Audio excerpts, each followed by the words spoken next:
The Promotion Proposal, River City Sweethearts, written by Susan Hatler. Narrated by Martha Lee. Chapter 1. The last decade of my life had built up to this moment.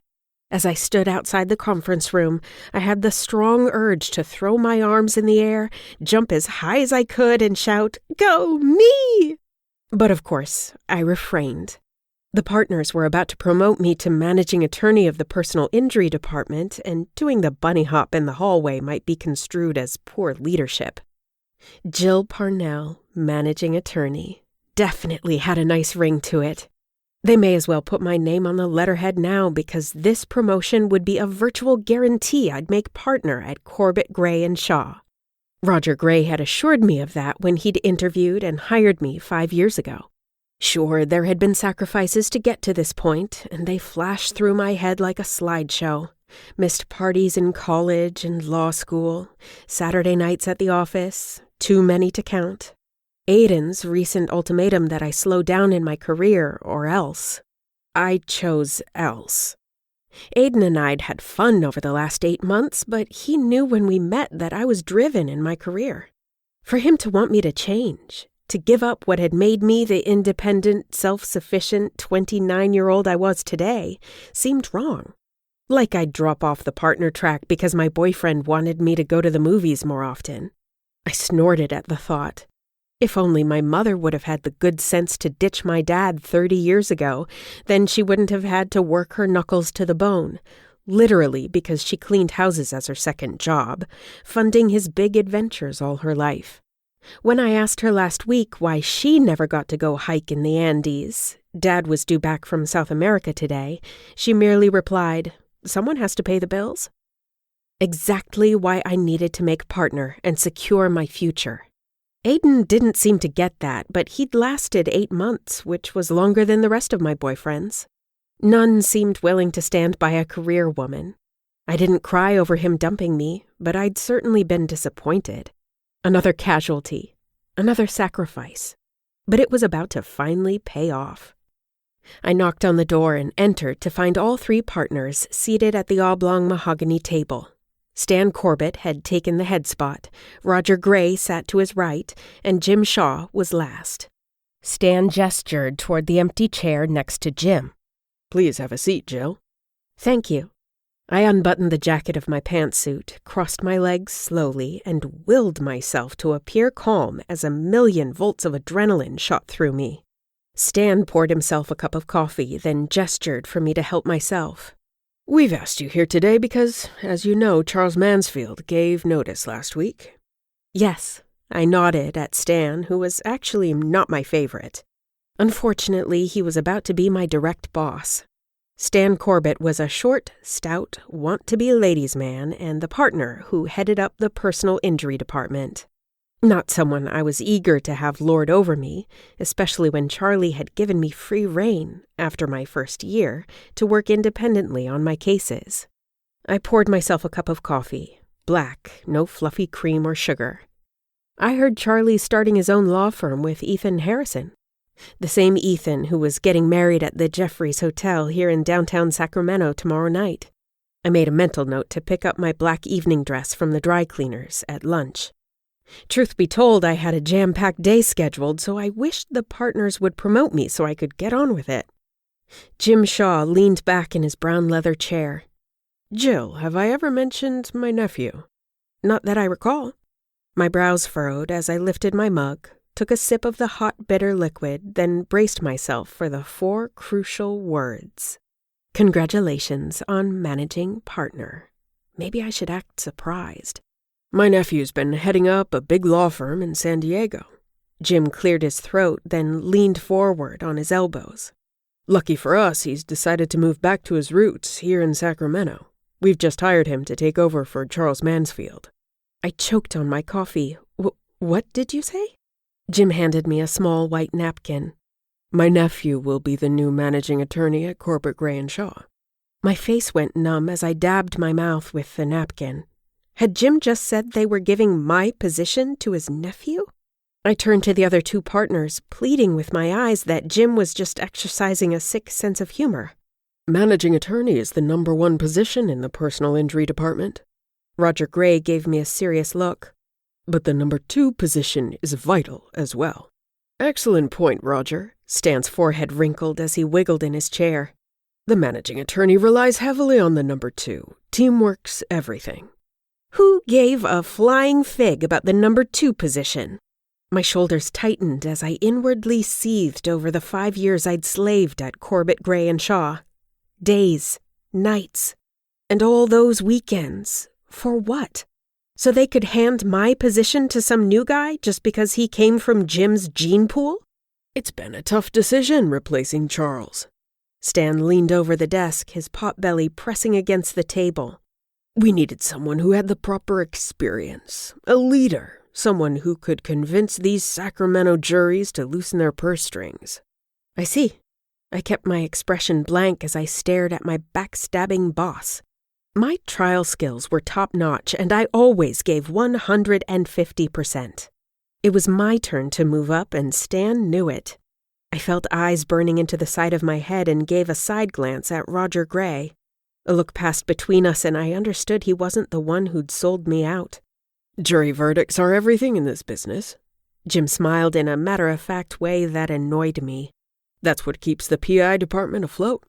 My eyes narrowed. Like Jim knew squat about our department. He'd graduated from Podunk Law School umpteen years ago and had never gone to trial once. His role in this firm was schmoozing, drumming up new clients, and rubbing elbows with Sac County judges. Even more important than trial skills is settlement negotiation.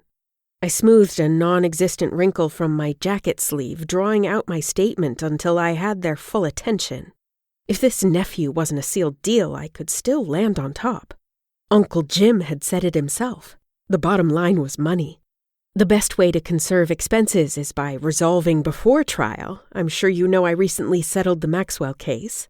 The 6-figure medical malpractice suit, Stan nodded. You and Charles did a fine job on that one. My jaw tightened. Charlie hadn't touched that case. Sure, his name was on the file as managing attorney, but I'd handled that case from the intake interview to depositing the settlement check. Territorial much? Me? Maybe a little. Yes, it was a terrific settlement. Jim's cell beeped and he checked the screen. We'd better wrap things up since I need to take this. Thank you, everyone. I opened my mouth. I've got another meeting as well. Stan stood, then followed Jim out of the conference room, leaving the door open. My chest went hollow, then my gaze shot to Roger. That's it? I'm sorry, Jill. His expression was grave. You're very much appreciated around here, and you'll advance as soon as there's another opportunity. Yeah, unless Jim's long-lost cousin appeared. When does Jim's nephew start? Monday.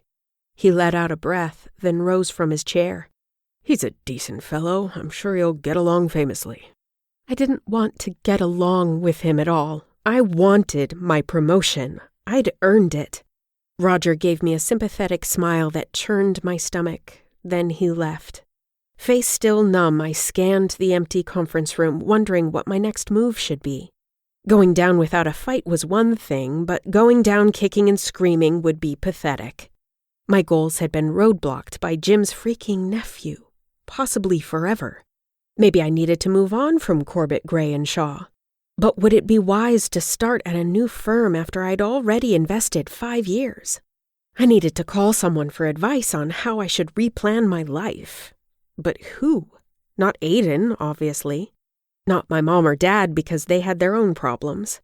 As I racked my brain for a friend to unload on, it became rapidly apparent that I'd let my friendships dissipate over the years. Too busy working.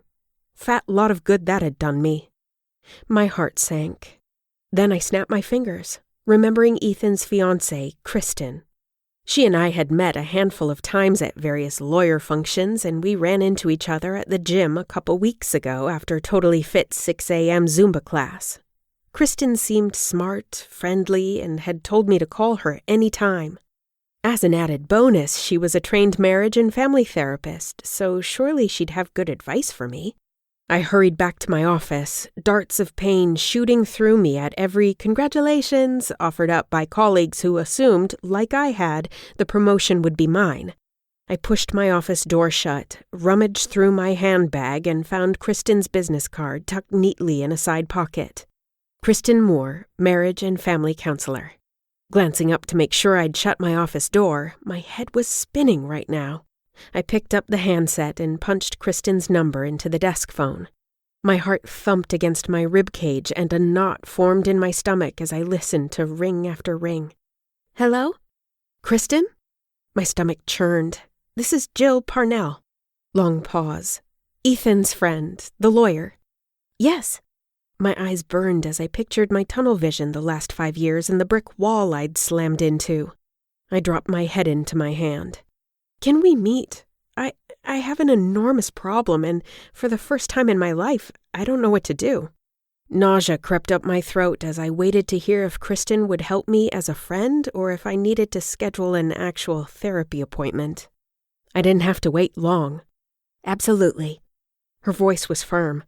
I'm at the final fitting for my wedding dress right now. Can you meet me downtown at 2 o'clock tomorrow? Or do you need me today? Tomorrow works, I said, then jotted down the address she gave me. And Kristen, thank you. I hung up the phone, stared at the files on my desk, and hoped Kristen would have good advice. Otherwise, how would I ever stomach working for the man who'd snatched my promotion out from under me? At 2 p.m. on Saturday, I collapsed into the chair at Innovation, Kristen's hair salon. How is cutting my hair going to get me my promotion? It won't. Kristen glanced at me from the chair to my right as her hairstylist snapped a trendy silver smock around her neck. I just figured you could use a change. I raised one shoulder. Okay, but I usually pull my hair back into a ponytail. I've noticed. Kristen eyed my brown hair critically. You should wear it down more. Have some fun with it. I'm thinking highlights too. Do you have time for that, Carmen? You saved my marriage, Kristen. The short-haired brunette winked at her. I'll always make time for you. Kristen smiled as her own hairstylist transformed a lock of Kristen's deep red hair into a perfect ringlet. I checked the guest list, and you're not bringing a date to my wedding tonight? No, I shook my head. My boyfriend and I broke up last month, so I'm going solo. Carmen held my head in place, picked up a black comb, then ran it through my long locks that currently hung 6 inches below my shoulders. Soon it would be gone, just like my promotion. Carmen held out a sample sheet of various highlight shades and pointed to the gold strands in the middle. I recommend this color for your skin tone. Kristen nodded in agreement. Sure, I said, even though this seemed like a waste of time. Highlighted hair would not get Jim's thieving nephew to abandon my managing attorney position. Why did you and your boyfriend break up? Kristen asked. I took a deep breath, remembering Aiden's final straw. Aiden wanted me to go to the movies with him, but I had a brief due. Kristen nodded slightly as if assessing, and her stylist dropped another ringlet softly against her cheek. I take it this wasn't the first time you'd put work ahead of him? How did you know? I said, then rolled my eyes. Dumb question, you're a trained counselor. She winked at me. I watched Carmen stir the concoction she'd poured into a bowl, and the pungent fumes from the blue gunk burned my nostrils. Ick. My career's important to me. Aiden should have understood. And love isn't important to you, Joe? My nose immediately wrinkled. Love is an abstract feeling used by romance writers to sell books. Kristen raised her brow. I'm sorry, I let out a small laugh. I shouldn't say that to a woman getting married in 4 hours. Say it if you mean it. The corners of her mouth turned up. Believe it or not, I felt the same way you do not so long ago. My work had been my priority too. Then I met Ethan and everything changed. For the better. You and I aren't so different. I was instantly reminded of my meeting with the partners yesterday. Except that you didn't have your promotion stolen from you. Carmen sectioned my hair, brushed the pungent goop on my strands, then wrapped tinfoil around them. True. Kristen's brows came together. Not much you can do about nepotism. My shoulders slumped at Kristen's unhelpful take on my trauma. I was hoping you'd know which direction I should pursue now. I'd planned to enjoy my career at that firm, but obviously that's shot. I need a new plan. I'd always been the woman with a plan, and my life had always gone according to it. Mentally, I pictured the old crinkled list of goals I'd created after high school and carried in my purse. Number 1, graduate college at 21. Done. Number 2, graduate law school at 24. Done. Number 3, obtain job at well-established firm. Done. Number 4, purchase house at 26. Done.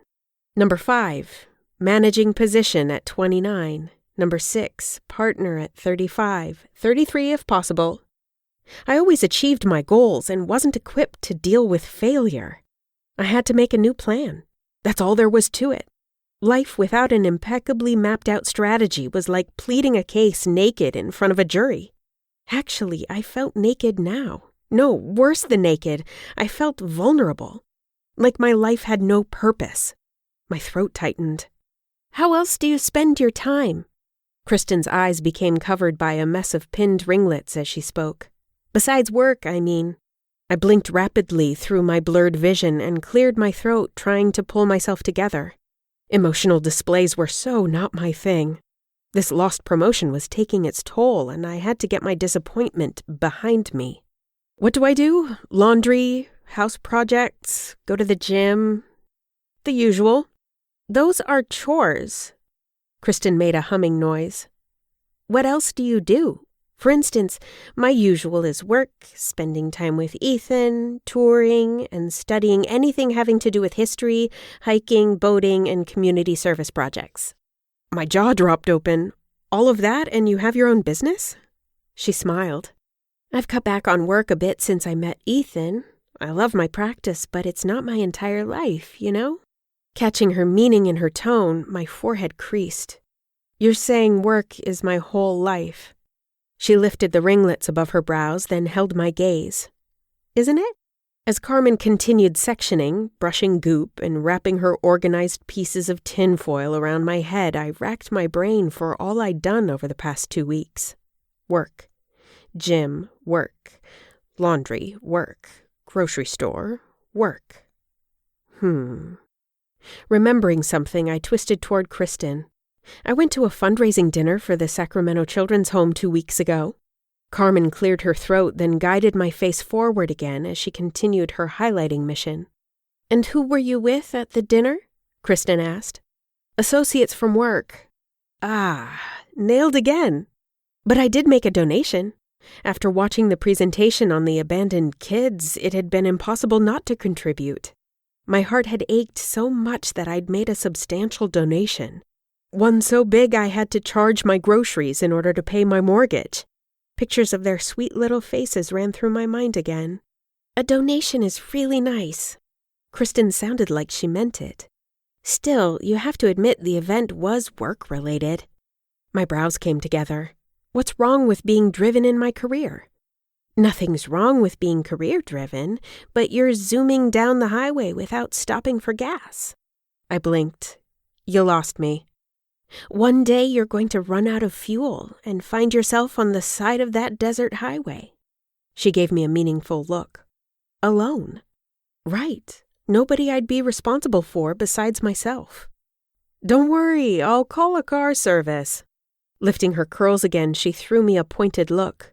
Your life isn't balanced. If it were, then you wouldn't feel like your entire world was falling apart just because one area isn't going so hot. Going so hot? My life has come to a crashing halt. Oh, wait. She might have a point. Yes, she definitely had a point.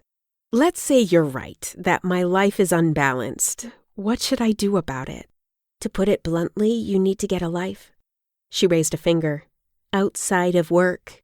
Starting with my wedding tonight. Do not even think about leaving early to go home and work. Stay until midnight. Even better, go out after. What are you wearing? Scratch that. Buy something fun, something new. To go with your new hair. With that, Carmen swiveled me away from the mirror and gestured toward the chair with the dryer hanging over it. I suppose I can do that. I watched Kristen's hairdresser pull the ringlets away from her face and secure the large group up high on her head with a rhinestone clip. Then came the hairspray. Lots of it. All right. I'll definitely buy a new dress, I agreed, then went to sit under the dryer. Even though my black dress was versatile and worked for almost any occasion. As the heat blew in a loud, vibrating hum around my head, I thought about Kristen's advice. Get a life? I'd had one, and it had been swiped out from under me. For a trained therapist, I would have thought she'd focus on that more, not what kind of dress I wore to her wedding. The blow-dryer turned off at the same time Kristen was on her way out in her princess hairdo. "Your hair looks amazing," I said. She gave me a hug, and when I squeezed her back, a warm feeling came over me. "See you tonight?" "Yes, and thanks for listening," I said, then joined Carmen, who'd been motioning to me from her workstation. After Carmen shampooed and conditioned my hair, she sat me down, then placed her hands at my shoulders. "I'm thinking here would be a great length for you. It'll take the weight off while still leaving your hair long enough to pull it back like you mentioned." "That's fine." I flinched at the swish-swish of the blades chopping at my hair. I kept my head still and eyes closed, refusing to look at the long strands falling to the floor. Snip, snip. Had Carmen gotten more aggressive with those scissors, or was it my imagination? My nerves were frazzled the entire time, and after she blew my hair dry, she ran a flat iron through it. Then she turned me back toward the mirror. "Do you like it?" she asked. I opened my eyes and stared at the short, blunt cut that hung just above my shoulders. The gold highlights brightened my features and complemented my brown eyes. Wow! Stylish. Chic. I loved it. "I'm glad you like it." Carmen stood behind me, put her hands on my shoulders, then leaned down toward my ear. "Be sure to listen to Kristen's advice, honey. It might not make sense now, but trust me, my marriage was dead in the water and she brought it back to life. That woman knows what she's doing." Carmen's marriage had been dead in the water, just like my career. Logically, if Kristen helped her, then supposedly she could help me. Looked like I was off to buy a party dress. I arrived at the Jeffries Hotel, dressed for a Hollywood award ceremony. The saleswoman at the fancy boutique downtown had definitely taken it to heart when I'd said, "I need a dress that's fun for a wedding tonight. Please pick one out for me and ring it up." Judging by the hefty price tag and her elated expression, she worked on commission. Glad I could make her day, but I wished Kristen had let me wear my comfortable black dress. I felt way too extravagant in the sexy, glittery gold off-the-shoulder gown the saleswoman had chosen. And people kept staring, mostly men. Sigh. As I entered the ballroom, an usher appeared holding out his black tuxedo jacket-covered elbow. "Friend of the bride or groom?" "Both."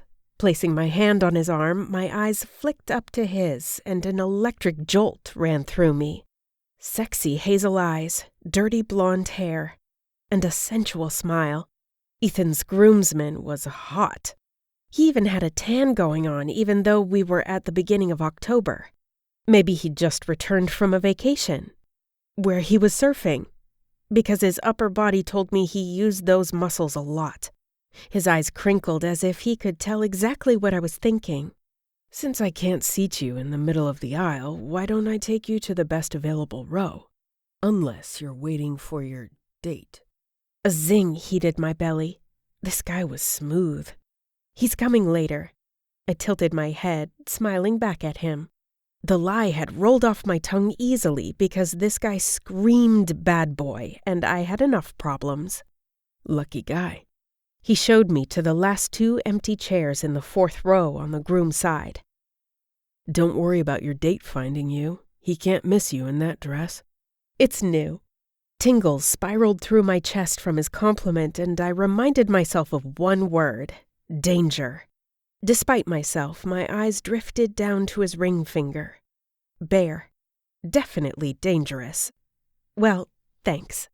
"My pleasure." He nodded, gave me a wry smile, then headed back up the aisle. As if pulled by magnets, I glanced over my shoulder as he retreated, then quickly forced myself to turn back. Get a grip, girl. I was here for my friend's wedding, not to pick up on the gorgeous groomsman. The last thing in the world I needed was to be distracted from finding my new career goal. "Is this seat taken?" My head snapped up, and I immediately recognized the woman standing before me. Madison Mackenzie of Mackenzie, Atkins, Hogan, and Hall, a high-powered law firm downtown who also specialized in personal injury. "No, it's all yours." I gestured toward the empty chair, feeling glad I'd indicated that I needed 2 seats and silently thanking Ethan for inviting Madison Mackenzie. If I could have chosen a mentor, it would have been her. The woman was career-driven with a capital D and was so persuasive she could convince a jury to strip naked if she wanted them to. After she sat, I held my hand out. "Jill Parnell from Corbett Gray & Shaw. I recognized you." She gripped my hand in a firm shake. "I've watched you in court. It's nice to see the shark out of the water." Says the great white herself. The corners of my mouth twitched. "I watched you try Holiday versus Sanders recently. That was a nasty car accident in front of the Capitol building, and you obtained an incredible jury verdict for the plaintiff. I've always admired your work." Coming from someone so skilled herself, I'll take that as a huge compliment. Her expression brightened. Then she leaned toward me as a piano started playing and mingling guests rushed to their seats. "We should talk, Jill." "We should." I smiled, hoping she meant that. Then I faced forward and saw Ethan step out in front of the elegant archway, which was decorated with white satin, endless pink roses, and exquisite greenery. "By the way," Madison leaned toward me, "I absolutely love your dress." "Thank you," I smiled. A compliment from Madison Mackenzie? The gown had just paid for itself. Maybe Mackenzie, Atkins, Hogan, and Hall might be the future I was looking for. Since Madison and I couldn't exactly talk business during the wedding, darn, I'd have to secure a seat next to her at dinner. This could be the new plan I needed. Recognizing the beginning words of The Wedding Song by Stookie, I glanced up to see Ethan's groomsman come out and stand beside him. He whispered something to Ethan, who chuckled. Then the groomsman scanned the front rows until his eyes rested on me. His gaze then moved to the chair where Madison sat, and the corner of his mouth lifted. He turned back to me, and my lips immediately edged upward. He knew I'd lied about having a date. And if the determined look in his eyes meant anything, he was taking my dismissal on as a challenge. My belly fluttered uncontrollably. Taking a deep breath, I reminded myself to stay strong and focused.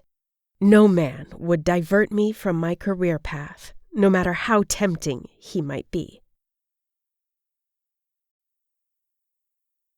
Chapter 2.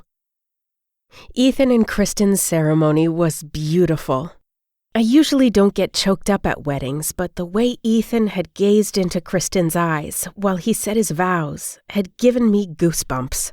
Unfortunately, we had assigned seating for the sit-down dinner, and my table was nowhere near Madison Mackenzie's. After dinner, the matron of honor, a woman named Ellen, wept through her very long speech about how she'd known Kristen since their teen years, and how she confirmed that her friend could not have found a more perfect match for her if she lived for 1,000 years. Yes, she actually said 1,000 years. I'm guessing she'd listened to that Christina Perry song one time too many. In Ellen's defense, she appeared to be in her last trimester of pregnancy and had to have insane amounts of hormones raging through her. Personally, I preferred the best man speech, aka Sexy Usher Guy. He recited one anecdote from his law school days with Ethan, involving a professor's car, a lot of beer, and even more toilet paper due to the low grade Ethan had received in ethics. Made a lovely comment about Kristen, and then he toasted the couple's future. Short and sweet. Cheers! After I took a sip of bubbly, I turned back to my chatty dinner companion, Ginger, whose date had ditched her last minute for a guy's road trip to Vegas. "Why would you even consider going out with him again?" I asked. Normally I minded my own business, but I'd had 2 glasses of wine, a rather large sip of champagne, and I'd suffered through 30 minutes of Ginger listing Victor's flaws. She seemed super sweet and deserved better. "Because he's fun." Ginger brought her flute to her mouth, then set it back down. "Besides, what guy likes to attend weddings? They only come because we drag them." Exactly, I nodded. So why waste your time with Victor when you could be doing something for you? She guffawed. Because I'd like to get married someday and have kids. Our clocks are ticking, you know? My clock ticks only for me. I shrugged, then surveyed the room, finally spotting Madison Mackenzie. She'd moved to a seat near the dance floor where the bridal party, which only included Ethan, Kristen, the best man, and the emotional Ellen, swayed to You've Got a Friend by James Taylor. I turned to Ginger. Would you excuse me? Sure. She nodded, then scooted toward her friend Gina, who was seated on the other side. I refilled my champagne glass, then strode with purpose to Madison's table and slipped into the empty seat next to her. She glanced up at me, smiled, then turned back to watch the couples move to the music. They're perfect together, aren't they? Kristen and Ethan? I followed her gaze over to them. They seem very well matched, and so in love. Watching them brings back memories of my own wedding last year. It's too bad my husband's out of town tonight. It would have been wonderful to reminisce. Her expression turned wistful, so opposite of the sharp, aggressive way she handled herself in court. Can you keep a secret, Jill? Of course. I edged forward in my seat, fascinated to know what piece of private legal info she was about to reveal. Madison's face broke out into a wide smile. I'm pregnant. My mouth fell open. So not what I'd expected to hear, but I found myself smiling. Then a moment later, I realized that pregnancy and an eventual birth meant that Madison would need reinforcements in her PI department. Congratulations. Thanks. Her laughter tinkled as the song ended and the DJ invited all couples out to the dance floor. Now you know why I suggested we talk. I'm 3 months along and we need another lawyer in our department. But I'm very particular with who I have working for me. Is there a possibility you'd leave Corbett, Gray & Shaw? Wanting to jump up and down, I refrained by taking a small sip of champagne as I considered my answer carefully. I'm very loyal to the firm I work for, but if the right offer crossed my path, I'd certainly consider it. That's what I was hoping to hear. She fixated on her wedding ring before glancing back to me. I'm a firm believer that a happy home life creates an atmosphere to thrive in business. My forehead wrinkled. How do you mean? She leaned back, elbow on her chair. When I was younger, not that 38 is over the hill, mind you, my entire focus was work. I had a list of goals and was determined to achieve them according to my own deadlines. Turns out I advanced in my career much faster than I'd planned. I nodded, admiring this woman more with each passing second. But I got burned out. She raised a finger. When I met my husband, I learned to enjoy my downtime, which replenished my mind and gave me more strength in my career. Does that make sense? No. Yes. Her face relaxed. I've seen you in action, Jill. I already know you're smart and experienced. But I'd like to bring an attorney into my department who can thrive for the long haul. Now, tell me more about yourself. Are you seeing someone special? Absolutely, I said, wishing for the first time that I'd gone to the movies with Aiden. He's wonderful, supportive of my career, and creates that sort of balance in my life that I need. He sounds perfect. She touched my arm. I'd love to hear more about him. What's he like? Uh-oh, she wanted details about my mythical man? He's successful, responsible, and great with finances. Unlike my dad, who focused on playing, leaving my mom with the brunt of the financial responsibilities. He likes me the way I am and is there for me whenever I need him. Madison bobbed her head enthusiastically and seemed to be eating this up. Maybe it's just hormones, but it thrills me to be surrounded by happiness right now. Where is this awesome guy? He wasn't sitting with you during the ceremony. That's because he is in the wedding, I winked, playing along. Then I remembered Ethan only had one groomsman, and there's no way the sexy best man fit my fictional boyfriend's personality. Whatever, it's not like she'd want to meet him. I'd love to meet him. Madison squeezed my arm. What's his name? My eyes bulged and I shot to my feet. I just remembered something. My boyfriend, wanted me to find him after the bridal party dance, so I'd better go do that. I'll be right back. Panicking as I strode away, I searched for the best man. Not with Ethan and Kristen, who were going from table to table. Not on the dance floor. Then I spotted him at the bar and speared in his direction. Stopping behind the best man and the guy he was talking to, I tapped him on the shoulder. Both men turned around to face me. Taking a deep breath, I gave him a determined look. I need you to be my boyfriend for 10 minutes. The best man's friend smirked. That's about Ryan's attention span with women, anyway. Ryan smacked his friend in the arm before he stood, then met my eyes. I'm all yours. Lovely, I said, hoping this Ryan guy hadn't knocked back too many drinks. I needed him presentable. We'll make this quick. He fell in line beside me as we hurried toward the dance floor. Shouldn't I know your name? He asked. It's Jill.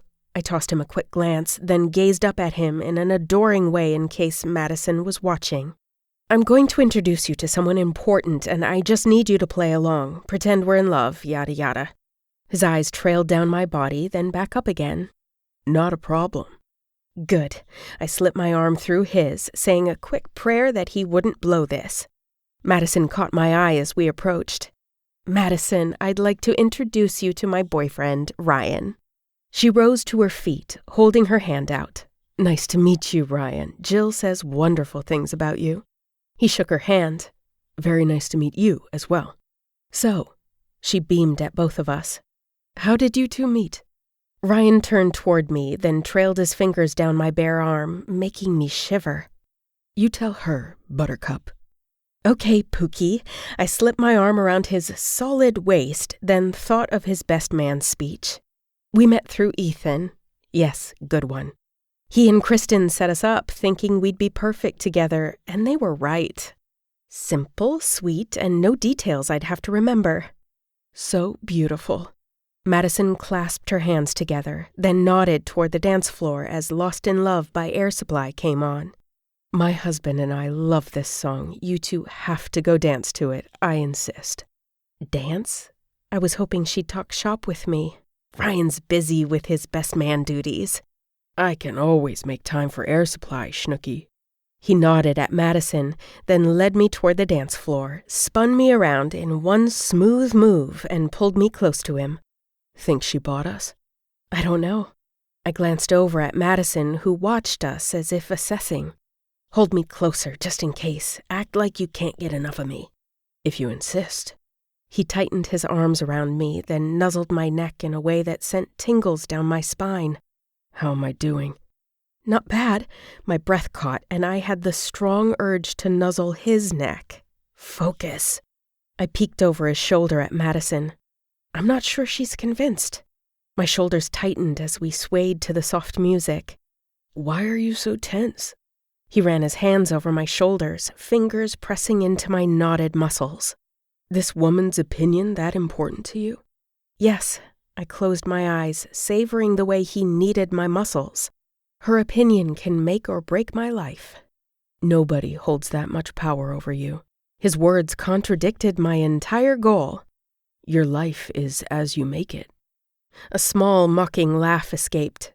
That's what I used to think, too, until I slaved at this law firm downtown for 5 years. Then, yesterday, one of the partners tells me he's hiring his nephew to be managing attorney instead of me. The stunned look he gave me said everything. See? I shook my head, then raised my shoulders. I did everything right, and some thief snatched my promotion out from under me, all because he shared the same DNA as my boss. Worst day of my life. He paused a moment, squeezing me close. I'm sorry that happened to you.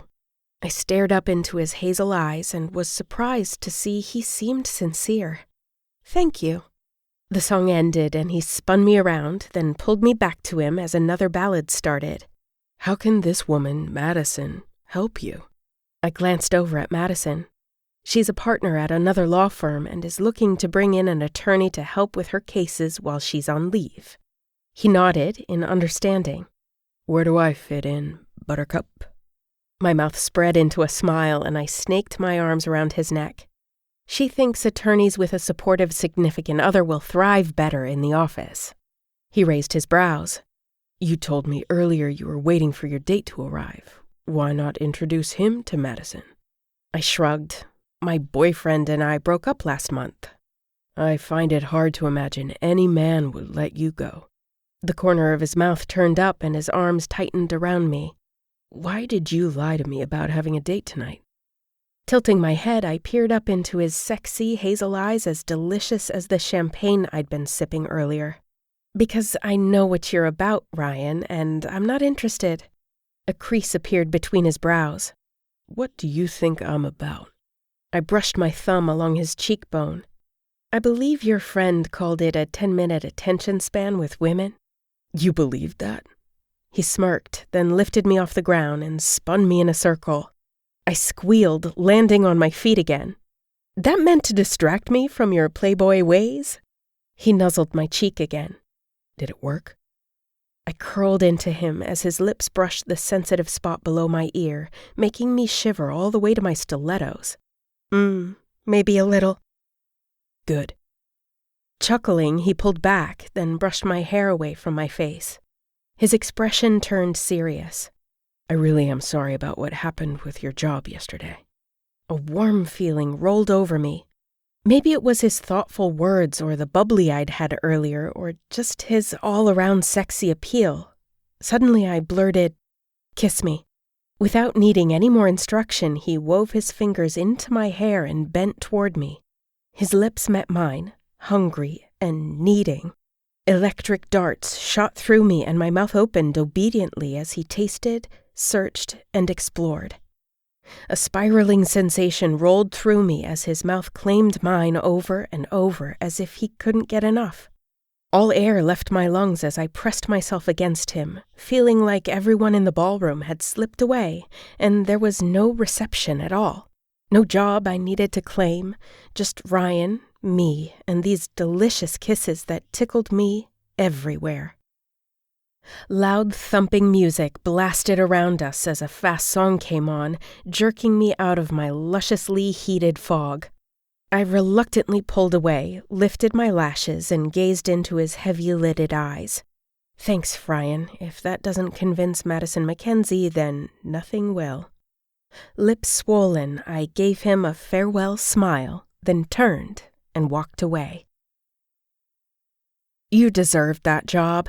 Valerie Jacobs stood in my office Monday morning, hands on her hips, wearing a tight button-up shirt tucked into her slacks. I'm outraged for you. I appreciate the thought. I turned back to my yellow pad, dismissing my colleague.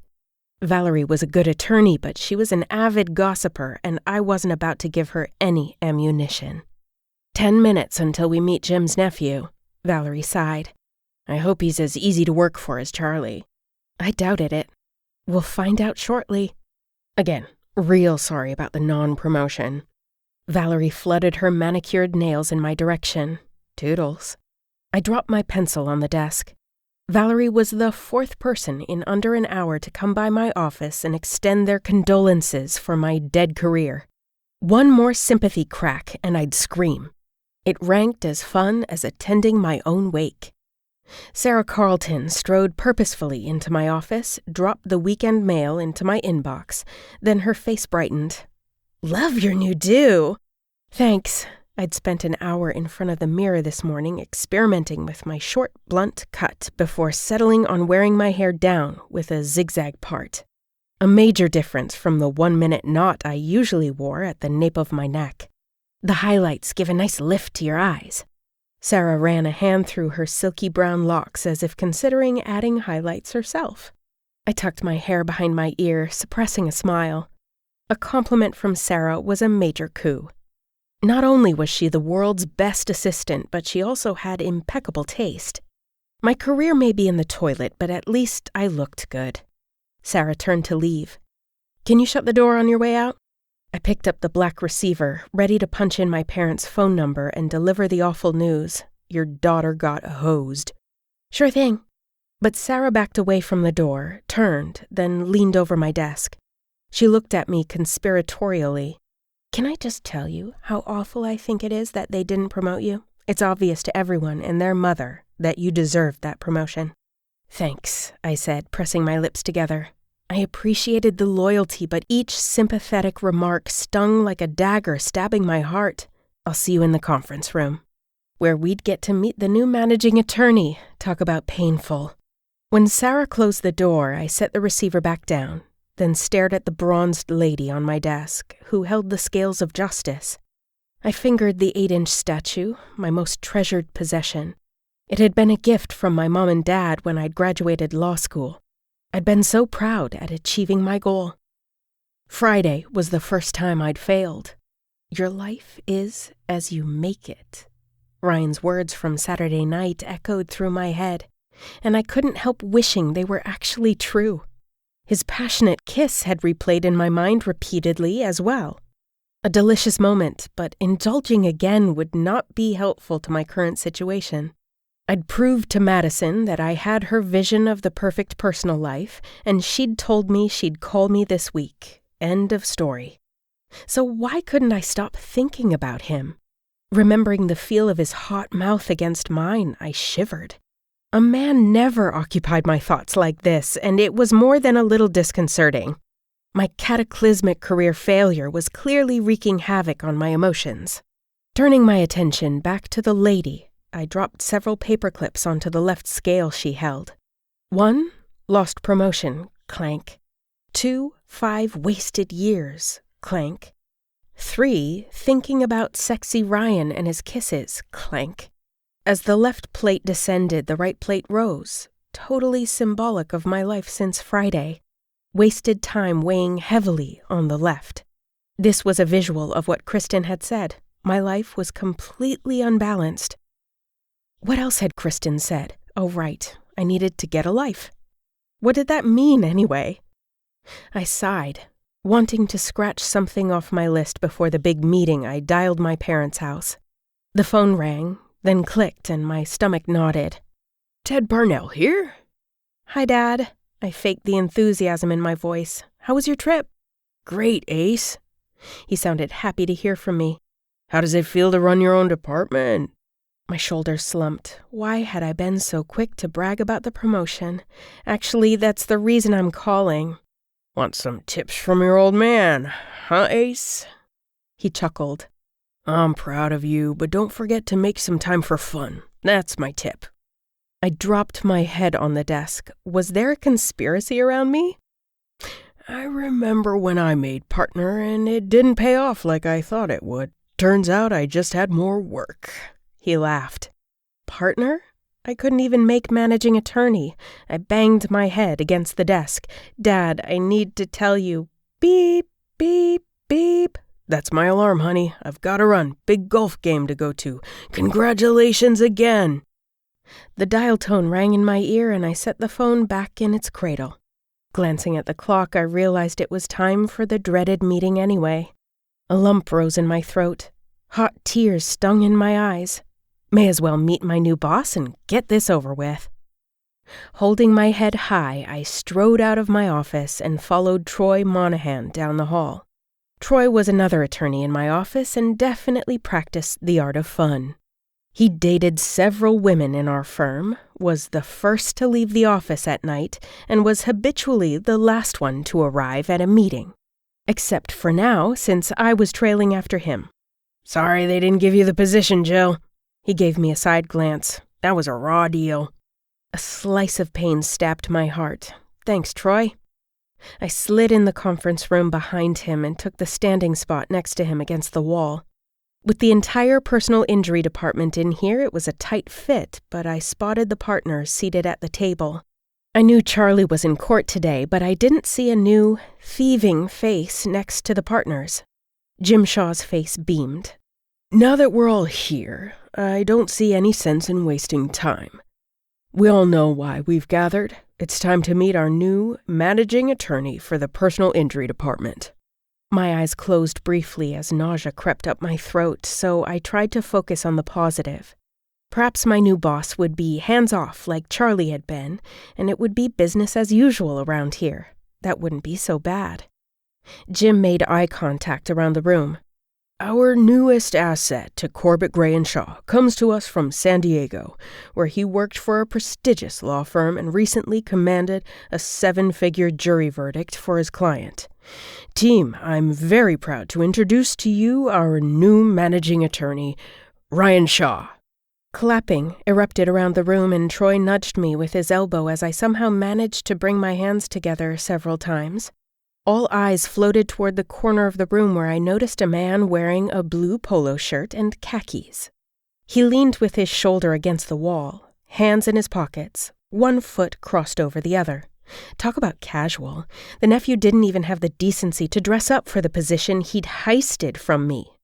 Taking a deep breath, my eyes traveled upward to look into the face of the man who'd ruined my life. Sexy hazel eyes stared back at me, holding my gaze. My stomach twisted, and my eyes narrowed. My new boss was Ethan's best man, Ryan. Chapter 3. On Tuesday morning, I'd almost dozed off, using my 12-inch Somerset file for a pillow, when someone tapped my shoulder. Startled, I snapped up and stared into my assistant's laughter-filled eyes. Sarah smiled. "Someone have a late night?" I groaned. "My friend Ginger called last night, and we talked for 2 hours about a guy she's seeing." She shook her head. "Not going well, I take it?" "No." I leaned back in my chair. "She's such a sweetheart, but he sounds like a player. She doesn't want to give up on him because she thinks he has hope, and her clock is ticking." Sarah slipped into the chair across from my desk. "Ah, one of those women." My brows came together. One of what women? Is she almost 30? Sounded about right. Yes? Sarah shrugged. "She's PML." I tried to decode the unfamiliar acronym, but came up with a big fat goose egg. "Never heard of it. Does it run along the same lines as PMS?" Sarah shook her head, then leaned toward me conspiratorially. "You know, pre-midlife, right before single women hit 30, they panic because they're not married and all the good ones get taken. Some gals go a little crazy trying to snag a husband before their choices dwindle to nothing." For some reason, fear spread over me, first Ginger and now Sarah. Was 30 the new deadline for marriage? PML, huh? Yep. Sarah stood upright and thumbed through the small stack of papers she held. "The guys who'd make a great husband are flying like hotcakes at our age. Soon we'll only have the men women passed on." I said, wondering why my clock had never started ticking. "Oh, right, because I'd been too busy slaving all my free time away at my desk, working for a promotion I'd never get because Jim Shaw doled out the best positions to family first." "You don't have to worry, though." Sarah smiled as she dropped a handful of papers into my inbox. "I heard through the legal grapevine that you met someone at Ethan Harrison's wedding last weekend." My eyes bulged. "What?" She pulled the papers out and began shuffling through them casually. "Rumor has it you were in a hot lip lock with a very sexy guy on the dance floor." I sat up and straightened my button-up blouse. "It was just a kiss and it won't happen again." Sarah threw me a questioning look. "Why not?" Maybe because he'd kissed me after I'd confessed the horror at his stealing my promotion? Just not interested in him. Although, when Sarah left my office, this PML thing started circling my brain. Of course, I wanted to get married someday, and it's not like I was getting any younger. "Knock, knock." Valerie Jacobs cooed from the doorway. "How are we doing today?" "Fine, Val." I skimmed through the stack of papers on my desk. "What's up?" "I just came in from Ryan's office." Valerie winked her long, obviously fake, but cute eyelashes at me. "He's such a doll." Jealousy snaked up my spine, which was ridiculous. Val was single. So what if she made a play for Ryan? I, myself, had been avoiding him like a garlic sandwich. "What can I do for you?" She gestured to the folders bundled under her arm. "Ryan had these Somerset pleadings of yours, so I offered to bring them back for him since I was coming in here anyway." I watched in confusion as Valerie plopped the stack of legal documents on my desk. This is my case. What was Ryan doing with these? Reviewing them? Valerie sounded like she was guessing. This was too much. First my job, now my files. I grabbed the pile of pleadings and flipped through them frantically, searching for a clue as to why Ryan would go through them without asking me first. It infuriated me that he was checking my work. I glanced up. Valerie watched me intently. Probably the first time she'd caught me in an emotional frenzy. Actually, it was the first time I'd even had one at work. Is there something else? Actually, I'm making the rounds. I ordered a welcome cake for Ryan from Freeport Bakery. Their chocolate with cream fillings are out of this world. Valerie rolled her eyes heavenward. Care to chip in? I had the sneaking suspicion Valerie thought buying Ryan a cake would edge her closer to a date. Not like I cared to help Val in her quest, or welcome Ryan for that matter. But I searched in my wallet for $5. Here. Thanks. She pocketed the green bill. See you in the break room at 3. Val flipped her raven hair over her shoulder, then strode out of my office. I turned back to the small stack of phone bills I'd been reviewing before Val's annoying interruption. Sarah had highlighted all calls made to the defense attorney's office in San Francisco, and there was a sticky note on the file from Ryan asking her to do so. There was also a note from Ryan asking me to draft a summary of my telephone conversations. I set the phone bills in the document holder by my computer and filed the Somerset pleadings Ryan had borrowed back in my cabinet. Why had Ryan asked Sarah to highlight my calls with the defense attorney? And why did he want me to type out my conversations? Was this some kind of power trip? My career had sunk into a deep, dark pit. There was no denying that. Also, for some reason, my conversation with Sarah was nagging at the edge of my brain. I'd never worried about marriage or aging, so the jury was still out on whether or not I actually had PML. Yeah, my 30th birthday was next month, and sure, I was as single as it gets. Whatever. It's not like my singleton status made a bit of difference at 3 o'clock when the entire department ate Valerie's to-die-for cake and celebrated the arrival of Ryan Shaw, while I remained chained to my desk, trying to recollect 2-year-old conversations with defense counsel. I seethed as my fingers hit the keyboard. Yes, the Somerset file was a high-value case, but Charlie had never questioned the way I organized my files. Just another reason I needed that job from Madison Mackenzie, as soon as possible. Instead of hearing from Madison Mackenzie Friday morning, Kristen had called from her honeymoon in Italy to find out what I was doing for fun today. Eyeing an email from Sarah, I told her I was taking my assistant to lunch. I failed to mention I hadn't invited Sarah yet. When Kristen prompted that lunch with my assistant was work-related, sigh, I added that I planned to invite Ginger, too. This is how, an hour later, I came to be sitting at a restaurant in the Jeffries Hotel with Sarah and Ginger for lunch. The restaurant was packed, but we got a corner table with a nice view of the garden patio.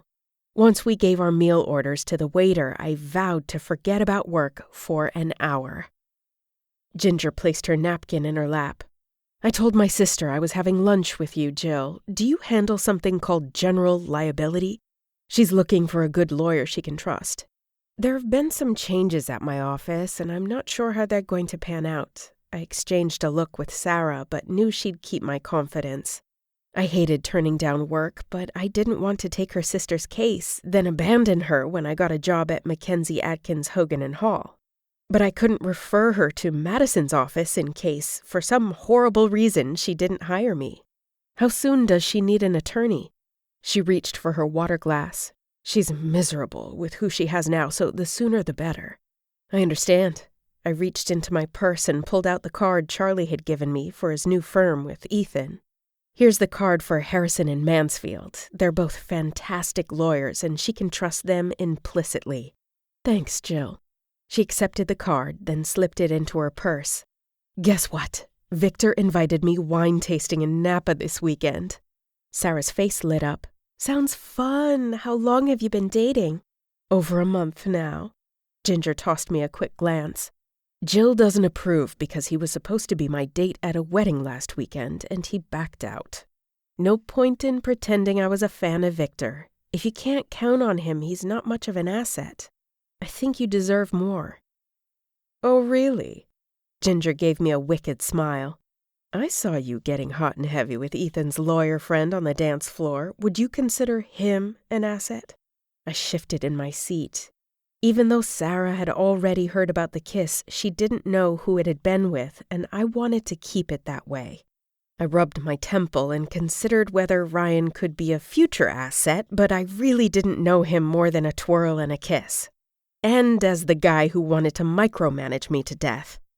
Definitely not an asset, more of an irritation, like Victor. Ginger's mouth dropped open. "Are you saying Ryan didn't ask for your phone number?" My cheeks heated. "No, one dance was enough. Can we please talk about something else?" Sarah's mouth dropped open.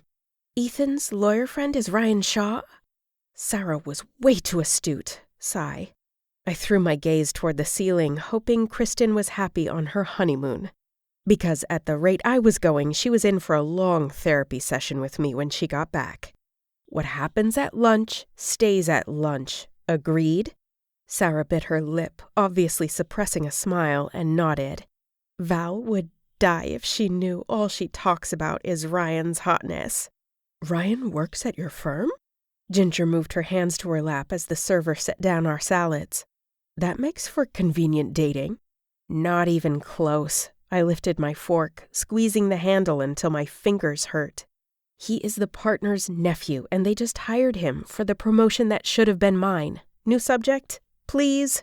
Ginger shook her head. "Now I get why you're not seeing him again. There must be some way to resolve this, because I really saw you two as a couple." "Yeah, because I'd been acting." "Sarah, I'll pay you $1 million if you explain PML to Ginger right now and get her to dump Victor." Sarah met my gaze, and I could see her wheels turning about the whole Ryan subject. Luckily, she showed mercy on me and engaged Ginger in a dialogue about pre-midlife. I eyed Sarah as she chatted with Ginger. Was Sarah PML? Ginger's voice rose as she relayed one of Victor's annoying traits, but then insisted that no man is perfect. Ginger was most definitely PML.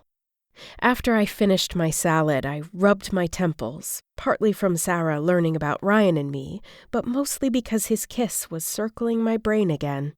My cheeks heated, and I hoped they hadn't noticed. That kiss had meant nothing. Yes, absolutely nothing. But I didn't want to explain that to my friends. I was having a hard enough time convincing myself. I spent all afternoon working on a new treat Ryan had requested, a special report on the Somerset file. Never mind that I'd settled multi-million-dollar cases without unnecessary reports. I tapped send on my email, getting the tedious overview off to him by his 5 o'clock deadline. Then I stared out my office window and chewed viciously at my thumbnail. It was the lowest of the low that I'd started biting my usually manicured nails. I glanced at the time, and it was 5:05 p.m. Time to go home. Since when had I become a clock watcher like my colleague Troy? Whatever. If I couldn't advance in my career, why stay late? But as I reached for my briefcase, I caught sight of the yellow paper Sarah had dropped in my inbox a few minutes ago. Memos were always in yellow. What if it was urgent? I willed myself to ignore the glowing piece of paper, but my stubborn sense of duty won out. I snatched the yellow slip and scanned the first few black-typed lines. It was an announcement welcoming the arrival of Ryan Shaw. What the?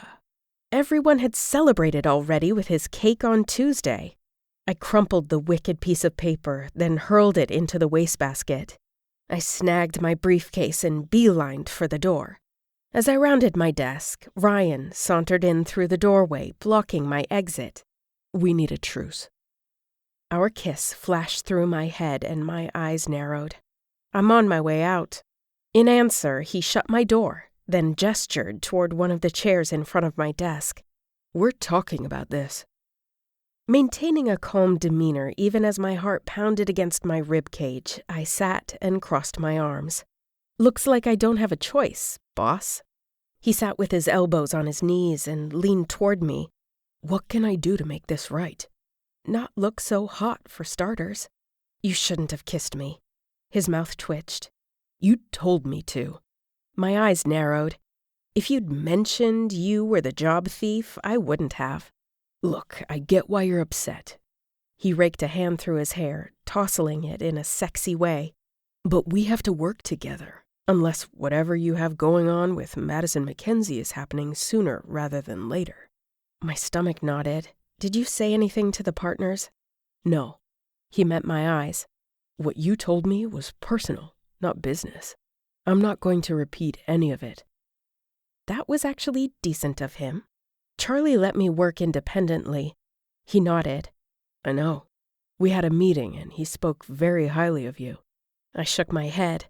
Then why are you requesting these detailed reports on my file? I know what a case is worth.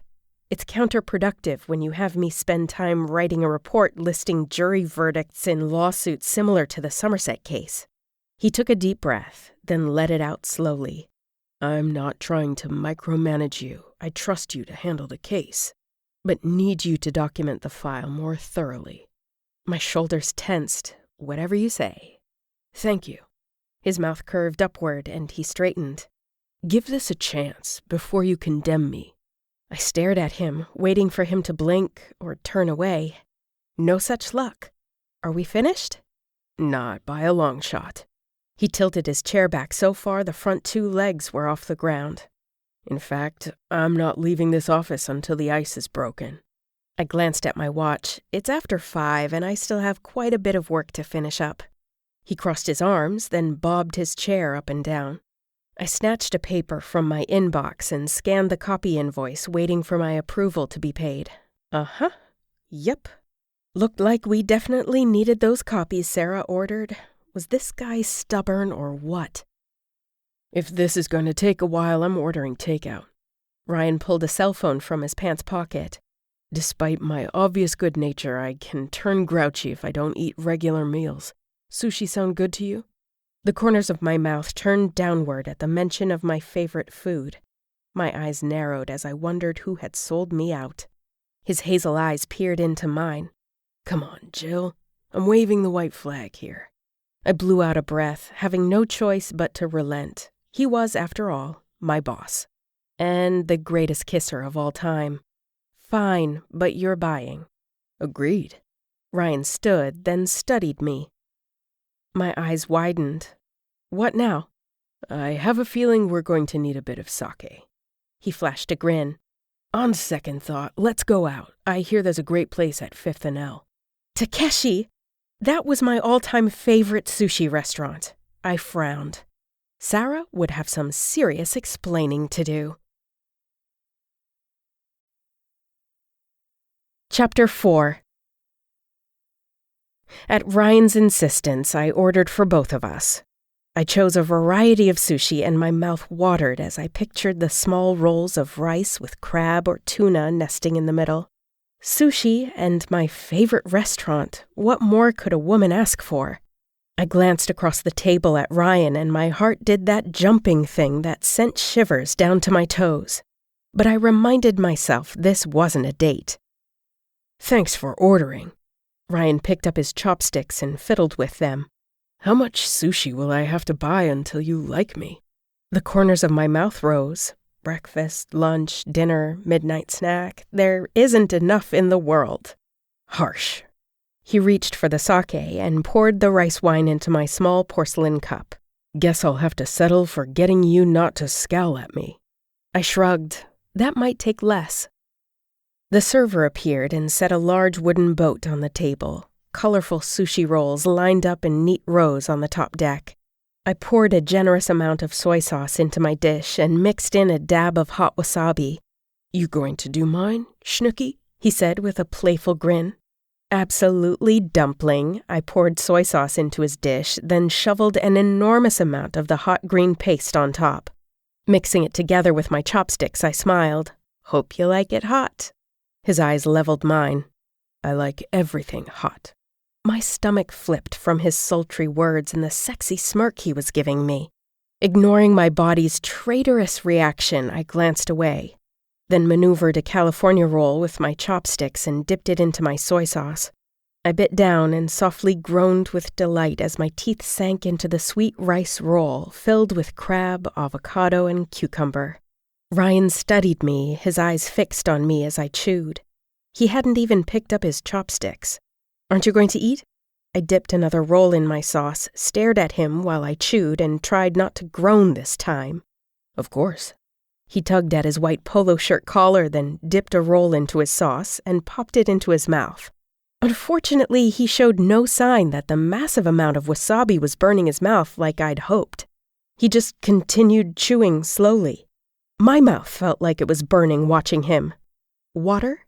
He shook his head, then swallowed. "What for?" "Never mind."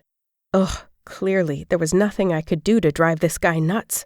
He seemed torture-proof with that permanent bad boy grin that I was starting to adore. "What made you move to Sacramento?" "I practiced law in San Francisco for a number of years, then moved to San Diego for personal reasons." His eyes clouded and 2 lines formed between his brows. Then he cleared his throat and continued. "I rented a furnished apartment for now. When I buy a place, I'll have my furniture shipped here." He set his chopsticks down and refilled each of our tiny cups with sake. Then he eyed the various sushi choices before choosing a shrimp tempura roll. He dipped it briefly in his dish, which apparently didn't have enough wasabi to make it unbearable. Darn. Next time, I'd put way more wasabi in the dish. Then I frowned, reminding myself I didn't want there to be a next time. On Saturday night, I drove downtown and valet parked at the Jeffries Hotel. Madison had called my cell Friday night to schedule a meeting with me for the following Thursday. When she'd asked me what exciting plans I had for the weekend, I'd fabricated a girls' night out. Since I had to follow through, I'd invited Sarah and Ginger to meet me for drinks.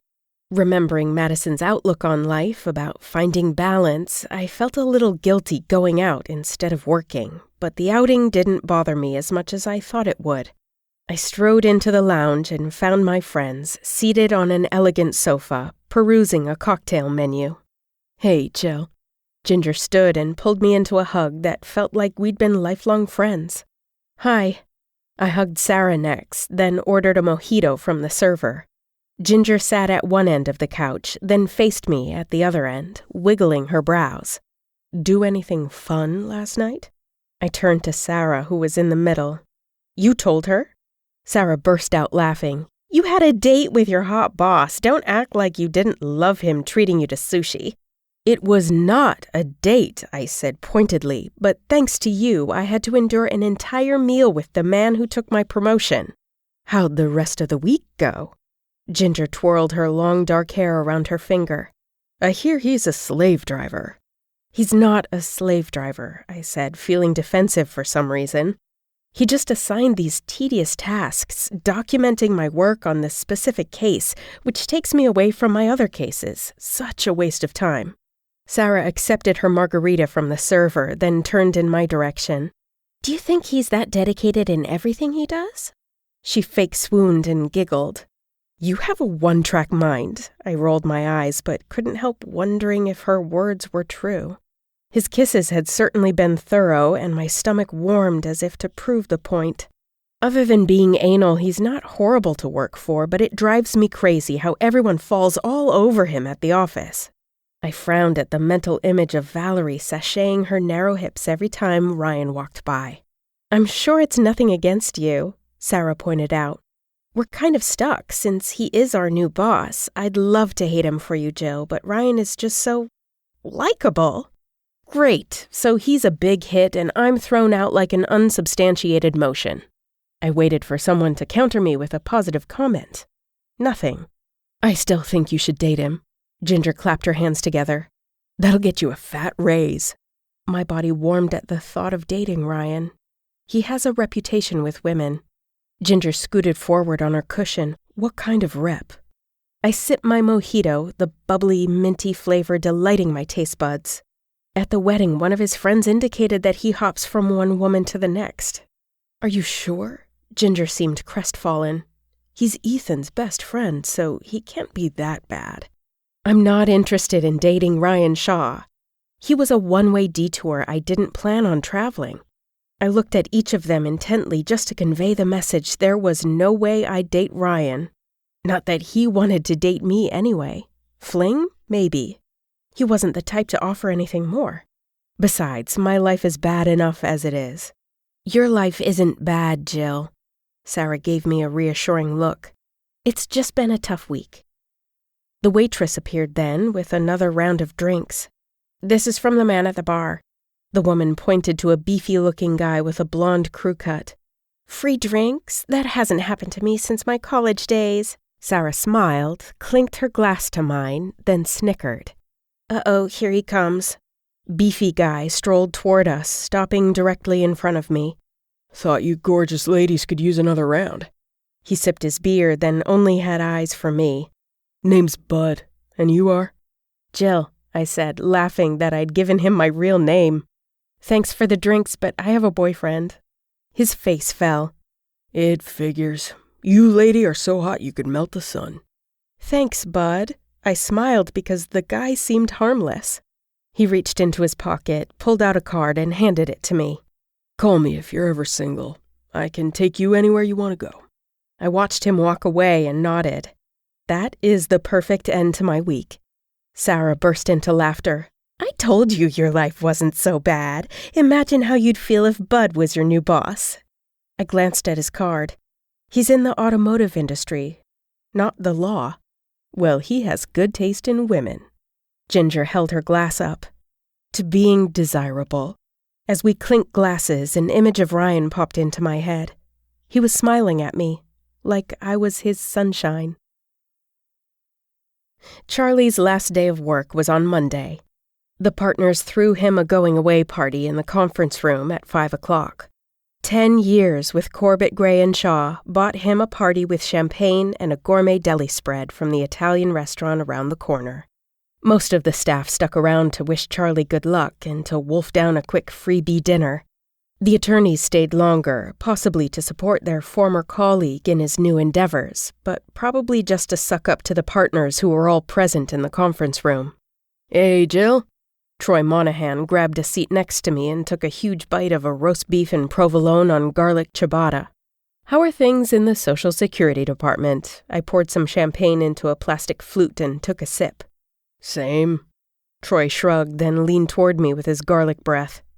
What do you suppose Charlie and Stan are talking about? Who knows? I watched the odd pair, one tall and lanky, the other short and stout. I watched Charlie's serious expression as he chatted with his former boss.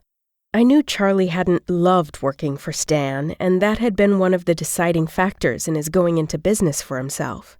Troy looped his arm around me. Maybe you and I should start our own firm together. I tried not to laugh because his handsome facial expression was serious. He was a decent attorney, but I had the distinct feeling I'd be doing most of the work in a business with him. That's flattering, but I don't think so. Hopefully I'd be moving on to a new firm soon anyway.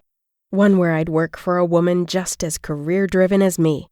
If you change your mind, you know where to find me. Troy stood, lifting his empty plate. A few of us are heading downtown to go bar hopping. You should come. It'll be fun. My chest warmed at the invitation, but I waved a hand. Not tonight, I said, since I had a ton of extra work due to time spent on another irritating report Ryan asked me to write in the Somerset case. You have fun, though. All right. Say hi to Val for me. Troy paused to shake Charlie's hand before heading out, squeezing past Ryan, who was coming through the doorway. Champagne fizzed on my tongue as I watched Stan Corbett chuckle at something Charlie said to him. Working with Charlie the past 5 years had been ideal. He was intelligent, honest, and I had a lot of respect for him. Although it was really better for him to move on, my throat tightened and my tummy squeezed. I didn't want him to leave. Sorry to see him go. Ryan set his plate on the table, then slipped into the seat next to me. He was late to the party, but I knew he had a scheduled conference call with a defense attorney on one of the premise liability cases. I glanced up at Ryan, who wore a black suit, blue-collared shirt, and a tie that was loosened at the neck. He must have had a court appearance today, since he never dressed up for the office. It disturbed me that he looked as hot dressed up as he did casual. Charlie was very easy to work with. His gaze held mine. That's not what I asked. I'm sure we'll keep in touch. I didn't want to confide in Ryan about how I really felt about Charlie leaving. It was too tied in with the fact that he'd taken Charlie's place. We will most definitely keep in touch. Charlie appeared before us, and Stan Corbett ambled toward the exit with the other partners. How about lunch with Ethan when he returns from his honeymoon? Sounds great. I forced a smile, blinking back tears. Then I stood and set my empty flute on the table. The last few people meandered toward the exit. Looked like this party was wrapping up. Charlie smiled languidly. How are things going for you, Ryan? Jill showing you the ropes around here? Ryan rose to his feet and winked at me. I get the feeling she'd like to hang me by a rope. Charlie laughed. Jill is an incredible attorney, but she's severely undervalued at this firm. Ryan straightened, then leveled Charlie with a serious gaze. If that's true, things will change now that I'm here. I scoffed. Just so you know, making me document my progress on a case I've handled for years doesn't exactly scream trust or appreciation. Ryan opened his mouth as if to respond, then he closed it and held his hand out. Good luck, Charlie. Charlie eyed me a moment, then shook Ryan's hand. You too, Ryan. Ryan nodded, then strode toward the exit. Charlie put a hand on my shoulder. I'll be in touch. I nodded as he pulled me into a hug. Closing my eyes, I wanted to beg him not to leave. His resignation had sparked the road fork my life now faced. Terror trickled through me. Having no choice but to let go, I wished him well. See you, Charlie. With one last squeeze, he released me, then headed toward the exit. My throat cinched to the point of pain, and I bowed my head. After being so preoccupied with myself this past week, the reality finally hit me. After 5 years working together, Charlie would no longer be here. And my life would now change drastically. If only I knew in which direction it would go. I ran my fingers under my eyes, whisking away the few tears that escaped. Taking a deep breath, I lifted my head. Ryan stood just inside the door, watching me with a concerned expression, and everyone else had left. Embarrassed that he'd witnessed my emotion, I held my head high and strode toward the door. You don't have to say it. His gaze held mine as I started to pass by. I know you'll miss him. I really will, I said, wondering why I'd admitted that to Ryan. Even more, I wondered why Ryan seemed to care. Chapter 5. The next morning, I sat in my office and scowled at the black phone on my desk. I'd arrived late to work after an hour massage with Ginger's massage therapist, but I could already feel the tension creeping back into my shoulders. How would my parents react when I confessed that I hadn't gotten the promotion? I chewed on my pinky nail, telling myself to just call and get it over with. With a jolt of courage, I managed to hit line 2 and punch in the dreaded 10 digits. Hello? Dad answered. I didn't get the promotion, Dad. There, I'd blurted it out. Charlie gave notice, the partners hired someone else, and I didn't get the promotion. The silence was audible. Sorry, Ace. His voice was tight. I was hoping it was your mom calling. Mom? I tapped my fingers on the desk, wondering where his words of encouragement were. Or at least my condolences like everyone else had given. Isn't Mom at work? No. Pages rustled in the background and fingers were punching a keyboard. Your mother is gone, Jill. My heart stopped. Define gone. Instead of answering, he started muttering, which confirmed he wasn't paying attention to me. What in the world was going on? Dad? I squeezed my stapler repeatedly, dropping tiny scrunch staples into a pile on my desk. Where is Mom? She left me. His low voice sent chills up my spine like he'd had trouble getting the words out. Said she was done being burdened with responsibility, that she was going on a much-needed vacation, and that I'd better not be here when she got back. My throat weakened as I held the receiver to my ear, and a gray tunnel vision made the room close in on me. You're getting divorced? Not by my choice. His words were stilted, like he was about to break down. I'm not sure what to do. I wanted to connect with her. I suggested dinner and movies, trips to Cabo, even parasailing.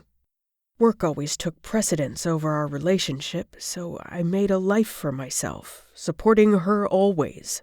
Your mom's the calm, steady one, but we grew apart. His voice hitched. Says our relationship can't be reconciled. The calm, steady one. I brushed tears from my cheeks as the realization crept up my spine. I worked year after year with no end in sight, just like my mother. Passing up friendships and fun. Would I crack one day too? Disappear without so much as a goodbye to my child? Or to the man I'd once loved? The scenario terrified me. Jill, my dad's voice broke. What should I do? I gaped at the phone. I have no idea. I dialed my mom's cell 5 times throughout the day, but each time my call was sent directly to voicemail. How could she just up and leave my dad after 33 years of marriage? Or ignore her daughter? Just before 5 o'clock, I had a meeting with my favorite colleague, Scott Broderick. Charlie had hired Scott 6 months ago directly out of law school. Under my tutelage, Scott learned how to evaluate a personal injury file for the 3 key elements. Insurance coverage, which was a must if we were going to take on the prospective client's case. Liability, which had to be clear. A case was hard enough to argue without having to prove the other party was actually at fault. And the creme de la creme, settlement potential. Pretty obvious there, the higher the dollar amount, the better. Without a doubt, the more significant a monetary value of the case, the more likely we would be lenient on the clarity of the second key. Even with sticky liability, insurance companies would often pay out on high damage claims to avoid the risk of trial and the unknown outcome of unpredictable juries. After 6 months with the firm, I felt gratified by the long, hard hours Scott worked, his attention to detail, and his eagerness to absorb any advice I gave. Patting the thick file of documents on my desk, I glanced up at Scott, who sat attentively across from me as we went over the Beatty file. "You reviewed all the medicals?" Scott nodded. "Yes, I reviewed them upon receipt, then again in entirety this afternoon." My question had been rhetorical. I know Scott Broderick wouldn't come to my office unprepared. My mouth curved upward in a proud smile for my protégé. All hadn't been lost at work. I still had one loyal person. "Why don't you write up your evaluation?" It was now after 5, and the conflict between my parents had left me drained. But if I gave Scott authorization to settle today, he could attempt to resolve his case first thing in the morning. "We can go over it in an hour." Scott responded by checking his watch. My brows came together in confusion. It was only a few minutes past 5, and he normally worked as late as I did. "I'd love to, Jill." Scott squirmed in his seat. "But Ryan invited a few of us to get together for basketball Tuesdays and Thursdays." "I see." "Yeah, I saw plenty." While I'd be in here working my tail off, Ryan would be out shooting hoops. "You know me, Jill. Normally I'd stay late for you, but Ryan—" I eyed Scott critically while he continued stumbling out excuses. He'd been turned to the dark side. As if on cue, my nemesis appeared in my doorway. "Scott, I've been looking for you. Ready to head out?" Scott's face lit up. "You bet." He turned back to me awkwardly. "See you tomorrow, Jill?" I nodded coolly and watched my protégé duck his head and scurry out of my office. Then I set my stony glare onto the eyes of the enemy. Ryan cocked an eyebrow. "What's with the laser eyes?" I stood and began stacking the medical documents into neat piles. This slacker didn't deserve a response from me. He came closer, slipping his hands into his pockets. "You don't believe in the good of exercise?" I thrust my hand on my hip. I happen to work out most days of the week. Ryan's gaze drifted down my body, then back up again with a look so intense it made my knees weak. "But that's not the point. I put a hand on the beady files to steady myself. Scott has a very promising future. He doesn't need any distractions from his work. His heated gaze cooled into a look of confusion. How is basketball going to ruin his career? It killed me that he could run the department and still have time to pal around with coworkers. I'd barely had time for lunch with the girls on Friday due to Ryan's unnecessary memos and reports. Some of us don't jump off the clock just because it's 5. I crossed my arms and leaned back against my desk. It's one thing for you to not take your job seriously, but the rest of us don't have relatives to hand us a job. We need to earn it. Something you obviously wouldn't understand. Ryan's face grew taut as he shut the door behind him and stormed over to me. Just because I wasn't working at this particular firm my entire career doesn't mean I didn't earn this position. I spent 7 years working my way up in San Francisco. Is that how you ease your conscience? I stared into his sexy hazel eyes that were so heated I had the strong urge to press my mouth to his. I deserved kudos for resisting. My conscience is clear, Buttercup. His face was inches away from mine. In fact, if I hadn't gone to San Diego, I would have had this exact same job at a much larger firm. Just because you were here first doesn't mean I'm not qualified for this position. Is that so? My blood hummed. How dare he speak to me this way after he waltzed in and destroyed everything I'd worked so hard to build? And why did I want to kiss him so badly? He flattened his hands on my desk, pinning me in so I couldn't escape if I wanted to, which I didn't. What bothers you more, Jill? The fact that I got the job, or that I can do it as well as you could and still have a life? I flinched, feeling like he'd struck me. I have a life. He leaned closer, eyeing my mouth. That's not what I hear.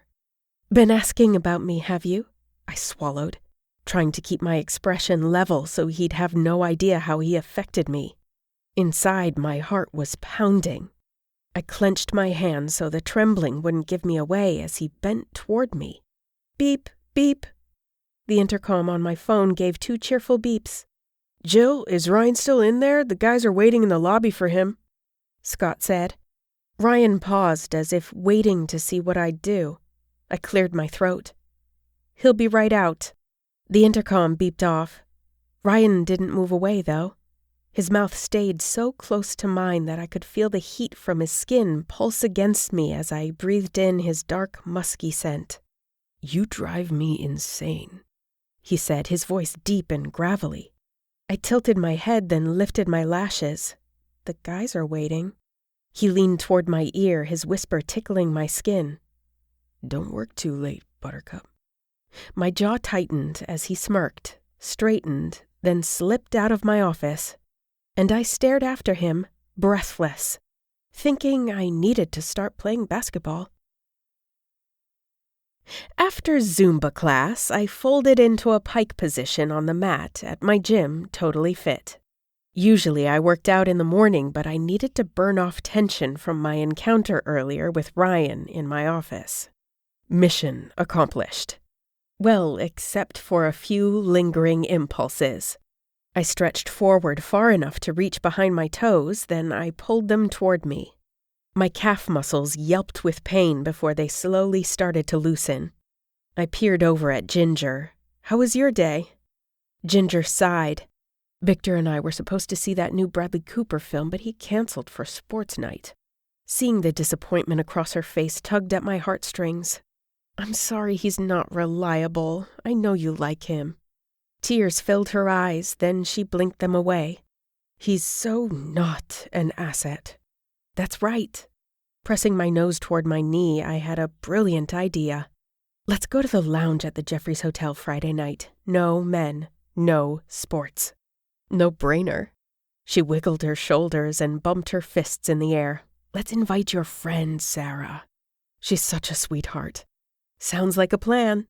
I flattened my stomach against my thighs, thinking how nice it was working out with a friend. How was work? Ginger asked. In an instant, I pictured Ryan's heated expression as he had me pinned against the desk. Ryan's infuriating. He started a basketball team after work Tuesdays and Thursdays. You mean they work out? Ginger scanned the room with a frantic expression.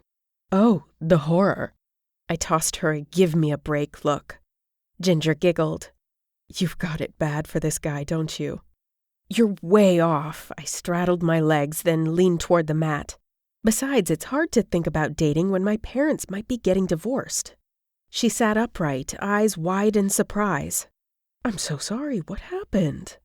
I pushed to my feet, stunned to find myself eager to share with her.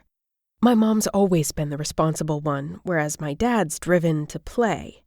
But when he came home from hiking in the Andes the other day, she told him it's over. Ginger glanced at me as we headed for the locker room. That sounds so sudden. Were they having problems? I've never heard my mom complain about my dad, ever. I pushed the locker room door open and waited for a woman to pass by as she came out. You know what's weird? I keep thinking about something Kristen told me. That if you're only doing one thing with your life and it goes badly, you crack. Her brows shot up. Remind me to diversify. I shook my head and dialed my lock combination. Kristen thinks I need less work and more fun in my life. She held her hands out. We're going out Friday night. That's fun and totally non-work related. My fingers froze on the lock dial and I twisted in her direction. You're right. I felt the smile spread across my face as I realized I'd achieved what Kristen had told me to do. I was having fun. Then my brows came together. She'd only given me one goal, and now she was gallivanting around Italy. What was I supposed to do next? Chapter 6.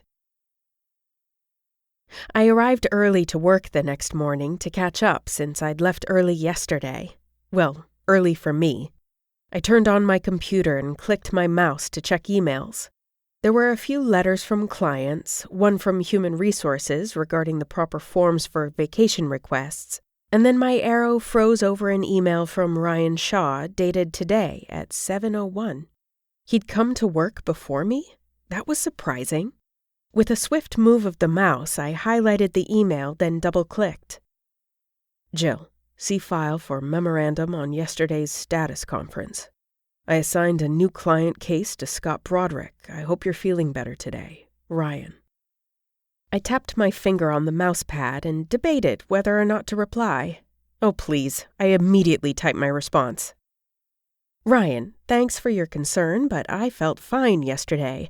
By the way, one does not need to bounce a ball to have a life. Jill.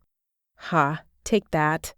Leaning back in my chair, a satisfied smile spread across my face, until I heard my computer chirp.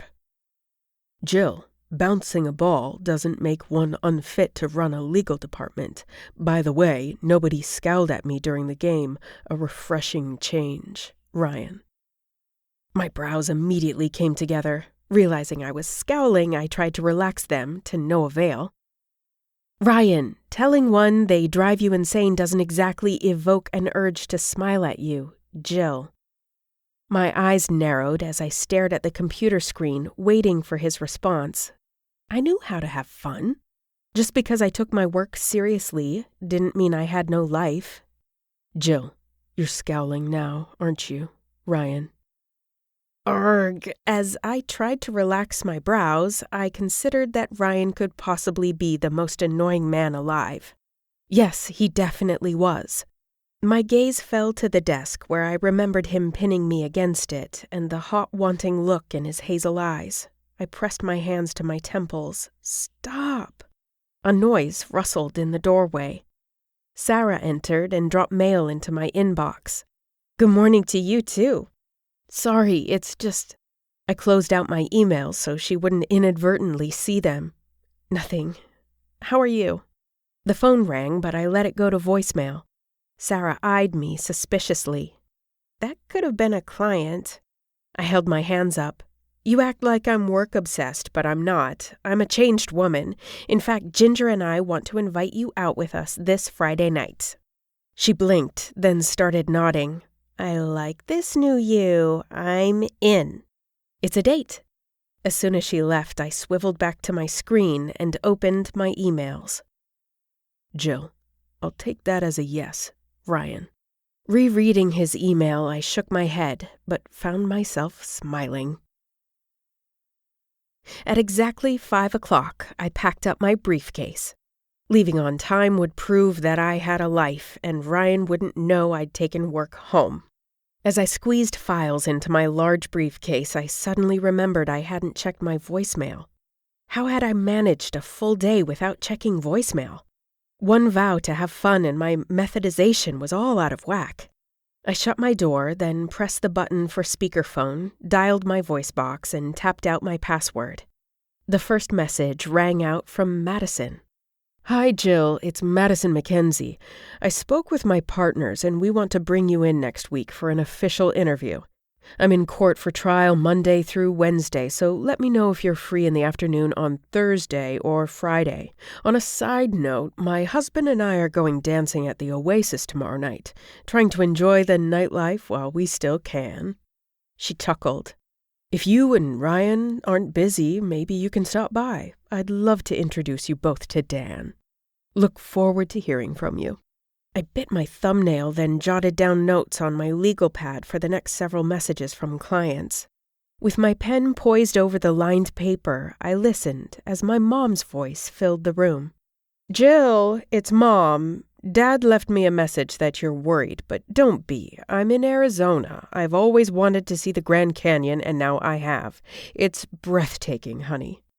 I can't believe I waited this long to go. Not sure where I'm off to next, but I can guarantee one thing. I will not be calling your father. I'm sorry about your losing the promotion. Maybe you need a vacation too. Call if you want to join me. Love you. My throat tightened as I dropped down into my chair and gazed out the window. My mom had gone bonkers. She'd completely lost it. Was that what I was doing from working too much too? Unable to stop them, hot tears slipped down my cheeks. Why had I been passed over? Because Jim Shaw decided to hire his nephew when personal injury wasn't even his department. It was Stan Corbett's. The least he could have done was bring his nephew in to help with his own responsibilities. Maybe I'd been taking the wrong angle, blaming Ryan. I'd completely overlooked the people who'd handed the promotion to him. My blood boiled.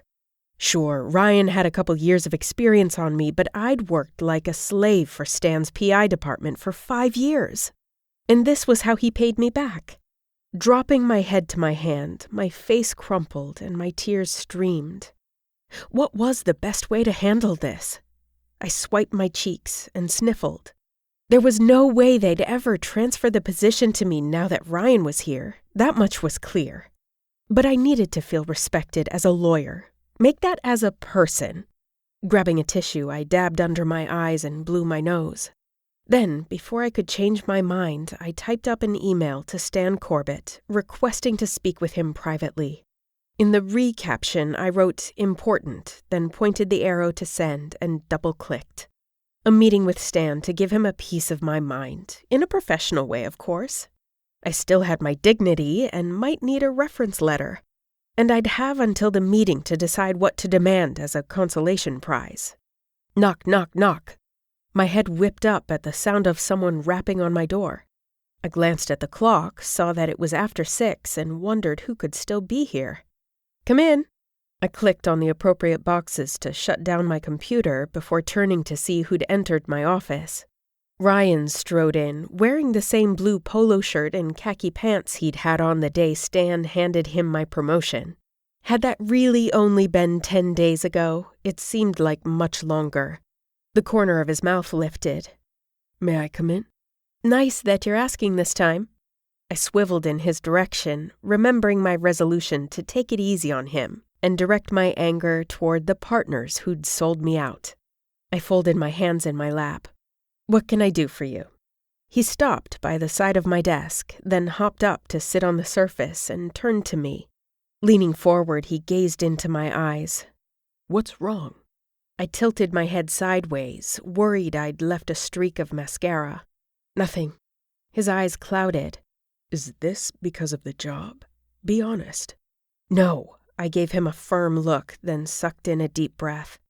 My parents are separating. I just got a voicemail from my mother, I said, because I didn't want to hound him about the promotion anymore, and also because it was true. Man, that's rough. His brows came together. I'm sorry. Thanks. I nodded, then fiddled with a highlighter from my desk. I didn't see it coming. They seemed fine, not really happy because their relationships always seemed lopsided, with my mom doing all the work. When I got married, it would be an equal partnership. We'd be a team. Wait, since when had I started thinking about marriage? Had I slipped into PML? It was the opposite in my household. With his legs dangling off the desk, he leaned onto his thighs and peered over at me. My mom had stayed at home and seemed unhappy because she didn't have any goals. I wish she would have had a drive in something she loved. That's one of the things I admire about you. What?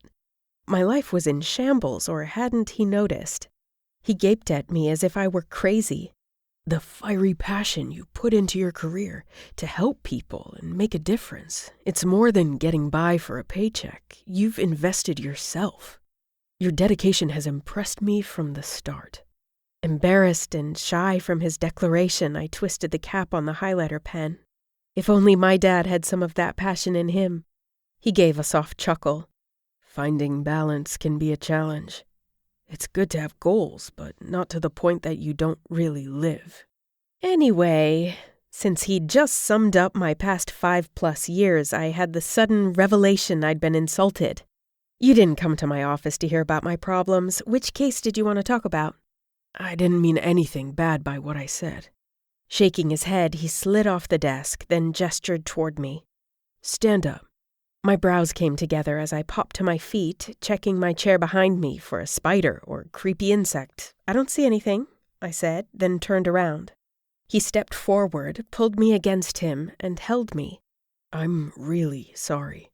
My first reaction was to pull away, but the feel of his warm, hard chest against my cheek felt inviting, and I nestled into him.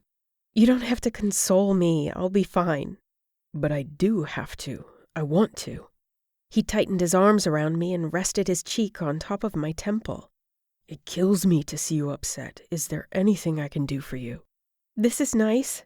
I breathed him in, then something tingled on the back of my brain, and I stepped back. Actually, there is something you can do for me. He brushed a piece of hair back from my face. Name it. Feeling shy, I lifted my lashes. I need you to be my boyfriend for more than 15 minutes. One more night. His eyes lit up. Does this have anything to do with Madison Mackenzie? Yes. I bit my lip, wishing he didn't smell so good standing this close to me. She's going to this dance club tomorrow night with her husband. Since she thinks we're together, she asked if we wanted to meet up with them. I was going out with my friends anyway, so you don't have to stay long. In fact, you'd probably only need to drop by long enough to meet her husband. He raised his brows. Just to be clear, you only want me to come for Madison. You're the one who offered to help. I stepped back, reaching for my briefcase. If you can't spare time from your busy social calendar. Grabbing my arm gently, he lifted my chin. I'll be there. You can count on me. My belly fluttered as my gaze met his. Thank you. He nodded, made his way toward the door, then turned back. Anytime, Buttercup. I gave him a grateful look in return, wanting to hate him for ruining my life, but finding it harder and harder to do so. Friday night, Ginger, Sarah, and I arrived at the Oasis in downtown Sacramento a little before 9 o'clock. In my black pants and white sequined top, Madison would have no doubt that Jill Parnell was ready for fun, thus balancing out the demanding position I wanted her to give me. And the whole supportive boyfriend thing would be the icing on my cupcake, too. IDs, ladies. A burly bouncer wearing a tight black shirt scrutinized our driver's licenses, which I took as a compliment considering I turned 21 nearly a decade ago. I paid the cover charge, then ducked through the door into 80s night at the Oasis. When was the last time you came out dancing? Sarah yelled over Duran Duran's New Moon on Monday as she adjusted the strap of her green halter top. I believe we had a different governor in office. I scanned the crowded club for Ryan, who had texted that he'd meet me here around 9. I didn't spot him, but the place was huge and had a lot of dark corners. Shall we get a drink before grooving with our hot moves? Ginger grabbed my hand, leading me through the crowd, then we stopped at the edge of the dance floor. I'll get this round, Sarah offered, waving away the cash I held out. Mojitos all around? Ginger smacked her lips. Sounds delicious. Be right back. Sarah squeezed her way up to the crowded bar. Still thinking about Victor? I watched the crowd dance under the colored strobe lights as the DJ switched songs to Tainted Love by Soft Cell. The familiar beat had my body itching to let loose all of this pent-up stress from work. I broke it off with him. Ginger slipped her arm through mine, then led me to the center of the wooden dance floor. I wanted to cheer as I turned to my friend. Are you okay? She shrugged. I'm bummed, but I'm not going to let it ruin my girls' night out. Don't forget my fake boyfriend will be making an appearance. Securing our spot, I swung my hips to the beat, letting the music wash over me. While we danced, Ginger nodded toward a tall blonde with a nice build. Maybe I should ask that guy to dance. My gaze drifted down to his left hand, where a flash of gold glinted off his ring finger. Married. Figures. Ginger laughed, then nodded toward a guy with short brown hair and a nice smile. What about him? With my hands in the air, I glanced to my right. He looks nice. She nodded. I know, right? But does he seem like the kind of guy who'd ditch me when I need a date for a wedding? Just ask him to dance and have fun, I shouted, surprised at my own advice. Since when was I not worried about planning, evaluating, and making sure we didn't waste our time on the wrong man? Kristen's advice to just have fun must seriously be rubbing off on me. I wasn't sure if that was a good thing or not, but Ginger's face lit up and she zipped off toward the brown-haired hottie. Alone on the dance floor, I glanced around and caught sight of Sarah waving me over. Our drinks were set on a round chrome bar table. Fanning my hot cheeks with one hand, I lifted the mojito with the other hand and took a long, refreshing sip. Looks like Ginger met someone. Sarah tilted her head toward the dance floor where Ginger and her dance partner were getting down to the music. Sarah scrunched her nose. Now we just need a dance partner for me. I put my hand on my hip. What do I look like, soggy tofu? A slow smile crept across her face as she glanced over my shoulder. Your dance partner just arrived, and oh my, Ryan looks even better out of the office, and that's saying something. I see why you smooched him on the dance floor at that wedding. Holding my drink, I turned around and spotted Ryan coming toward me. Oh, wow. Sarah hadn't been exaggerating. Colored lights flashed across his handsome face as he wove through the crowd, wearing a button-up shirt opened at the collar and a knowing smirk that had me dying to find out what he was thinking. Ryan stopped in front of me, brushed his lips over my cheek, then whispered in my ear, You look amazing. A rush of jittery pleasure flowed through me, then my brows came together when I remembered he was just playing a part. You can knock off the act. Madison's not here yet. His eyes narrowed in a sexy way, and he nodded at Sarah. If this is how she responds to a compliment, imagine how she'd react if I upset her. Sarah choked on her mojito, laughing, then put on a serious expression. Maybe she needs a dance to loosen her up. You're absolutely right. He slipped his hand into mine. Let's go, Buttercup. I wavered for a moment, then decided it would be beneficial for Madison to see us on the dance floor together. It would validate that I adhere to her theory of having a full personal life that releases my stress, yeah right, so I can thrive better at the office. Okay, I agreed, shaking my head at the stunts I had to pull to advance in my career. The feel of Ryan's warm and slightly rough hand made me sigh as he led me toward the dance floor. Were they rough as a side effect from playing basketball? I found myself wanting to know everything about him, even down to the little things. Not good. Joan Jett's I Love Rock and Roll blasted out, enveloping me in that soothing beat as my body started moving to the music.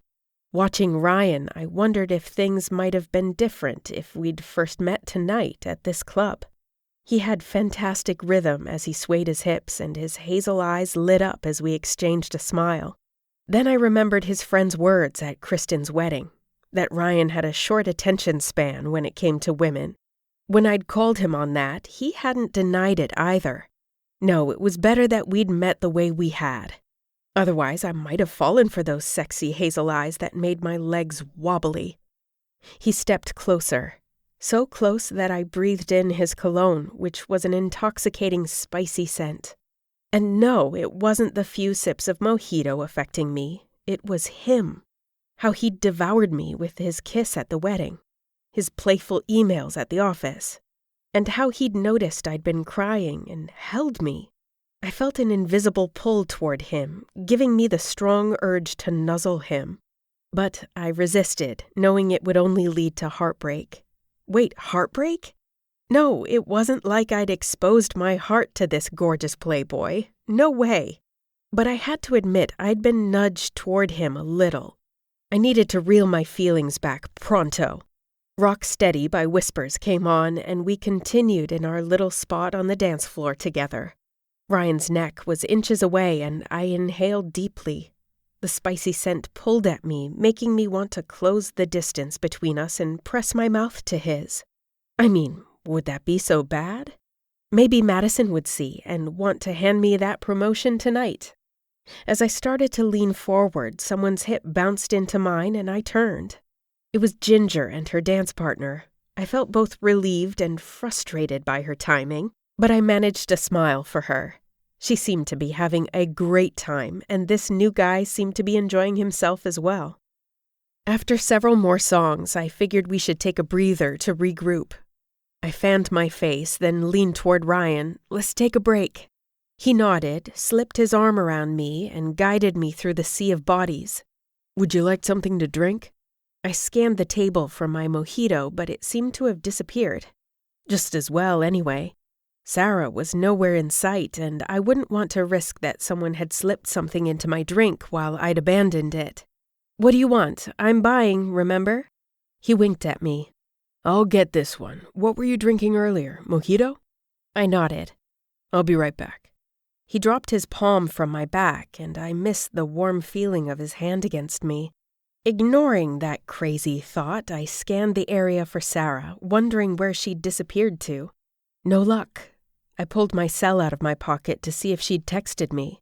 No incoming texts, but I did have a voicemail. I squeezed my way around the crowd to the ladies' room where the music was infinitely quieter. I dialed voicemail, typed in my password, then brought my phone to my ear. Hi, Jill. It's Madison. Dan and I were all dressed to go out when an unbelievable fatigue settled over me. Must be the baby wanting me to rest. So I'm sorry to say we won't be able to meet you tonight. I look forward to seeing you Friday at 3, though. My partners are excited to meet you as well. Give my best to Ryan. Have a good night. Disappointment made me close my eyes and lean against the wall. But then I reminded myself that she'd said the partners were looking forward to meeting me, and that sounded promising. I clicked to the sink in my heels, jerked a paper towel from its rack, and ran it under the faucet. What would I do with Ryan now? It would be rude to desert him after he'd come out tonight just for me. Although, maybe he'd just come out because he felt sorry for me since he'd gotten the job I wanted.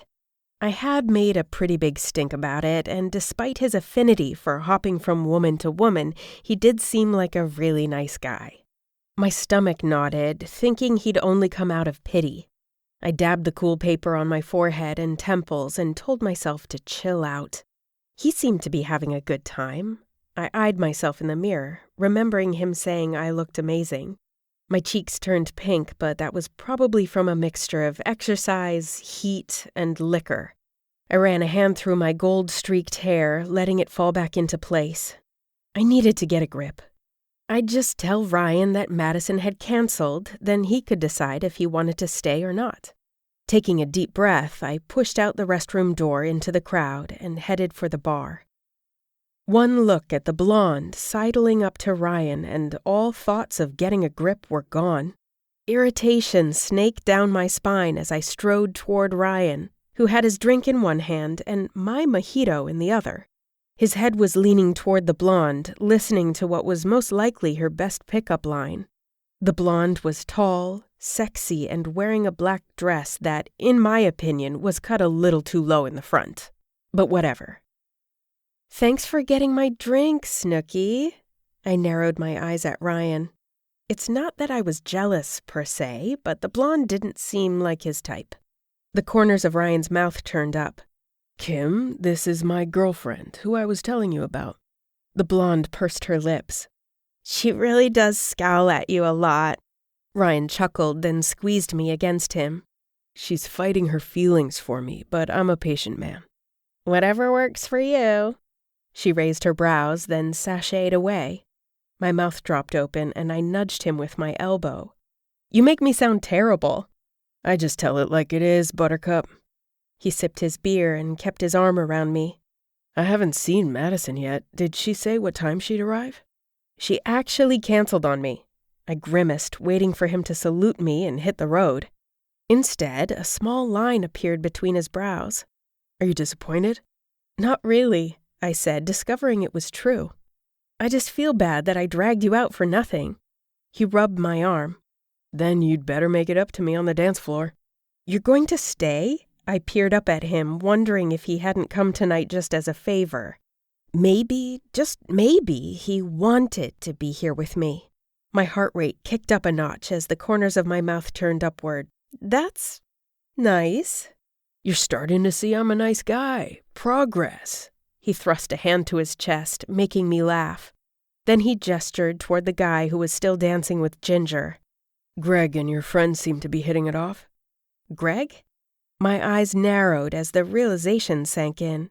Ryan wasn't staying to spend time with me. He couldn't ditch his friend. Ryan sipped his beer, then glanced at me. "Uh-oh, the scowl is back. Did I do something wrong?" "No." I shook my head, knowing those sexy hazel eyes had distracted me. The comfort of his arm around me wasn't helping either, so I stepped away. "How do you know Greg?" "Grade school." His brows came together when I moved away, but he merely took another sip of his beer. "Greg lives in San Diego and flew up for an interview this morning at Marmaduke Medical Center. If all goes well, he'll be moving to SAC." I nodded, then spotted Sarah making her way over to us, bringing a man in tow. "Jill, look who I ran into." A blonde, beefy guy appeared before me, and I recognized him from the lounge at the Jeffries Hotel. "Bud, nice to see you again." "The pleasure's all mine." He smiled, revealing straight white teeth, then eyed me up and down. "You are looking just as gorgeous as ever." My mouth curved upward. "Well, thank you." Ryan stiffened beside me. "And how do you two know each other?" "He bought Jill a drink last weekend," Sarah said matter-of-factly. I turned and glared at Sarah, but she just shrugged as Ginger and Greg walked over and joined us. Bud crossed his very muscular arms. "Then I asked Jill to run away with me, but she turned me down. You must be the boyfriend who's keeping the woman of my dreams away from me." Ryan eyed Bud's outstretched hand before gripping it in a way that appeared more firm than necessary. "That's correct." Noticing Greg's wide eyes at Ryan's comment, I wrinkled my nose. "I'd like to point out that Ryan's not keeping me from anyone. I make my own decisions." "But I don't see a ring on your finger." Bud's gaze lifted from my hand, and he turned his attention back to Ryan. "You planning on making it official?" Ryan's horrified expression spoke volumes, so I looked at Ginger and then Sarah. "We about ready to head home?" Sure." Sarah slipped her arm through mine, then led me several feet away. "I would rather stay and watch these two guys duel it out over you, FYI. Ryan's my boss." I rubbed my forehead, knowing nothing could ever happen with him. "He's the partner's nephew. And you like him." She put her hand on my shoulder and leveled me with a look. "Admit it." I shook my head. "He's not my type."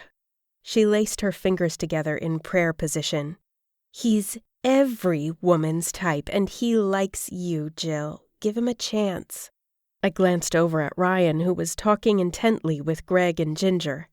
"All I want to focus on right now is getting back on the partner track. Love doesn't last forever anyway. Look at my parents." A wide grin spread across Sarah's face. "Did you say love?" I crossed my arms. "You know what I mean." "I think I do." She smirked, then turned as everyone joined us. Greg and I thought it would be fun to get a snack at the diner around the corner. Ginger gave me a meaningful look. "Do you guys want to come?" I squinted, trying to decide if she wanted us to join them or not. "No?" A relieved look spread across her face. "Since I picked you up, Ryan offered to drive you home." "Very sweet of you, Ryan." Sarah stretched her arms above her head, then gave Ginger and me hugs. "Since I have my car, I'll head out. Thanks for the fun." Ryan's gaze met mine, and my stomach flipped. I was so in trouble. Chapter 7. In the parking garage, Ryan pressed a button on his key ring and the rear lights flashed on the black BMW with new plates. He opened the passenger door and I slid in. Inside, I took a deep breath and inhaled the combination of leather and new car scents. My brows pinched. Ryan got a new car, my job, and his friend up for the weekend while I was stuck pretending to have a boyfriend so my potential new boss would hire me. My life was golden, not. My head fell back against the headrest and I shut my eyes. I'd go home, get some sleep, and start fresh in the morning, maybe afternoon. The driver's door opened and I heard him slide into a seat and that delicious, spicy scent wafted up my nose. I gave him a side glance. Your date duty was over. I could have taken a cab. He started the car and the engine purred to life. "Am I making it harder for you to hate me?" "Yes. No." He turned my way, then leaned toward me, his eyelids hooded just like they had right before he kissed me last time. My belly fluttered and I held my breath. But he reached past me, pulled the seatbelt across my lap, and clicked it into place. "Safety first, Buttercup." "Thanks." I let out my breath, frazzled that I'd forgotten my seatbelt since I was religious about buckling up. My mind was ready for this night to be over, even though my body wanted so much more. I waited for the car to move. When we remained parked, I twisted to see what the holdup was. "Why aren't we rolling?" "I don't know where you live." He brushed a lock of hair back from my face, like somehow he had needed to touch me. "We were having a good time inside. What happened?" My eyes burned, so I immediately closed them and faced forward. "Get onto J Street and hang a left at 43rd. With a sigh, he thrust us in reverse, then sped off. We arrived at my house in less than 10 minutes. Ryan got out first, then I pushed my door open and we ambled up the walkway in silence. A cool breeze blew by and my bare arms prickled. He put his arm around me. "Cold?" Tired, drained, worn out, like my heart had been run over by a Ferrari. I felt his gaze on me as I reached into my pocket for the keys. A war raged inside me. I knew I should unlock the house, run inside, then slam the door behind me. But for some reason my body hovered on the doorstep, unable to insert the key into the lock and end this night. Finally, I lifted my lashes. "Thanks for going out tonight."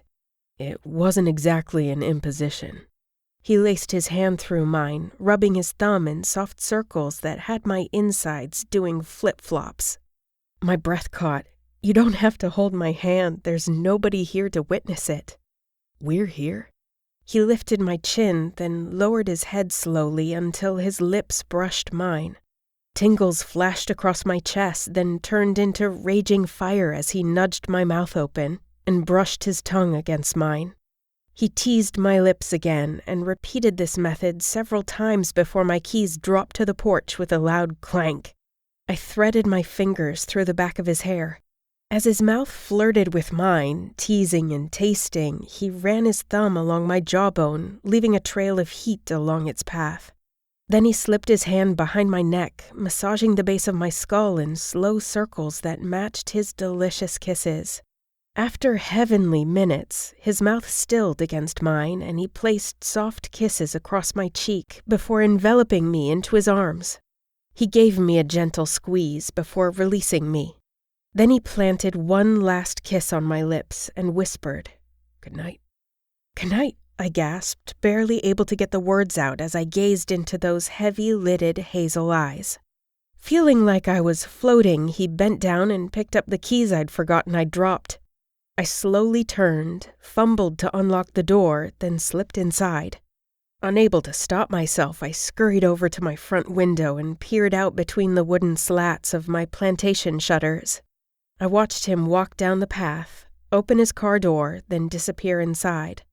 His headlights came on, then he sat there for a moment fiddling with something, before he pulled away from the curb and sped down the street.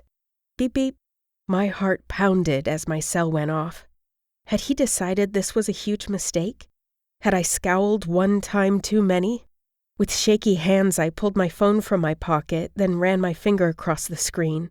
"Sweet dreams, Buttercup. I'll be thinking of you." "Me too," I typed back, and meant it. I arrived at the office Monday morning wearing my favorite black pinstriped pantsuit. The suit was symbolic since I'd worn it the day the partners had denied me the promotion. It was essential that I move back into professional mode because that's who I was and that's what I enjoyed. No more complaining, no more pity party, just good old-fashioned hard-working Jill to make myself feel right again. It would be a little challenging on only a few hours of sleep since I'd cozied under my covers and relived Friday night's kiss over and over in my head until the wee morning hours. Ryan had texted me on Saturday, then again on Sunday. He was visiting family all weekend and said that he'd see me at work. I'd had a ton of catch-up work to do thanks to my going out Friday night, but it was weird. Usually I happily took a break from a guy. But with Ryan, out of sight was definitely not out of mind. I strode through the glass entry door to Corbett Gray & Shaw at 8 a.m. The receptionist was already on the phone. She twirled her gray and black peppered hair as she spoke quietly into the receiver. Personal call. Ruth covered the mouthpiece with her hand and gave me a guilty look. "Good morning, Jill." "Good morning, Ruth," I nodded. The old me would have frowned at an obviously unimportant personal call. But after the last 2 weeks, I figured she should take all the personal calls she wanted. Because if Stan's cousin needed a receptionist job, he wouldn't think twice about booting Ruth out. I strode past Scott Broderick's office, gripping my briefcase in my hand. I spotted Valerie leaning her hip against his door jamb. She wore a red knit shell over tight white slacks and her hair tossed over one shoulder. As she passed by, Val met my eyes with a look that said, "I have a secret." Her bow-like mouth puckered and her nose twitched. "Hi, Jill." A dreaded feeling came over me. Could she know about Friday night? Maybe Ryan had played basketball with Scott and let something slip to the team. Would my name be passed around Corbett Gray & Shaw like in a men's locker room? My legs felt like jelly, but I kept my face blank as I nodded in her direction. "Morning, Val." I rushed to my office, plopped into my chair, then dropped my briefcase with a thud. Really, what was the likelihood that they were talking about me? I unbuttoned my suit jacket. My power suit. Must show control. Must get back into work mode. True, my career had sunk deeper than the Titanic, but it had nowhere to go but up. And I was nothing if not motivated. Time to make things happen at work, like I used to. Now was the opportune moment to bring my career back from the dead. As of today, I'd be asking for, no, demanding, a raise. One so big it would take the edge off them hiring Ryan for my job. Then I'd hopefully be hired at Mackenzie of Mackenzie Atkins Hogan & Hall on Friday and would leave with my head held high. I turned on my computer, then checked messages to see if Stan had responded to my Friday email. No dice. Not a great start to my week. I unlocked my briefcase and pulled out the Somerset files. Despite Ryan's picayune interference, this was my case, my biggest case. The trial was only a month away and my client was counting on me. I thought about Marie Somerset, who'd filed a wrongful death action against Peter Perkins. Perkins was a Sacramento lobbyist who had driven his SUV into Stanley and Marie Somerset's compact car. Marie's husband died a day later as a result of his injuries from the accident. I heard a rustle in the doorway and looked up to see Sarah enter, drop the weekend mail into my inbox, and turn to leave without so much as a good morning. "Sarah, would you sit down for a moment?" I closed the Somerset file, wondering what was with her tightly wound face. "Close the door behind you." She shut the door, took a seat in the black leather chair, and crossed her legs. "Something's bothering you," I said. Even though that was obvious, I figured I should spell it out just in case.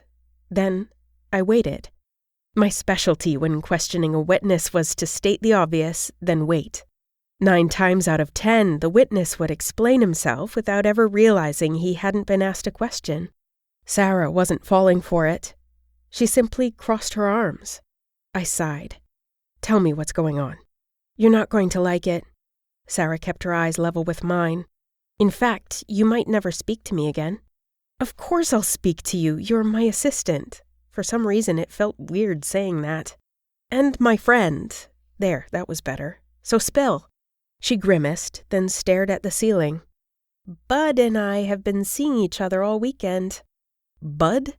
I asked, wondering who he was and why I'd care. Then it clicked. "Oh, Bud! I'm a horrible friend." She started wringing her hands. "He totally tried to pick up on you first, but then I went to the restroom at the Oasis after you all left.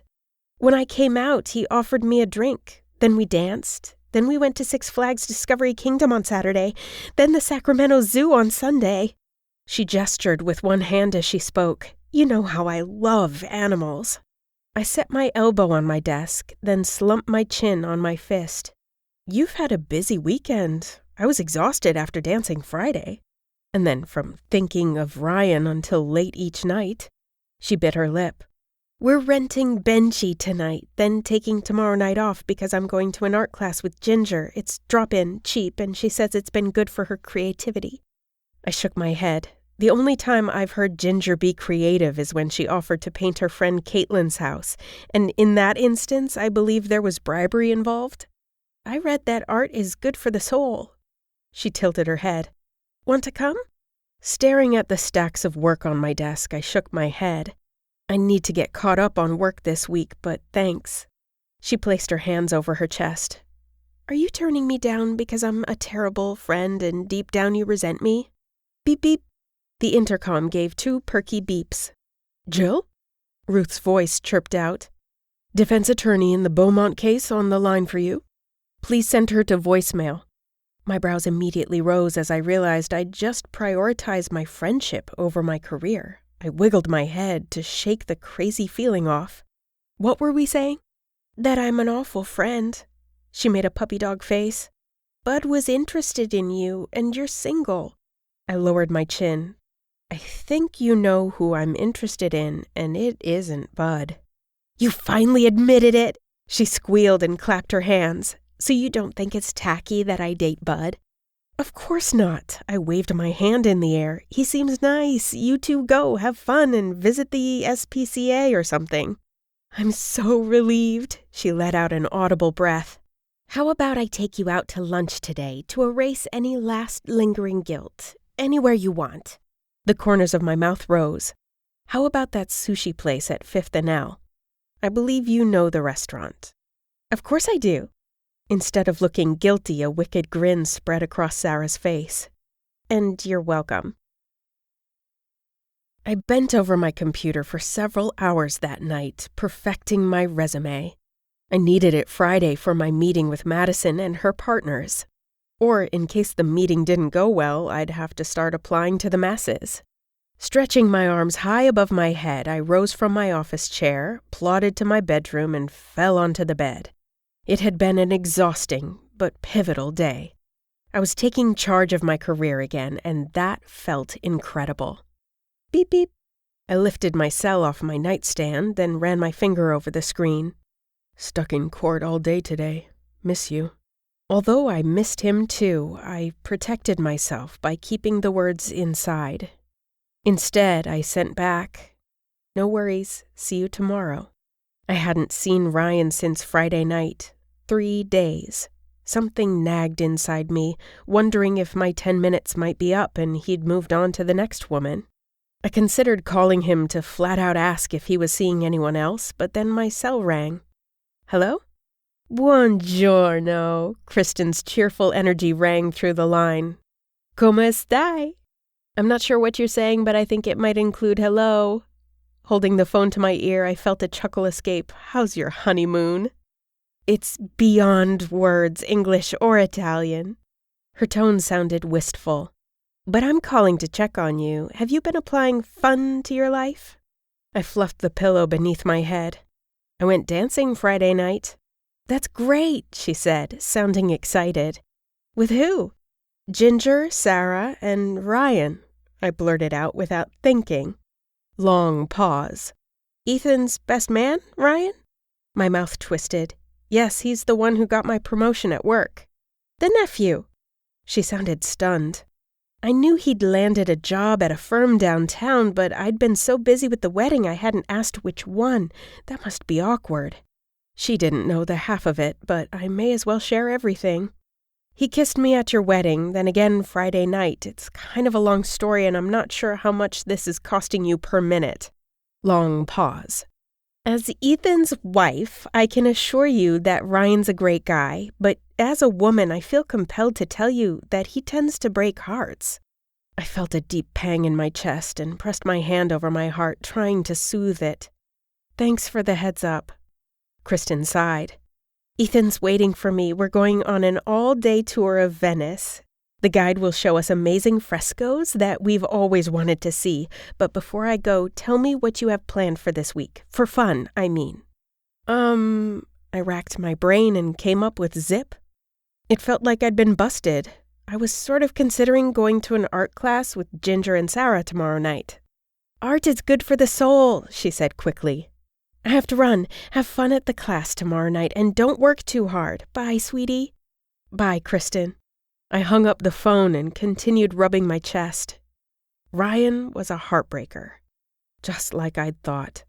Touching my bottom lip with my finger, I could almost feel our kiss on the front porch.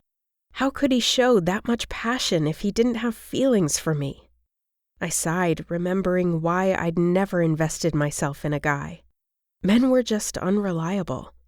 Keeping an eye on my goal, which Kristen had reminded me of, and that I was supposed to help my career, I dialed Ginger's number. Hey, how are you? I'm great. Ginger's voice was cautious. But you sound down. Biting my lip, I said, I'm miserable, but I don't want to talk about it. I'm sorry. Her voice sounded sincere. Anything I can do? My throat squeezed. I want to sign up for your art class tomorrow night. Is it too late for me to get in? She made a dismissive sound. Not at all. I know the teacher, Patty Smith. I'll call her tomorrow and let her know. Sound good? Works for me. My voice was flat and I felt drained of energy. Does this have to do with Ryan? She asked in a suspecting tone. My eyes burned and I felt like I might lose it if I confided in her. I'll see you tomorrow. I ended the call, squeezing my phone. Kristen's words circled my brain, prompting me to reread Ryan's text. Miss you. He didn't seem like the kind of person who would say something unless he meant it. But uncertainty flowed through me, and one thing was for sure. I'd be getting even less sleep tonight. Chapter 8. Ryan stopped by my office the next morning, but I brushed him off, claiming I was overloaded with work and glued to my desk the rest of the day. Not a lie. Then he surprised me by dropping by takeout from Takeshi at lunch, making it hard to keep a tight leash on my growing feelings for him. After work, I carpooled with Sarah to a beautiful Victorian building in Midtown where Patty Smith's art classes were held. Ginger handed me a large tablet of sketch paper as they converted the room for art class. You talked to Ryan today? Barely. I tore a large piece of paper from the tablet, then handed it to Sarah. I'm trying to focus on work. You're still worried about his bad boy rep? Sarah accepted the sheet and clipped it onto one of the 20-some-odd easels that circled the room. Then she gave me a guilty look. Just because of what Kristen, Ryan's friend, and Ryan's assistant from San Francisco said? His assistant told you he's a player? My stomach coiled as the confirmation list seemed to be rapidly increasing. Sarah twisted her hand back and forth. More that he was a hot commodity among the female masses. Was that recommendation supposed to be better? My gaze snapped up to Ginger. How did things go with Greg? It was fun. She shrugged. He flew back to San Diego, and I'm not into long-distance relationships. I understand, I said. Once my sheet was pinned to my easel, I surveyed the room. Every participant in this class was female. Most of the ladies were young, had their hair done, makeup fresh, and wore dressy clothes that looked better for a nightclub than an art class. I looked down at the jeans and basic shirt I'd chosen, considering the high probability that I'd spill paint my first time out. Why is everyone so dressed up? Oh, Ginger smirked. I probably should have mentioned it. A lot of us are actually here to learn, but there's a select number who come to gawk at our model. My brows rose. We're not painting fruit or an Asian vase? She shook her head. This class isn't for still life. Patty hires a live model. The woman next to us leaned over. Our model is absolute eye candy. You're going to love this class. Sarah snickered, but Ginger seemed annoyed. Why did these women care so much about a model? He could be the hottest guy in the world, but if you couldn't rely on him, then what was the point? A door in the back of the room squeaked open, and a familiar, muscular blonde strutted into the room. He wore a long green robe as if he were going to a boxing match. My mouth dropped open. What's Troy doing here? Ginger eyed me before her gaze traveled over to Sarah's shocked expression. You know Troy? Closing my mouth, I turned toward Sarah. So that's why Troy always shoots out of the office right at 5. He has a second job here. Our model works at your firm? Ginger asked. Sarah's eyes bulged like they were about to pop out of her head. I'm not sure I can stay and still go to work in the morning.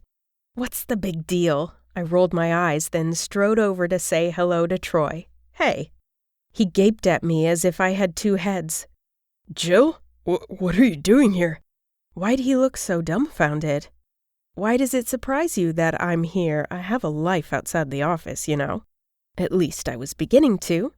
Troy's expression relaxed and he touched my arm. Sorry, just a little stunned to have you in class, but it's cool. He waved a hand. I'm fine with it. My brows popped up. I'm glad you're fine with me painting. His face broke into a smile. Are you an artist? How accurate is your ability? I shook my head. I'm just here to have fun and to exercise the right side of my brain. He nodded. It's especially freeing after being cooped up with the law all day. So much stress, you know? This is a good way for me to unwind. Art is good for the soul, I repeated like I believed it. It sounded like everyone had been relaxing in their downtime except me. Up until I saw you in that robe, I thought we were drawing fruit. No fruit here. He gave me a slow smile and ran a hand through his thick blonde hair. The sleeve of his robe fell back, exposing the thick muscles of his bicep and shoulder. Keep in mind I'm a rookie, I said, feeling out of sorts at not knowing the ropes. Plus, it didn't look like he was wearing a shirt. I swallowed, hoping he was wearing shorts under there. I'll try my best to draw you accurately. Troy winked, and his grin widened. You'd better. A feeling of terror came over me as I walked numbly back to my easel. Ginger stood with her hands behind her back, and Sarah was giving me a let's get out of here look. Welcome, everyone. Patty stood in the center of the room. Time to get started. Everybody have their charcoal? If not, there's a box on my desk. Always an A student, I hurried over to Patty's desk to quickly grab my charcoal so I wouldn't miss any instruction. Excuse me, Patty? Patty glanced my way. What's up? It felt like the entire class turned in my direction as well. What do we use to pick up the sticks? Is there a holder or something so I don't get my fingers dirty? Several chuckles rippled around the room. Jill, right? She said, reading off a piece of paper. No holder, just pick up the charcoal. Your fingers will get a little black, but it's no biggie. Got it. My chin lifted, but it felt odd trying something new. I inhaled deeply, determined to relax in my downtime, even if it killed me. Troy sidled up next to Patty, then dropped onto the bar stool set smack in the center of the easels. He leaned back onto the stool, then lifted his eyes toward me in a way that had the hair on the back of my neck standing upright. Patty appeared by my side. Relax. Do you see the black on my hands? She wiggled her fingers in the air. If you don't find this a good fit, you might consider our printmaking class. I'd rather just stay in the courtroom. Trying a case in front of a jury was much less nerve-wracking than this. Thanks for the idea. Class, be sure to pay careful attention to proportions. Patty continued her instructions. How big is the hand compared to the face? Are the eyes and nose appropriate distances apart? Sounded like math to me. Maybe I could get a handle on this. Deep breath and chill. Patty checked her watch. We've got an hour and a half. Then anyone who wants to share their work can do so at that time. Sound good? The class murmured affirmative remarks. Great, then let's start. Patty slipped out of the circle of easels. Troy? Troy glanced at me one more time, then a smooth smile spread across his chiseled features as he untied his belt loop. He shrugged the green fabric off his shoulders and the robe dropped away. Troy was naked and staring directly at me. No, this never happened in the courtroom. I glanced at Sarah, who'd made a shocked mewing sound, and one distinct thought ran through my mind. I could be at home reviewing my cases right now. Suddenly, something bubbled up inside me, and I fought to control my laughter. My colleague was sitting in front of me without clothes on, and I was supposed to draw him. This was comical. Around me, the scratching of charcoal against paper filled the room with a rhythmic sound. Yes, I'd seen pictures of David, but I was no Michelangelo. Patty put a hand on my arm. You need help? I nodded slowly. What had Patty instructed? Proportions? Size? I wasn't sure I could look at Troy there, let alone draw him. Patty lifted my hand as it clutched the charcoal, and she brought it to the paper. Just start with a light outline of the entire body. I took a deep breath, then slid the charcoal on the paper in quick strokes as instructed. Good. Patty smiled and she rubbed her chin. Just sketch the outline of the forms and smudge them to create shadows. If you show shadow and light accurately, you'll form the shapes. Make sense? Okay, I confirmed, then began outlining and smudging. I sketched and sketched, careful to focus on Troy's face and chest and avoid anything too far south. When our time was up, I stood back, put my hands on my hips, and admired my work. His chiseled face, hard pecs, and washboard abs hadn't turned out half bad for my first try. What the? Ginger gaped at the smiley-faced pair of shorts I'd drawn on my model. He wasn't wearing those. Creative license, I shrugged, because I made my own rules. Sarah and I doubled over with laughter. Only later did I realize that instead of pretending to have fun, I'd had a blast. The next morning, I worked out at Totally Fit, then arrived to work promptly at 8, fired up and ready to plow through legal briefs. Sketching Troy had been a laborious activity, along the same lines as that guy from Shawshank Redemption scraping his way out of jail with an old spoon. Probably no more art in my future, but it had been an interesting adventure. I checked my voicemails and had 2 from clients, then 1 from the Helping Homeless project. Apparently, the director of HHP had heard about my donation to the Sacramento Children's Home and that I'd expressed interest in doing more for my community. They were short on volunteers tonight for their dinner program, so I wrote down their name and number. Hovered over my desk, I lifted my head as Sarah strode in and dropped a stack of mail in my inbox. I'm still picturing the smiley-faced results of your artistic talent. I snickered. Glad to entertain you. Did you go for drinks with Bud after? She nodded, then slipped into the chair in front of my desk. He didn't find the art class quite as amusing. He kind of got possessive, demanding I not go anymore. I grimaced. Seriously? That's not good. I know. Her eyes glazed over. That's why I broke it off with him. We had fun, but I don't need to be controlled over lame, petty things. My heart went out to her, but it was a smart move. Need another girls' night? Her expression lifted. Definitely. Movement by the door caught my eye, and Ryan stepped in. Do you have a few minutes? Sarah stood. We'll plan the details later. Good morning, Ryan. Morning. He eased around Sarah, pushed the door shut behind him, then came up to my desk. I'm about to head to court, and I'll be gone all day. I glanced at my watch, 8:25 a.m. He must have a 9 o'clock appearance. Is that the Peterson case? Hope it goes well. Thanks. He slipped his hands inside his pockets, looking like a GQ cover model in his suit and tie. Have dinner with me tonight. I'll make a 7 o'clock reservation at the Melting Pot. My favorite fondue restaurant. Sarah and her meddling. Thanks for the invitation, but I can't. He turned his head slightly. Tomorrow night? I lifted the Somerset file off my desk and opened it. Let's just keep it to business. Unless you have a case you have questions on, I have a lot of work to do. His brows came together. What's going on, Jill? Nothing. I gestured to my file. But my boss has requested more trivial memos for the Somerset case, so I'm bogged down with that. Trivial? His facial features darkened. Do you honestly think I'd ask you to do something if it wasn't necessary? I leaned back in my chair, squeezing my highlighter. No, I think recording memos of every time the opposing attorney said no to settlement can be very helpful in resolving a case, in a reversed world. I hated my sarcastic tone, which was completely juvenile. But I'd do anything to avoid discussing what had happened between us. Plus, those tedious memos made me want to rip my hair out, just saying. He crossed his arms and held a look of disbelief. Those memos are important. I tapped my pen against the file. In addition to documenting phone calls with the defense attorney, maybe you'd like me to create memos for each time Mrs. Somerset visited the restroom? His eyes narrowed as he studied me. Why won't you go out with me? Annoyed that I was impressed by his focus, I stood and started rearranging things on my desk, trying to calm my nerves. I don't have to explain myself.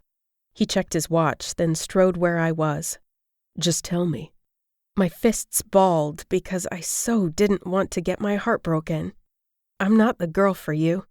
He stepped closer, his hazel eyes peering into mine in a way that had my tummy bouncing. You're wrong about that.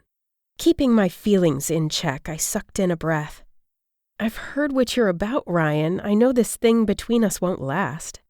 Holding my gaze, he brushed my cheek gently. I think we'd last a lifetime. My heart fluttered, wanting to believe him. What made me so special that he'd change his track record from bad boy to Mr. Dependable? You do? Yes, but I have to go or I'll be late. He ran his thumb along my jawline. Go out with me tonight. We can talk more. Remembering my voicemail, I shook my head. I'm serving dinner to the homeless tonight. There's a program and they're short on volunteers. He nodded. Then tell them they'll have 2 volunteers. I'm taking you out after. The corners of my mouth curved upward. You're very persistent. When it comes to you, Buttercup, I always will be. He brushed his lips against mine, then hurried out the door. We parked at the curb of a cul-de-sac where a long line of people had formed on the sidewalk. Sherry, the program director at HHP, shook my hand, then Ryan's. I'm grateful for your help. She smiled and sounded sincere. Ryan slipped his hand into mine. We're glad to be here. Sherry gestured toward an area in the front. Bob can use you both at the burrito station. He'll show you what to do. We nodded, then headed over to Bob as the line of people started to move. Bob handed me a burrito, then gestured to several large boxes containing more. We'll give these out as the guests pass. Ryan, you stand after us and offer each person a napkin and bottled water once they've received their food. Sound good? I nodded. Bob's energy bounced off him, and it felt contagious. Good evening. Bob stood to my left and greeted an elderly man with gray whiskers. He handed out his first burrito. Now it's a good evening. The man appeared grateful to accept the burrito from Bob's outstretched hand. Beautiful day, isn't it? Bob greeted the next in line, a middle-aged woman. Any day I wake up is beautiful. Her voice was hoarse and her hair looked in dire need of a shampoo. "Bless you, sir." I wondered what this woman's story was and what more I could do to help her. Making a donation and handing out burritos didn't feel like enough. Bob pulled the last of the burritos out of his box, then tossed the empty box aside. "Good evening," I said, then handed a burrito to a man who approached, bringing along a Labrador mix, leashed using a tattered rope. "Thank you, ma'am." He patted his dog on the head as he stopped in front of me, then gave part of his burrito to his pet.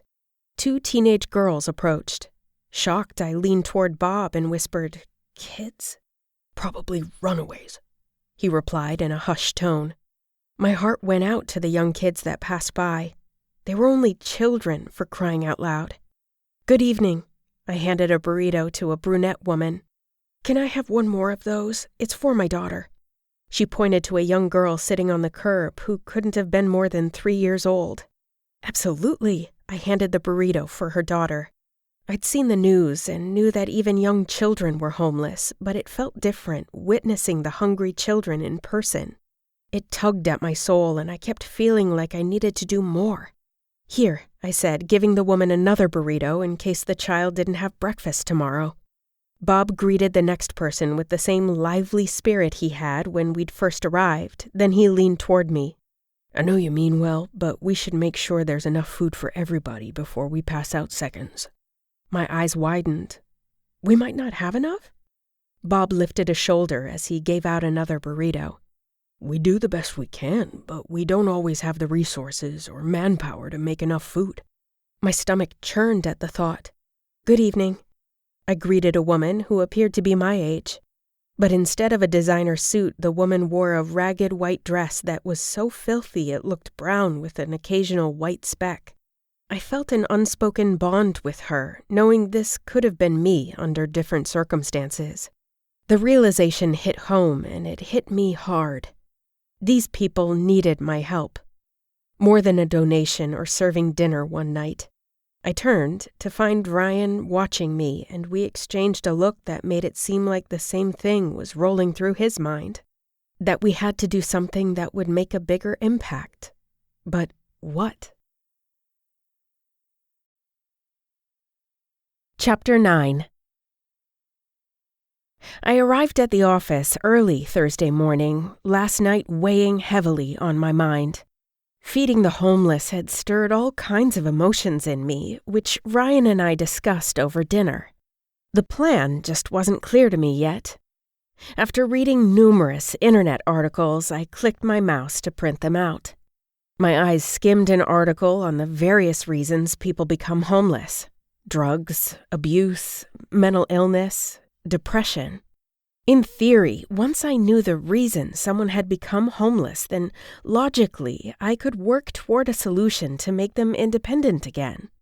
In practice, I wasn't sure how it would pan out, but I was determined to try. I needed to form a list to achieve that goal. Sigh. My eyes flicked to my wrist. Time to hit the road. Today was the crucial San Francisco settlement meeting in the Somerset case. I pushed my printouts next to my keyboard, then pulled the Somerset folder from the filing cabinet. A high whistle sounded in the doorway. I glanced over my shoulder to where Sarah stood, nodding in approval. Be still my heart, but someone went shopping. Sarah stepped into my office, carrying a handful of mail, and eyed my new red heels with a look of approval. Those look fantastic with your red blouse. New, too? They really spice up your black pantsuit. My stomach danced. There was nothing better than a fashion compliment from Sarah Carlton. Especially considering I wanted to look cool and confident for my meeting with the vexatious Frank Wilson. Thanks, Sarah. There's nothing urgent here. She dropped the mail into my inbox. I figure you probably won't be able to get to it. Will you and Ryan be gone all day? Yes, according to the email I got this morning. It ticked me off that Ryan felt the need to come to the defense attorney's office with me today. Why was he so possessive of this case? I checked my watch. If he didn't come soon, I'd leave without him. It starts at 10:30, so we should actually head out. Think you'll settle the case? I doubt it, I sighed. The defense attorney's being stubborn on this one. Plaintiff's husband died in a car accident. Defendant was convicted of a DUI. Seems pretty cut and dried to me. Sarah put a hand on her hip. They need to pay up. No argument here. If I were on the defense, I'd have settled this long ago. I held my arms out. What kind of attorney would choose to argue against an 80-year-old woman who'd lost her husband to a drunk driver after 52 years of marriage? You'd have to have a blatant disregard for the law to side with defense. Practicing your opening statement? Ryan appeared in the doorway dressed in a black suit with a blue tie. Good morning, Ryan. Sarah headed toward the door, then paused. I forgot to ask, how was your trip last weekend? Ryan's eyes flicked away from me and his brows came together. Fine, thanks. You ready, Jill? Yes. I kept my face blank, but it bothered me that I hadn't known he'd gone out of town. How did Sarah find out and not me? But then again, Sarah seemed to know everything about the office. Kind of like Val, but without the sinister motives. Sarah stood behind Ryan, then signaled me with a thumbs-up sign to go for it. Have fun, you two. Ryan's interference on this case was just the opposite of fun. I leaned back into the leather seat of Ryan's BMW as he started the car. The new car smell, mixed with that enticing cologne scent, gave me flashbacks of Friday night. Dancing, laughing, kissing. Then I remembered we were driving to my settlement meeting. My jaw tightened as we drove across the I Street Bridge, then merged onto 80 West toward San Francisco. I snuck a peek at his profile and noticed his skin looked tan. I cleared my throat. You went away this weekend? I flew to San Diego for my parents' anniversary. He glanced at me before turning his eyes back to the road. Spent most of the weekend on their boat. So, his parents lived in San Diego. I thought Jim had said his nephew was coming back to his roots. How long have they been married? 35 years. He pulled a pair of sunglasses off his visor and slid them over his ears. What music do you like? Why don't we talk about the case instead? I sucked in a deep breath. I don't understand why you're coming. I've handled plenty of these on my own. 2 lines formed between Ryan's brows. The defense attorney asked me to come. Why? I immediately asked. Would you really rather drive to San Francisco without me? Keeping one hand on the wheel, he reached over to my lap, laced his fingers through mine, then brought my hand to his lips. That hurts, Buttercup. I'm sure you'll survive. I couldn't help cracking a smile, but it wasn't lost on me that he hadn't answered my question. Sigh. I peered out the passenger window at the passing tomato fields, thinking it shouldn't bother me to have Ryan along. I'd been dreading this meeting with Frank Wilson for weeks. The defense attorney was evil in a suit, the epitome of obnoxious, but I'd somehow maintained my professionalism throughout. You want to know why he asked me to come along? He squeezed my hand, then turned in my direction. I'll be straight with you. He said that you refused to negotiate a settlement, and he called Stan Corbett. My blood boiled. He refuses to negotiate with me. I know. He switched on the radio. But don't kill the messenger. I flipped the radio back off. Are you going to take the case from me? No. He shook his head. But Stan is friends with opposing counsel, so it's a sticky situation. I didn't know that. My eyes narrowed. Frank has no leg to stand on. That's what gets me. He wasted so much time at mediation. The mediator drilled him on making an offer, but he refused. I'm sure you'll bring him to his knees eventually. He sounded matter-of-fact. Or wipe the floor with him at trial. His compliment warmed my belly. You seem pretty sure of yourself, considering you've never seen me in action. He glanced at me briefly. I trust my instincts. I turned the radio on, then watched Ryan with interest. He was his usual, relaxed, confident self, driving with one hand on the bottom of the wheel. I couldn't help but wonder when he'd needed to trust his instincts before. Maybe it had something to do with why he'd left his firm in San Francisco to move home to San Diego. Maybe I should trust my own instincts with Ryan because my heart sure wanted to. An hour later, he pulled into the parking garage, found a spot on the 5th floor, then killed the engine. Ready? I thought back to his statement that I would wipe the floor with Frank. It gave me a nice boost. Oh, I'm ready. After 2 hours in the conference room with Frank Wilson, I was ready to throw something. He completely ignored me, and the few times Ryan managed to bring me into the conversation, Frank immediately dismissed what I had to say.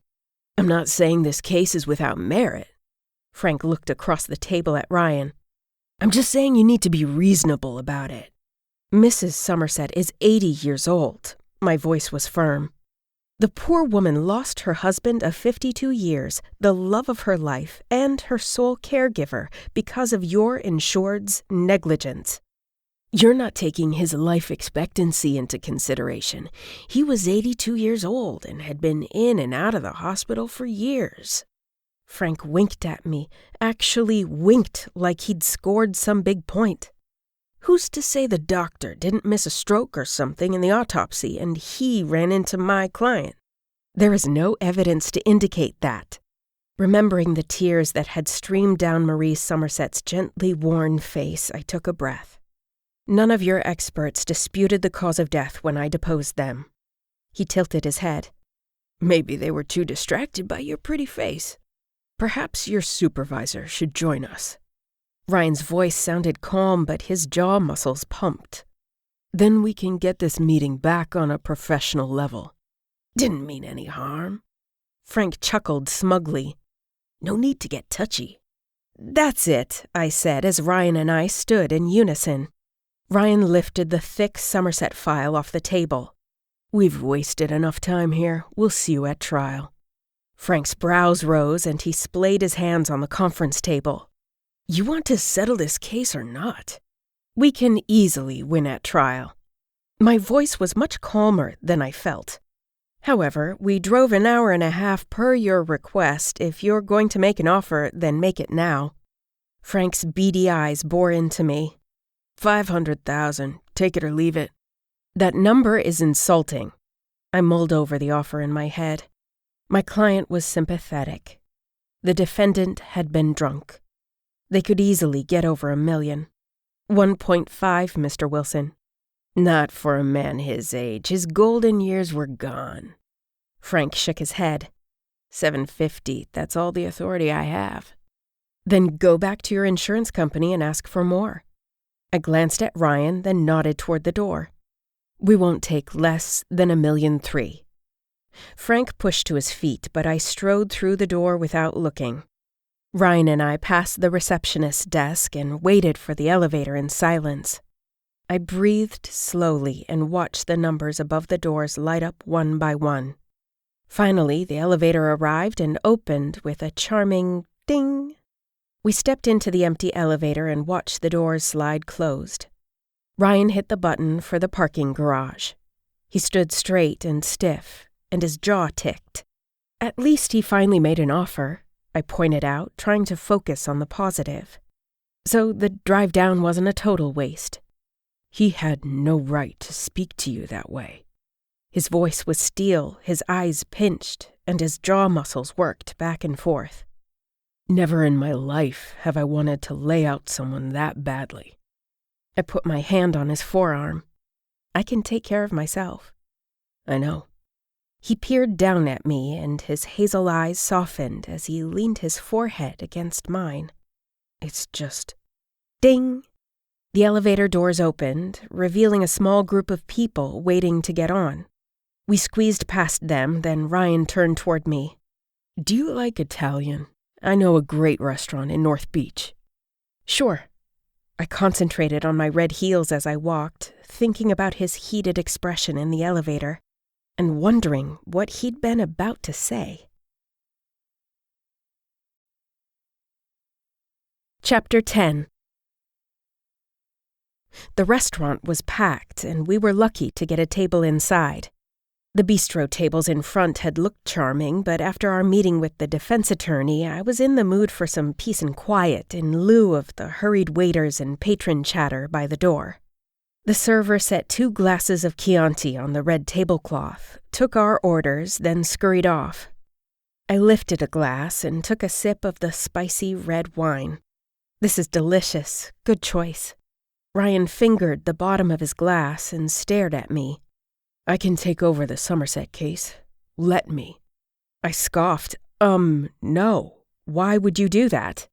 His eyes were fired up again. So you wouldn't have to deal with Frank.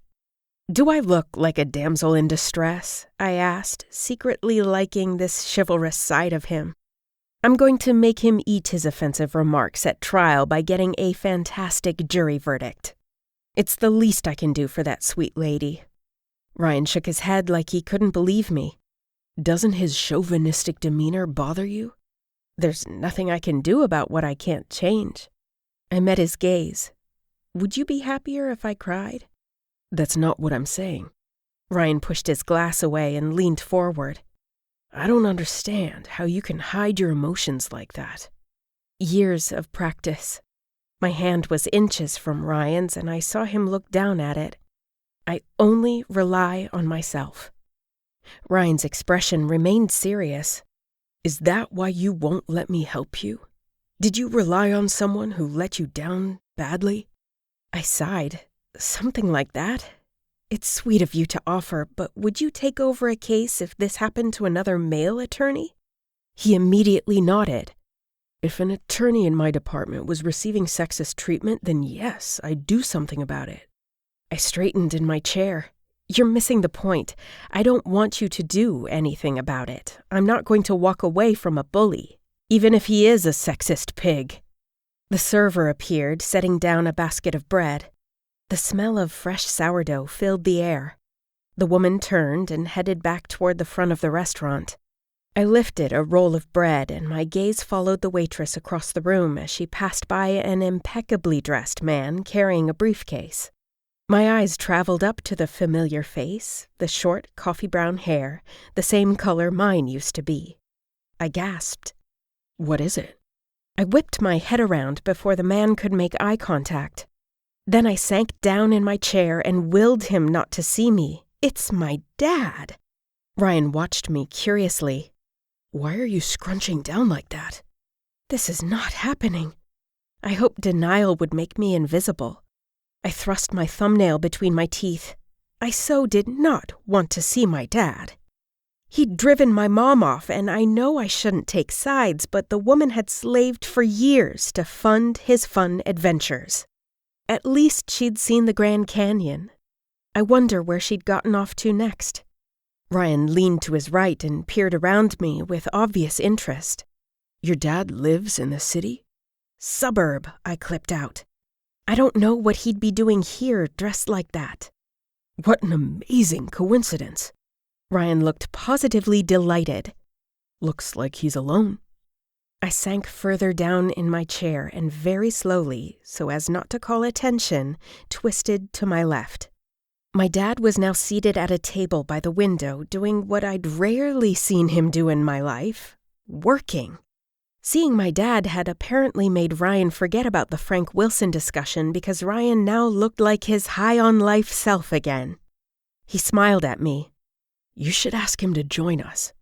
I had to concentrate to form a non-clipped, hopefully casual sentence because I didn't want my dad further complicating my lunch. Maybe a different time. How often are you in San Francisco? From the way I've seen you work, I'm guessing not too much. He stood. Want me to ask him for you? I weighed the consequences of my potential responses. If I said no, Ryan was sure to probe, but if I said yes... Wait, I said, but it was too late. Ryan had apparently taken my lack of an answer as a yes. I watched him maneuver around tables and head over to my father.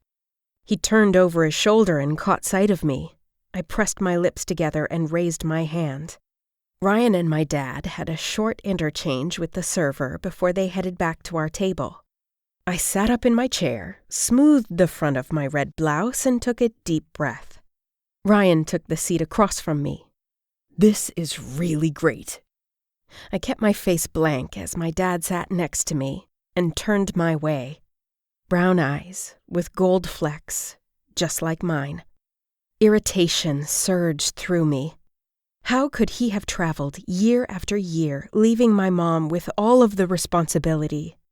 Well, isn't this an interesting surprise? Dad had deep circles under his eyes as he stared down at me. My heart tugged, even though I knew he'd caused the mess he was in. Hi, Dad. Ryan reached for his wine glass. What kind of business are you in, Mr. Parnell? Please call me Ted. He turned to Ryan with a smile, but his eyes looked vacant, and I wondered how much sleep he was getting. I'm a lawyer, Ryan, just like my little girl. Not exactly like me. I took a long sip of wine, swallowing years of pent-up resentment. Since you haven't practiced in years. A pained expression crossed his face. I'm doing contract work now, full-time. I've left messages for your mother letting her know. Have you heard from her? Oh, great. We were doing this in front of Ryan. Yes, she called, but not recently. He wrapped his hand around my forearm. Where was she? Did she say anything about me? I exchanged a look with Ryan, hoping he was happy for bringing my dad into what was supposed to be our peaceful and relaxing lunch after an upsetting episode. She was in Arizona. She said she'd always wanted to see the Grand Canyon, and that she would not be calling you. That's right. He raked his hands through his hair. I should have taken her to the Grand Canyon. I should have taken her lots of places, but she never said it was a good time. I sucked in a deep breath, figuring I may as well address this now. That's because she was always working to pay off your last trip. Ryan set his napkin on the table, and his expression said he wanted to give us privacy for our family discussion. Why don't I give you both a few? Dad reached for Ryan's arm. No, stay, please. Ryan slowly sank back down into a seat, brushing my leg as if asking my preference, and I nodded back, indicating he should stay. Jill's right. Dad bobbed his head up and down, eyes turning misty. I blew it with your mom and she left me. I don't blame her, but I'm working to make up for that now. If you talk to her, will you tell her I'll do whatever it takes to get her back, sweetheart? Please. I sighed, feeling sorry for him, despite myself. Yes, I'll tell her you're working full-time. I appreciate it. He glanced at the server as she set our meals in front of each of us. Speaking of work, how are things at your office? Did they fire that turkey who stole your job yet? Oh yeah, that definitely topped off my day with a cherry. Mortified, I rubbed my palm on my forehead, but Ryan kept that reassuring pressure of his leg against mine. No, they are perfectly happy with him. In fact, he's sitting right across from you. Ryan pressed his lips together, the corners twitching. I see Jill's told you about me. Not your name, obviously. Dad shook his head, then tossed me an apologetic look. How long have you been working with the firm, Ryan? He forked his Caesar salad, took a bite, and chewed.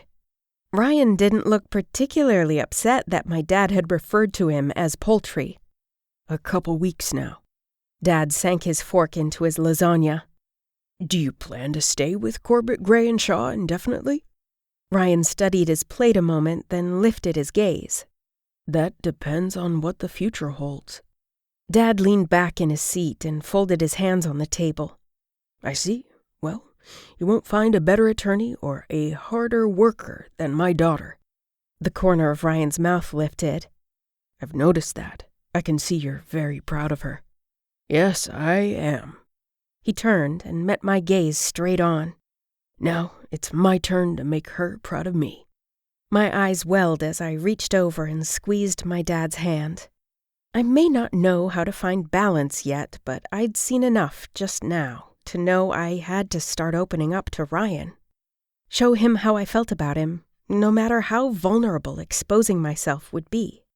Otherwise, I might end up like my dad, in my 50s, and alone, panicked about how to win back the one he loved and had lost. We drove back to Sacramento in silence. I was grateful we didn't talk on the ride, and I sensed Ryan was giving me space. Upon leaving San Francisco, I'd flipped on the radio and he'd taken the hint that I wasn't up for conversation. Now I was back in the office, glued to my desk, as usual. A rustling at the door caused me to look up from my memo pad. Sarah stepped in. "Case settled?"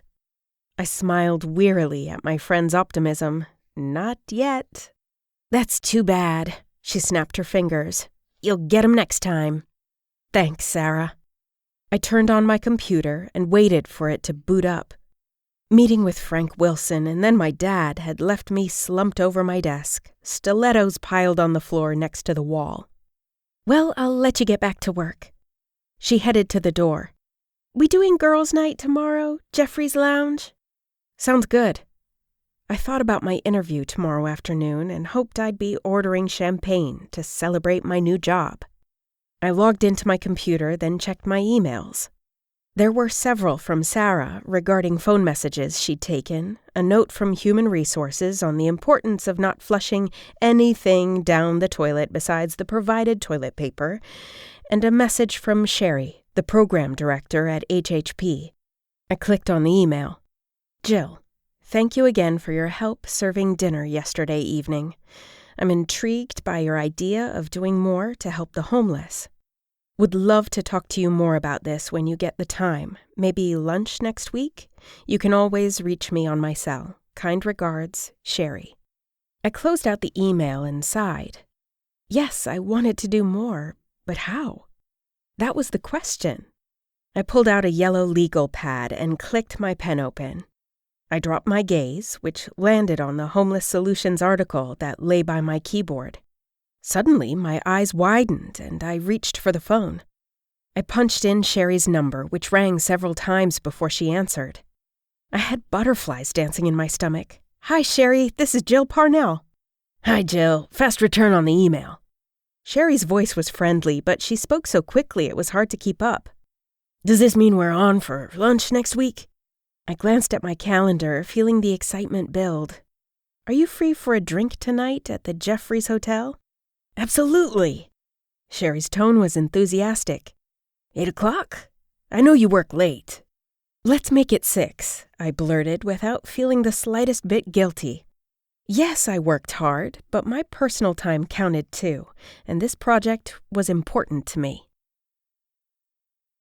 "I love it!" Sherry clinked her wine glass to mine. "It's a great idea." I ignored the plate of prawns the server set down and went on. It would be a more focused homeless outreach program, one person at a time. "Yes," Sherry cheered passionately. "That's exactly how you make a difference." Tingles ran up both of my arms. We'd get donors to provide the basics to the selected individual: food, shelter, clothing. In addition, we give them whatever they need to get back on their feet: counseling, job training, drug treatment program, whatever would help them. She nodded enthusiastically. "Change the world one beautiful person at a time." I smiled, then reached for a prawn. Sherry sipped her wine. "It's going to be a lot of work. I'm warning you now." I leaned toward her. Work is my specialty. When I set my mind to something, I'm driven until I achieve it. Just like that interview tomorrow with Mackenzie of Mackenzie, Atkins, Hogan & Hall, I was going to nail it and land that job. Sherry pressed a hand to the cocktail table, then looked me in the eye. "I could tell exactly the kind of person you were the first time I met you at that fundraising dinner. You're organized, driven, and have a good heart. You'll follow this project through, no matter how many setbacks come your way." My eyes watered from the compliment. I thought of a name for the program. "What do you think of Founding Friendships?" Her face brightened. "I think it's the best possible name." Tears filled my eyes. I'd finally found friendships again, and it had made my life fuller. Now it was time to share that joy with others. I arrived home from the Jeffries, my mind swirling with ideas for the Founding Friendships program. Before her wedding, Kristen had mentioned that she enjoyed volunteer work. Maybe she'd be interested in counseling someone in the program. The possibilities seemed endless, but rewarding. I dropped onto my sofa, the conversation with my dad circling my brain. The anguish on his face broke my heart, but I knew from my mom's voicemail she had no interest in talking to him. He'd pushed her past her limit, taken her for granted, and she was done. My throat tightened. How awful that it took her leaving him until he was willing to change. Dropping my handbag on the coffee table, I decided to deliver my dad's message to her. It was 8 o'clock here on the West Coast, and I didn't know which time zone she was in. But this felt too important to wait, even if it was late. The call rang once, then went to voicemail. Ugh. I waited for the tone. "It's me, Mom. I saw Dad today. He wanted me to tell you that he got a job, attorney contract work, and it's full-time, so I'm passing on the word. I hope you're doing okay and having fun on your vacation. Love you." The message I left my mom made me think of Ryan. What a crazy lunch that had been, and I'd been so quiet in the car because I wasn't good at opening up to a man. The right thing was to call Ryan and clear things up. Before I could change my mind, I sent him a text. "Just wanted to apologize for my dad calling you a turkey at lunch. Beep beep." Sliding my finger over the screen, I read, "I've been called worse." I typed, "I'd love to hear about that, in detail." He replied, "I can be over in 15 minutes. A zing zipped through me, and I typed, "Then what are you waiting for?" My phone chirped, "Not a thing. See you soon." Smiley face. 20 minutes later, Ryan arrived with a bottle of wine. "If I had known earlier I was coming over, I would have tried to find mojito in a bottle for you." I laughed. "If it doesn't come in a bottle, then it should. Come in." He followed me into the kitchen where I uncorked the bottle, then poured us each a glass of the Merlot. We took our wine to the living room couch where I curled up and faced him. I sipped the rich liquid and twirled a lock of hair around my finger, wondering about Ryan's life before Corbett, Gray, and Shaw. "What made you leave your job in San Francisco?" This was actually something I'd wondered about since that first week we'd gone to Takeshi. I'd asked him the same question, and he'd avoided answering. His eyes clouded, and he took a sip of wine. "My mom had been sick." The look of pain that crossed his face tugged at my heart. Instinctively, I took his hand. What happened? 2 lines formed between his brows. "She needed a kidney transplant. My dad immediately offered, but after blood tests and cross-matching, it turned out that he wasn't compatible. I was." Chills traveled down my neck. He donated one of his kidneys to his mother? I marveled at the incredible sacrifice and how he'd said it like there had been no choice involved. For him, there probably hadn't been, though. How long was recovery? "The first few days were the worst, but the morphine took away most of the pain." The 2 lines stayed between his brows as he spoke. "I was released after 3 nights and then recovered at my parents' house for about a month." I wondered why he'd have to quit his job in San Francisco. After all, it was a family emergency. Your firm in San Francisco wouldn't give you leave? "They offered, but things were so stressful at the time I decided to move to be close to my parents. I even bought a townhome in San Diego." Ryan stopped for a minute and appeared deep in thought. "After my mom got better, she decided she wanted to move back to her roots here in Sacramento. Their house is on the market, and they're waiting for a buyer. Meanwhile, Jim called, so I moved back before them." I put a hand over my heart, unable to speak for what felt like forever. "I'm trying to grasp everything you went through for your mom." Ryan squeezed my hand. "The least I could do." I laced my fingers through his, realizing he was not at all how he appeared to be. He seemed so cool and confident, like nothing could bother him. But he had such a soft side that he would quit a successful career to move close to his family when they needed him. Wow. My mom couldn't even get my dad to stay in the country for any length of time.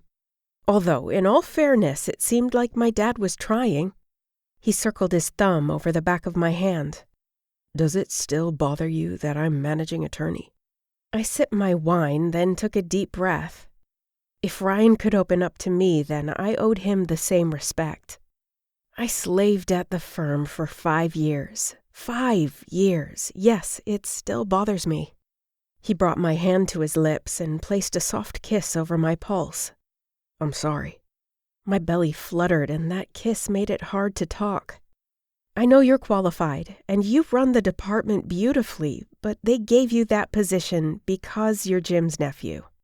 I'm more your boss in name only. He gazed over at me.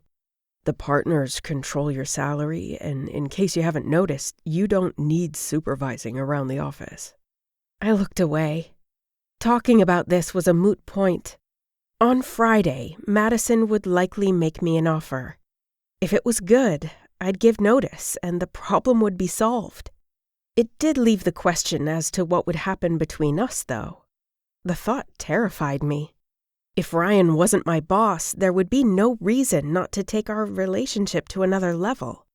I'd never put my feelings on the line before, not even with Aiden. The possibility of getting hurt scared me senseless. My heart raced, wondering if Ryan was feeling the same things I was. He kept my hand on his lap. I wish we could put it behind us. I sighed. But it is awkward, you have to admit that. His brows came together. Awkward can be okay. Look how we handled lunch. I groaned. Don't remind me. He chuckled.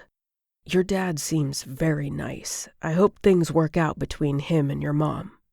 Me too, I said, shaking my head. He had a successful job as an attorney and even made partner at his firm. Then one summer he hiked Mount Whitney and he was hooked. One hiking trip after another. He stopped pulling his weight at the office and the partners dissolved their company. He grimaced. Ouch. They have a mortgage on a house in the city and he went into contract work because firms don't like it when you take off for a month to hike in the Alps. My heart ached, remembering my mom going to her day job, then picking up evening jobs too. She'd modeled exactly why I didn't want to depend on a guy. I don't blame her for leaving. It's just hard, you know? I understand. He slipped his arm around me, then played with the hair I'd been twisting around and around. His eyes connected with mine. I'm glad you told me. Me too. I gazed into his hazel eyes, then leaned forward and pressed my mouth to his. I'd opened up to Ryan, which should have felt good. But now I felt vulnerable, like I had that much more to lose. After he went home, I turned off my lamp, pulled the blanket up to my chin, and closed my eyes. My nerves were on edge, worried about all the things I couldn't control, and I couldn't fall asleep. Beep, beep. My eyes popped open. What the? I groped for my cell on the nightstand and found a message from Ryan. Still thinking of you. Sweet dreams, Buttercup. Sweet dreams, I typed back, then snuggled into my pillow and drifted off to sleep. Chapter 11. Friday morning, I arrived early to the office since I was taking the afternoon off for an appointment, aka interview that could change my life. By mid-morning, I was deep into a new product liability case when my phone gave 2 cheerful beeps. Jill? Ruth's voice chirped out. Stan would like to see you in the conference room. Be right there. I tapped my highlighter against my palm, wondering what he wanted since he'd never responded to my email. My eyes narrowed. There's no chance he'd know about my interview with Madison since I hadn't told anyone. Rising to my feet, I tugged my blouse straight and headed out of my office. Jill? Sarah's voice came from behind me. Startled, I put a hand over my chest and spun around toward Sarah's cubicle. Hey, I'm actually in a hurry. I won't keep you, she said quickly. Just making sure we're on for drinks tonight. Definitely. Truthfully, I had the urge for a drink right now. Ginger's coming too. Did you hear her friend Caitlin got engaged? She spun in her chair, turning back to her computer. Apparently, her fiancé owns the Jeffries Hotel, and I, for one, think she should be getting us a discount on drinks there. You tell her that, I laughed, then hurried down the hall. When I arrived at the conference room, the door was closed. Odd. I took a deep breath, turned the handle, and pulled the heavy mahogany door open. All 3 partners sat at the conference table. Ryan was seated next to them. Slivers of dread raced through me. Oh no, this did not bode well. Please shut the door, Jill. Roger Gray gestured from his chair. And have a seat. Certainly. I did as instructed, sliding into the empty chair at the end of the table and crossing my legs slowly. When I glanced at Ryan, I forced a smile. Roger and Jim were seated on one side with Stan and Ryan on the other. They'd closed me in like a lawyer sandwich. I wondered if they'd coordinated on purpose as some kind of obscure tactic. The 3 partners were silent, and Ryan held my gaze. They had asked me to this meeting. Why did I have to speak first? I kept my expression blank, as if we were going to discuss a new case.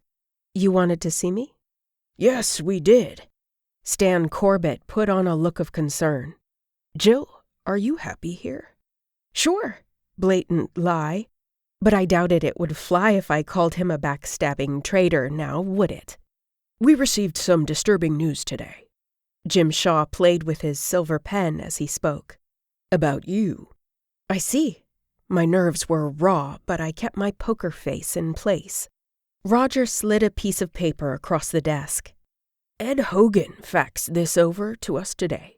I recognized the font immediately. It was indeed my resume. Thanks a lot, Ed.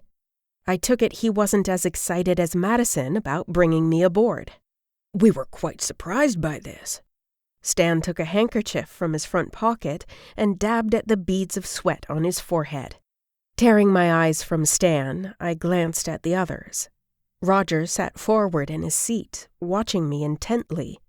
Jim's mouth was working as he tapped that silver pen against his opposite palm. I almost smiled at the realization. The partners were nervous. Guess they'd finally figured out how much I contributed to this firm. Well, it was about freaking time. Yay me. I wish you would have come to me first. Stan managed a betrayed look, and the partners appeared panicked at losing their asset.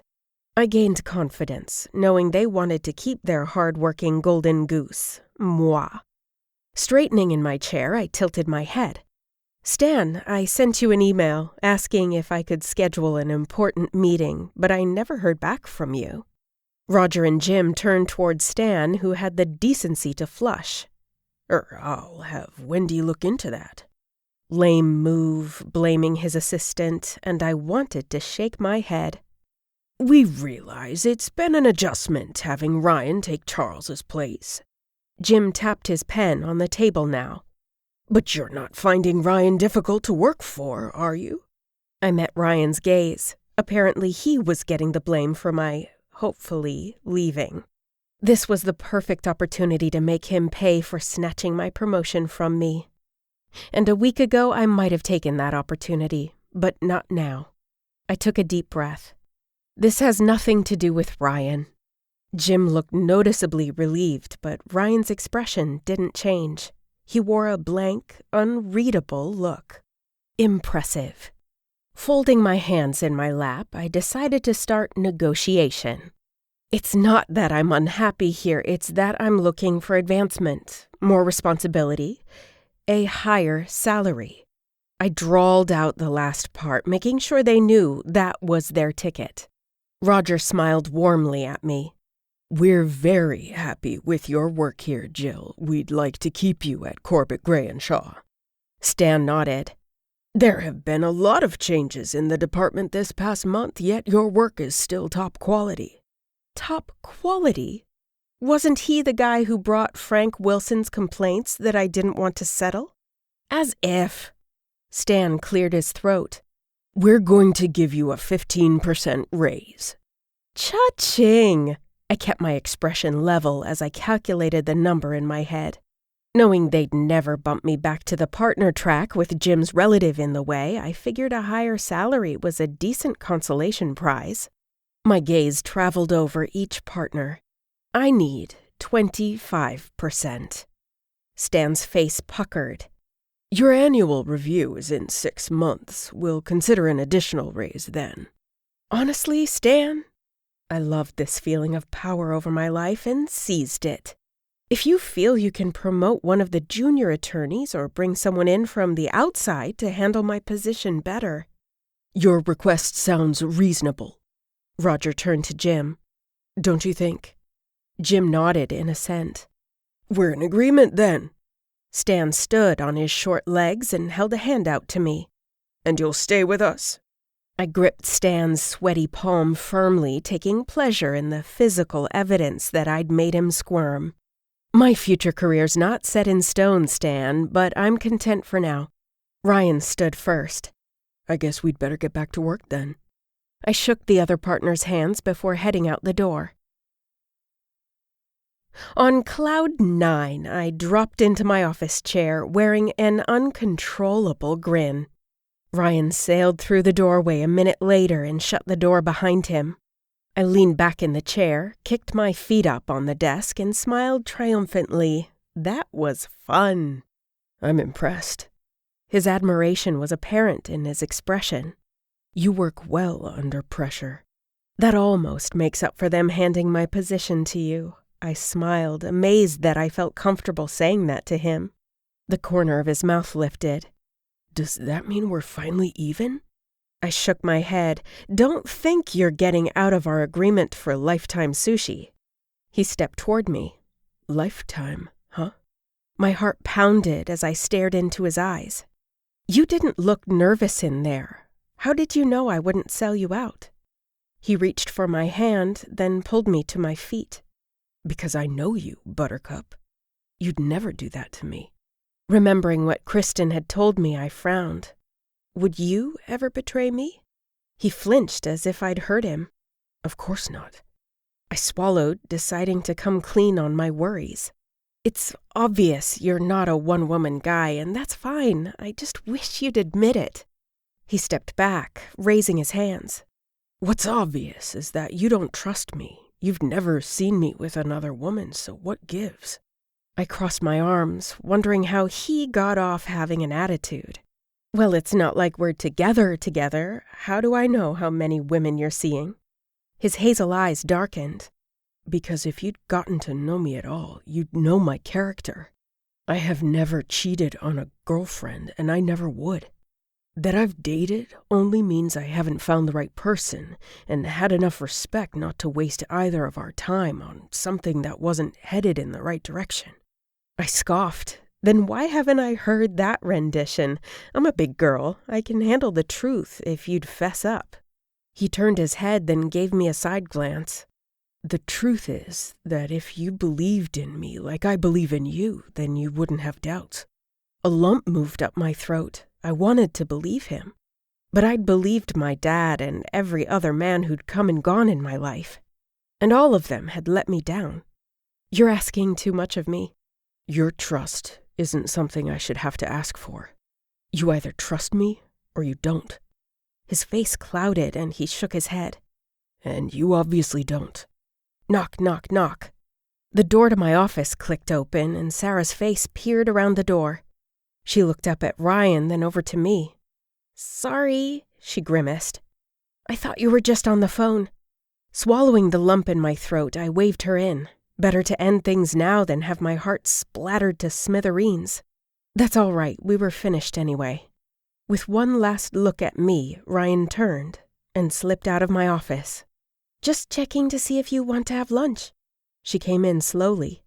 But I obviously interrupted something. Do you need more time to, finish up? My stomach clenched and my legs felt weak. I dropped down into my chair. No, I'm pretty sure I just ended things with Ryan. Sarah looked crestfallen. Why? I threw her a look. Aren't you the one who told me he was a player? She thrust her hands to her chest. Did you break up with him because of me? My stomach rolled. It's not like we were even together. You're confusing me. She shook her head. There had to have been something going on between you two in order for you to put a stop to it. There you go, being logical again. I steepled my hands, bringing them against my mouth. It just didn't feel right. Although the way things stood now felt much worse. Sarah stepped all the way into the office and shut the door behind her. What was the meeting with the partners about? I heard through the grapevine. I'm interviewing for a position with Mackenzie of Mackenzie, Atkins, Hogan & Hall this afternoon, and Ed Hogan faxed our partners a copy of my resume. I still couldn't believe Ed had the nerve to do that to me. Why would he go behind Madison's back like that? Sarah's mouth dropped open. How awful. Are you still going to the interview? I played with my bottom lip, then held up my hand. I should call Madison to confirm we're still on, but as far as I'm concerned, yes. Sarah's eyes perked open with interest. Did the partners freak? Serves them right for not promoting you in the first place. Actually, I started packing up my briefcase. They offered me a raise. Sarah brought her hands to her chest. What did you say? I smiled, but the satisfaction had faded. I accepted, but didn't promise them how long I'd stay. Sarah stuck her bottom lip out.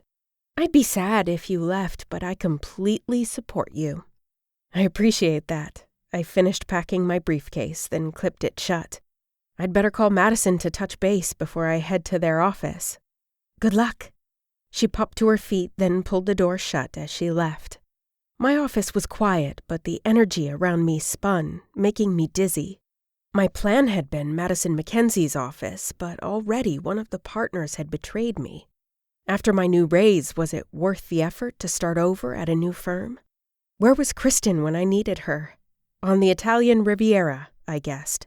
Sucking in a breath, I dialed Madison's number. In less than 5 minutes, I'd explained the situation. She assured me she'd handle Ed, then she insisted that I come for the interview. Feeling unsure about everything in my life, I went. I strode into the Jeffries Hotel Friday night, heels clicking across the marble lobby. I dressed up for girls' night out, wearing my black pants and a silky blue top. I'd gotten a raise. I'd been offered a managerial position at Mackenzie, Atkins, Hogan & Hall. My life was finally back on the partner track, and I'd never been more miserable. Determined not to ruin the night for my friends, I pasted on a smile and entered the lounge. I spotted Ginger and Sarah on an elegant couch, and they waved when they saw me. Giving each of them a quick hug, I searched around for a menu. Has the server been over? Ginger and Sarah exchanged a look, then Ginger said, Our drinks are on the way, but they aren't coming from the server. I blinked several times. You lost me. Sarah twisted her lips to the side. I ran into Scott Broderick as I was leaving work, and he invited me out for drinks. Really?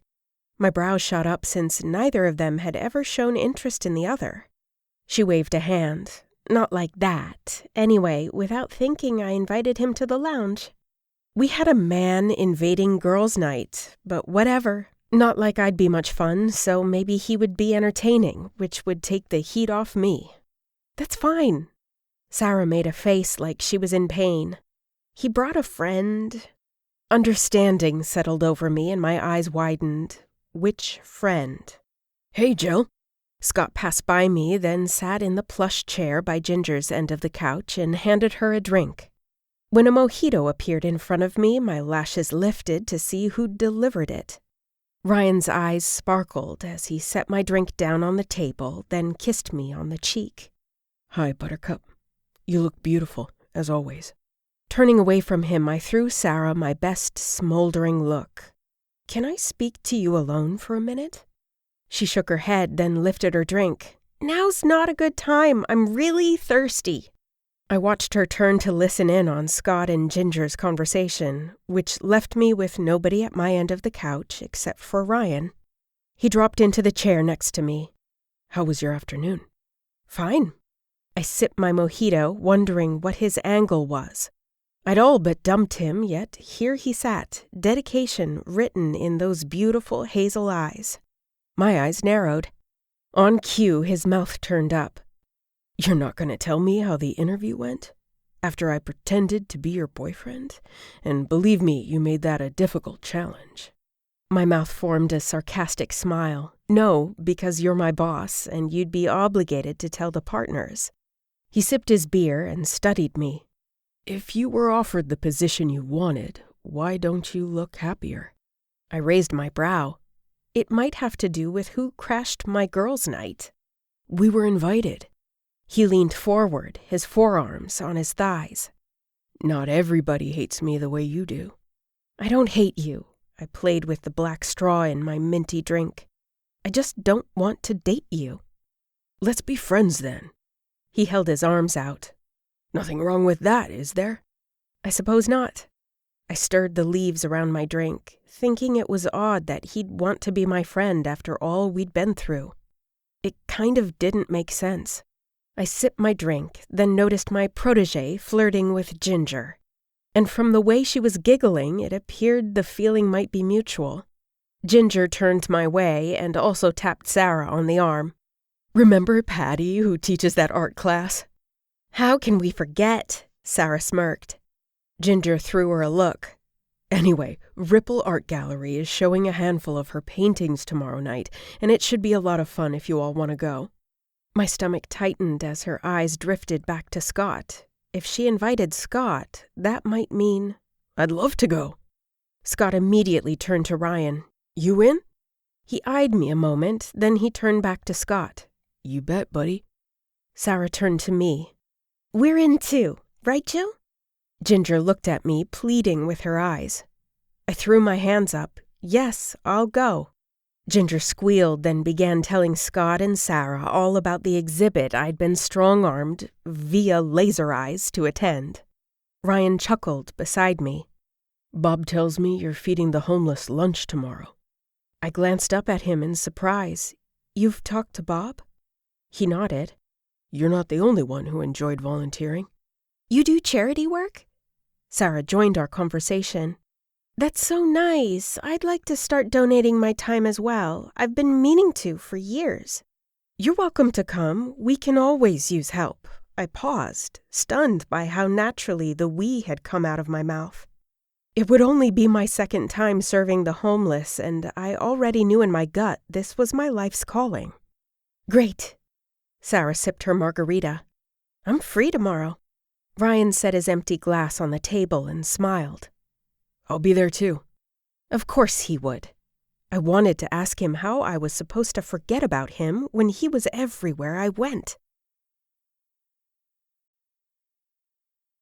Chapter 12. Saturday morning, I stopped by the office to pick up some papers I'd left by my keyboard with articles about the homeless. Sitting in my chair, I reviewed my notes, then decided to give Bob a call to tell him about my plan for founding friendships. He was stoked. Bob, that's very generous of you. I pressed the phone to my ear, wanting to leap from my chair with excitement, but I had a stack of papers on my lap and I didn't want to have to pick them up after. I tipped the scales of justice on my desk and wondered if my life was balanced yet. Now, it's only a one-bedroom unit, Bob explained. It hasn't been used in quite a long time, so it'll need cleaning, painting, and probably some minor repairs. Your guest house sounds perfect. I bit my pinky nail and forced my mind to the project at hand. The sooner we fixed up his little apartment, the faster we could move someone in there. Tomorrow was Sunday, so I could buy the supplies today, then get to work in the morning. If I buy paint tonight and we start cleaning after serving breakfast tomorrow, then how long do you think until we can move someone in? Bob blew a breath. It's only 600 square feet, Jill. I think we can have it ready by next weekend. If we have the manpower, that is. I racked my brain. I think I can find a few volunteers, and I know Sherry already received some donations. Great. We'll start tomorrow then. He sounded delighted. Thanks for thinking of this. Founding friendships is sure to make a difference. I was pleased by Bob's generous offer of his guest unit, but felt a tad guilty at the enormous responsibility he was taking on. Last time, really, are you sure you understand the liability involved? Bob's laughter flowed through the receiver. You sure do sound like a lawyer, Jill. I know I'm not your attorney, but I just need to make sure you understand the risks you're taking. I threw him an example. What if the guest slips and falls on your property? Jill. Bob chuckled.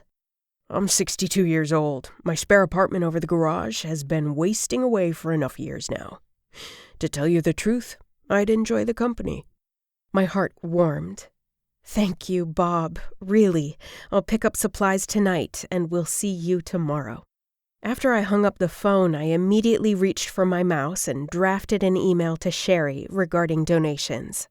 I also filled her in on the phone call with Bob, assured her I'd pick up the necessary supplies, and told her I'd see her tomorrow morning. Before turning off my computer, I glanced at my incoming emails. Charles Mansfield. I clicked on that message. Jill, let's schedule that lunch we talked about. Monday work okay? Ethan will be back, and we have something important we'd like to discuss with you. Name the time, and I look forward to seeing you. Charlie. Lunch with Charlie and Ethan sounded like a treat. We hadn't been out together in over a month. After checking my calendar, I wrote back that I could squeeze lunch in between 11:30 and 12:30, but I had a court appearance at 1. I clicked the send button and then checked the clock in the lower right-hand corner of my monitor. Almost noon. I had to hurry to the cul-de-sac because people would be lining up by now. Grabbing all my papers, I paused at the door. It felt weird being in my office but not doing any attorney work, especially considering it was the weekend and that's all I used to do. I stood inside Ripple Art Gallery in downtown Sacramento and admired Patty's paintings, which were all hanging on the same wall. Ryan was at the bar getting champagne. Even though he said we would just be friends, this felt oddly like a date. "What do you think?" Patty came up beside me, sipped her wine, and gazed up at her paintings as if she were seeing them for the first time. I studied the abstract art. They were bold, beautiful, and their patterns had no rhyme or reason. They seemed very Patty. They're beautiful. "Thanks." Patty gave me a quick hug. "I'm glad you came to my very first showing. I'd better go make the rounds. Everyone keeps asking about the artist. Later." I felt so happy for my new friend. Patty seemed thrilled, and rightly so. She'd had a dream, and she'd gone for it. Now her paintings were on display for all to see and buy. I thought about my own dream to become a partner. I wondered when that would happen and whether or not I'd be as excited as Patty. "Jill Parnell?" A familiar, annoyingly perky voice rang out. "Is that you?" I turned around and cringed. "Hi, Val." Valerie gestured to the paintings around her. "Isn't the exhibit out of this world?" "Yes." I stepped in the opposite direction, trying for a sly escape. But Val stuck to me like gum on my red heels. "I couldn't help but notice you're here with Ryan."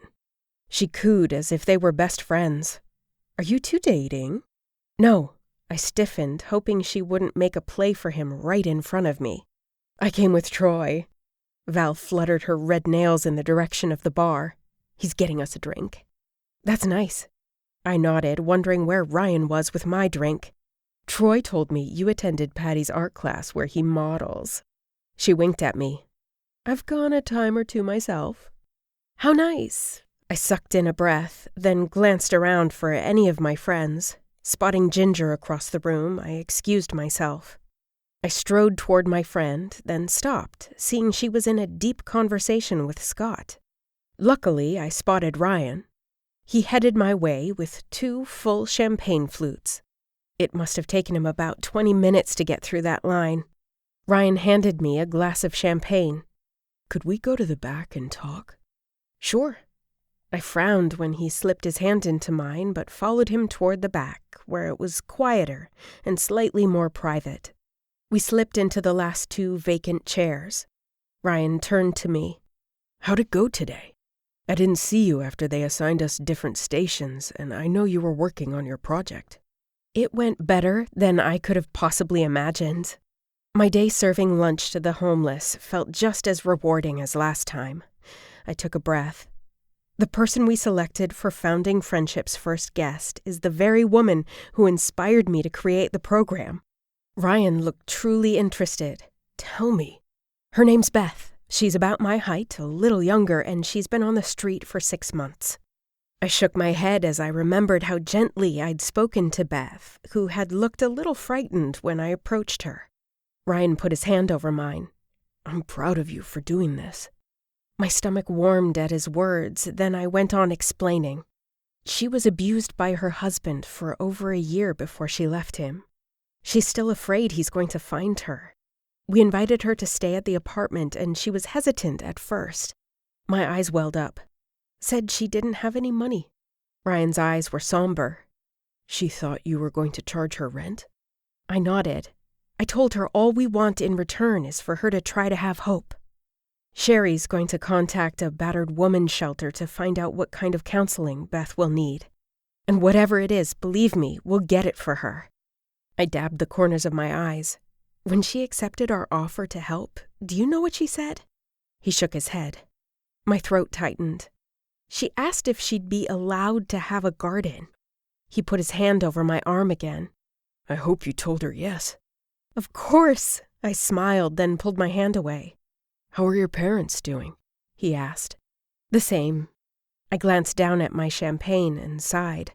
I left a message for my mom, but she never called my dad. It's weird that she only phoned me the one time, but I get that she wants to be alone. His brows came together. "Why would she want that?" Finishing off my bubbly, I set the flute on the table. Peace. She can do what she wants, when she wants, and she doesn't have to be responsible for my dad anymore. He sipped the last of his champagne, then set the glass next to mine. "Wouldn't she get lonely?" I stared at my hands, then lifted my lashes. Lonely is better than heartbroken.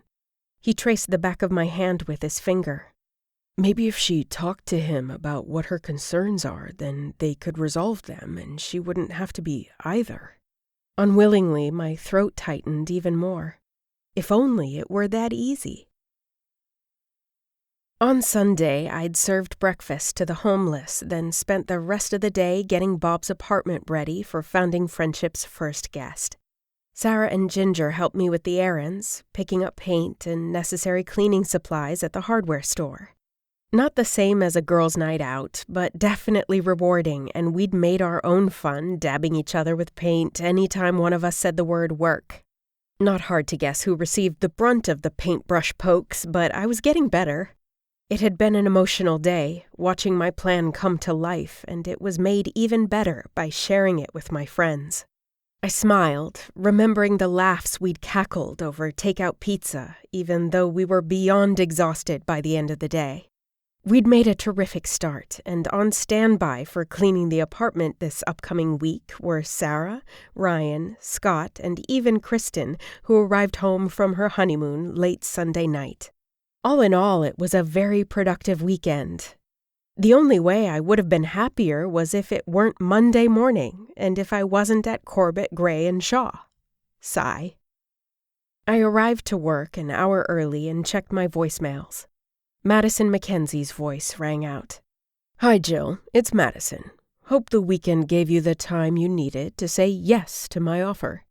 I apologize again for Ed. He had a friend who applied, but I told Ed that the firm isn't about friendship, it's about merit.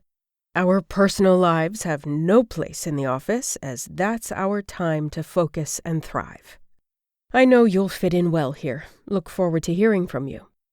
I dropped into my chair, deflated. I loved practicing law. I had an exceptional work ethic. But the long hours I used to work would directly conflict with the hours necessary for running Founding Friendships. Immediately, I reached for a paperclip and dropped it into Lady Justice's left scale. Clank. Flexible work hours. The scales were way off kilter now. I dropped my head onto the desk, having no idea what to do. Beep, beep. I waited for Ruth's cheerful voice to ring out. Silence. Yes? "Jill!" Stan Corbett's voice came through in an irritated tone. "We need you in the conference room." "Be right there." I ran a hand through my hair, wondering who "we" was. "What's that?" Stan asked, then sounded like he was mumbling. Had he not heard me? I said, "Good idea." Stan cleared his throat, and I figured out he must be talking to someone in the conference room. "Bring the entire set of Somerset files with you." The Somerset files? What was going on? I followed the clipped orders, removed the files from the cabinet, and had to use both arms to carry them. I plodded down the empty hallway, jealous of everyone who arrived to work at a normal hour, while I was stuck here dealing with Stan's babbling. A 25% raise wasn't sounding like enough. I approached the conference room, hands filled with Somerset files, and was mollified to see the door wide open. I entered the room and dropped the monstrous files on the table. Stan and Ryan sat across the table from me. No Jim, no Roger. Couldn't be that bad if all the partners weren't here. I dropped into the nearest chair. What's going on? "Frank Wilson called me regarding the Somerset case," Stan said gravely. "Told me he's been trying to reach you, but you won't return his calls." That's crazy, I frowned. Ryan and I were just at his office on Thursday. "I mentioned that." Ryan gave me a look I didn't understand. "I also reminded Stan that I merely went to the meeting to observe, since I didn't think we should take you off the case." Didn't? As in past tense? My pulse quickened, and I stared at Ryan in shock. Have you changed your mind? Ryan paused a moment to stare at me. His hazel eyes pierced mine. "Yes." My stomach jumped up to my throat. No, this wasn't possible. Ryan would never betray me like this. Unless he thought he was doing me a favor so I wouldn't have to deal with Frank. No again. I'd told him I wanted to stay on the case, and he'd respect that because he respected me. But his words were saying the opposite, which made no sense. Still in shock, my eyes darted to Stan, who wore a look of pure disgust. Apparently, without Ryan backing me up, he was going to believe Frank Wilson, a.k.a. the obnoxious liar, 100%. "Your nonchalance regarding settlement is unacceptable." Stan sent daggers with his eyes. "We gave you a raise, trusted you with this 7-figure case. Don't you understand the magnitude of that?" Of course I do. My eyes thinned. As with all my cases, I handled it professionally and thoroughly. Defense attorney refused to budge on settlement. Ryan was there. Ask him. Stan bobbled his head to the left, then right, as if considering my words. Finally, he shifted in the chair and faced Ryan. "Well?" I turned to Ryan, wondering if he was angry with me for refusing to date him. Hello? I didn't want to risk my feelings only to have him disappoint me, like now. Only he wouldn't betray me like this. He just wouldn't. Although, he was. Ryan seemed to consider Stan's question for what felt like a lifetime before he nodded. "Jill's correct." My stomach dropped to the floor and I felt like a freaking yo-yo. Now I was right? At Thursday's meeting, Frank was very firm that his limit was $750. Ryan gave me a look. In fact, he started at $500,000, and Jill negotiated quite impressively to bring Frank up as far as she did. I gaped at Ryan, unable to believe he'd spoken so casually, using the first name of the guy he'd previously wanted to lay out for commenting on my looks. Since we agree I'm negotiating appropriately, strike that impressively, then why would you even consider pulling the case from me? Ryan shook his head. According to what Frank told Stan this morning, this negotiation should have taken place years ago. "You're the number 2 person in this department, Jill." Stan gawked at me like a child who'd misbehaved. "Your behavior is appalling." Appalling? My fists balled tightly. I'd had enough. Look, Stan, I've had this case for 2 years, and I know it inside and out.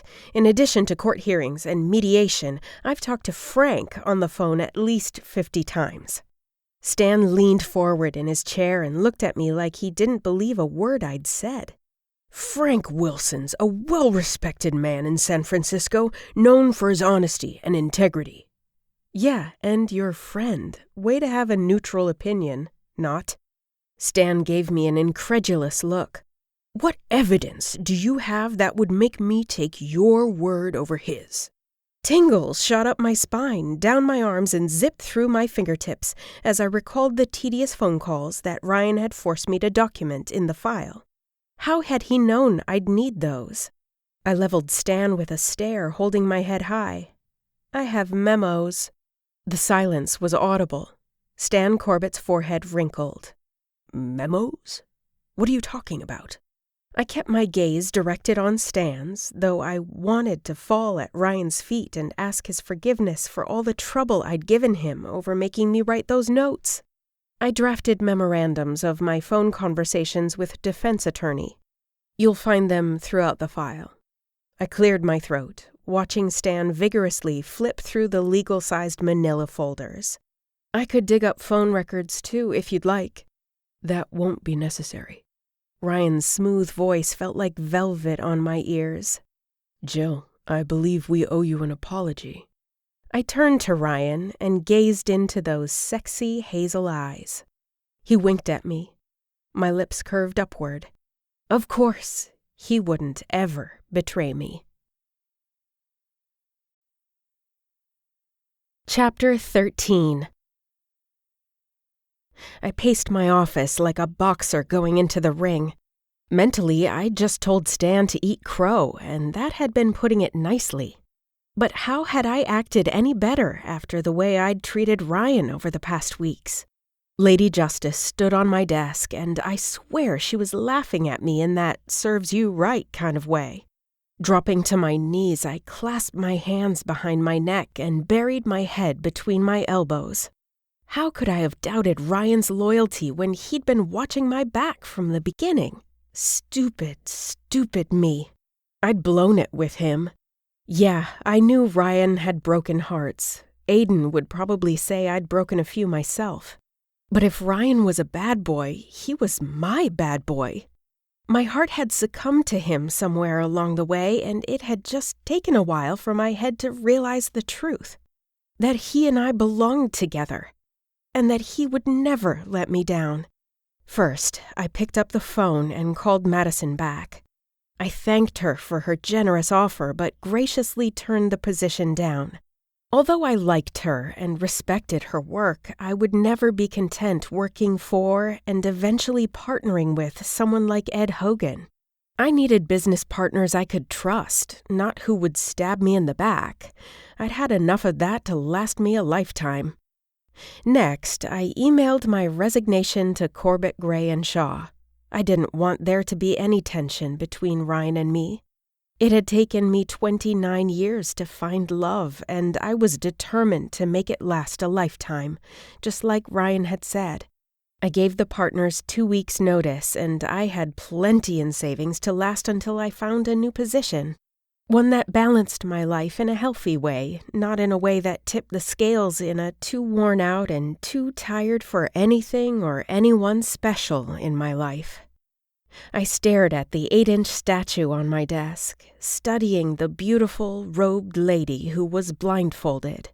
She held a sword in one hand and 2 scales in the other. I saw myself when I looked at her. A sword in one hand, showing my strength and power doesn't come from other people. It came from believing in myself and trusting my instincts. Not listening to hearsay, but forming my own opinions. The scales showed my life. I pulled out my desk drawer, removed some paper clips, and onto the right scale dropped 1, turned down Madison, clank. 2, resigned from Corbett, Gray, and Shaw, clank. 3, started founding friendships, clank. I watched the scales teeter until they stopped, so close to balanced, but not quite. I needed to reclaim my man. And I would. Because when I set my mind to something, I achieved it. Right now I was driven to date, and nothing would stand in my way. I opened the door, marching past a couple early arrivers and vacant cubicles. My heels stomped into the carpet as I made a right after the last desk, heading toward Charlie's former office. The room was lit, the door open, and I heard movement inside. Ryan's back was to me when I entered. He was bent over a bookshelf behind his desk, lifting various volumes as if reading their bindings. I pushed the door shut behind me. His gaze flipped toward me, and he straightened. Well, this is a first. Frowning, I gestured toward the conference room. You had that planned from the beginning. He crossed his arms. You get upset by the strangest things. My eyes widened. You acted like you didn't know anything about those memos, and you completely lied in there. I didn't lie. Holding his elbow, he rubbed his chin. Although I said we should take you off the Somerset file, and that wasn't true. You would have gone ballistic on me if I tried to do that. He knew me so well. My eyes narrowed. Why did you do it? Frank Wilson demanded we take you off the case, and I had a bad feeling about him from the start. Stan believed in him, and I knew Stan wasn't going to take a new attorney's opinion over his friend's word. He edged around to the front of his desk and leaned back against it. You did the work. All I had to do is document your file. I stepped closer to him. You set me up. Ryan shook his head. Frank set you up. I just didn't let you fall. Overwhelmed with emotion, I inhaled deeply, preparing myself for what I needed to say. I'm sorry for what I said in my office Friday. When we first met, your friend had made that comment about your short attention span with women. Then I heard some rumors. But you never gave me a reason to doubt you, and I shouldn't have. All I can plea is temporary insanity. His brows drew together. You think that's enough to get you off without a sentence? Wait, I have more evidence to present to the jury. I paced in front of him. It is true that my lapse in judgment had painful consequences, but I believe the defendant should receive a favorable outcome, and I'd like to submit testimony for your consideration. The corners of his mouth twitched. Proceed, counselor. I stopped pacing, turned, and faced him square on. 1. Less than an hour ago, I found myself in dire circumstances where you could have destroyed me. I swear that I never once, not even for a second, doubted your loyalty. 2. I emailed my resignation to the partners 20 minutes ago, proving that you are way more valuable to me as a lifelong partner than a business partner position could ever be. Emotion flickered across his face. Not knowing what his look meant, I licked my lips, determined to finish what I needed to get out. And lastly, I know I have difficulty relying on anyone to take care of me, but since I am completely in love with you, I'm hoping you'll be patient while I work through all of that. If it helps at all, I'm a fast learner. He ran a hand through his hair, then chuckled. Before I give you my verdict, I believe it's only fair to let you know that I'm currently jobless. I froze. You're what? I told Stan I quit. He shook his head, smiling. I didn't want anything standing between us, and I thought the position should be available to you if you want it. I was preparing to type up my resume when you came in. You quit for me? I moved forward so I was only inches away. That's awfully chivalrous of you. He gazed into my eyes. I'd do anything to protect those I love. My eyes narrowed and I thrust my hands on my hips. Anything? That's right. He slipped his arms around my waist, pulled me to him, and gazed into my eyes. Are you going to scowl at me on our wedding day? Because that's not going to look good in photos. Tingles ran down my spine, and I wrapped my arms around his neck, weaving my hand into the back of his hair. From the shocked look on your face when Bud asked you about proposing, I never thought I'd hear the word marriage brought up by you. He paused, as if remembering the conversation at the dance club, then he tightened his arms around me. You're right that I was shocked, but not for the reason you thought. When he mentioned a ring on your finger, I immediately pictured myself down on one knee, and that's not something I'd ever considered before you. But picturing you in a white dress, for me, feels right. My stomach fluttered and I bit my lip. Does that mean you're dropping all charges against me? In response, he brushed his mouth across mine. You were never on the hook for anything, my love. I was always here for you, from that very first kiss, and even when you burned my mouth with hot wasabi. Touching my forehead to his, waves of tingles flowed through me, all the way down to my toes. And here I thought I'd have to put more in the next time. I laughed from pure happiness, then kissed him, embracing a connection I'd never known before. Consuming, enveloping, amazing. And when he deepened the kiss, we moved in a rhythm that was our own, and I melted even more. Lunchtime arrived, and my head was still in a happy cloud. I met Ethan and Charlie at a Chinese restaurant in Old Sacramento called Walk and Roll. We'd eaten here once before when Ethan told me his wife considered holding their wedding here. Personally, I'd rather just elope. We were seated at a table in the back, and I ran my fingers through my hair before I sat down.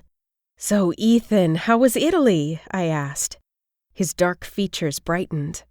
Incredible. We're already planning our return trip. Charlie opened his menu, chuckling.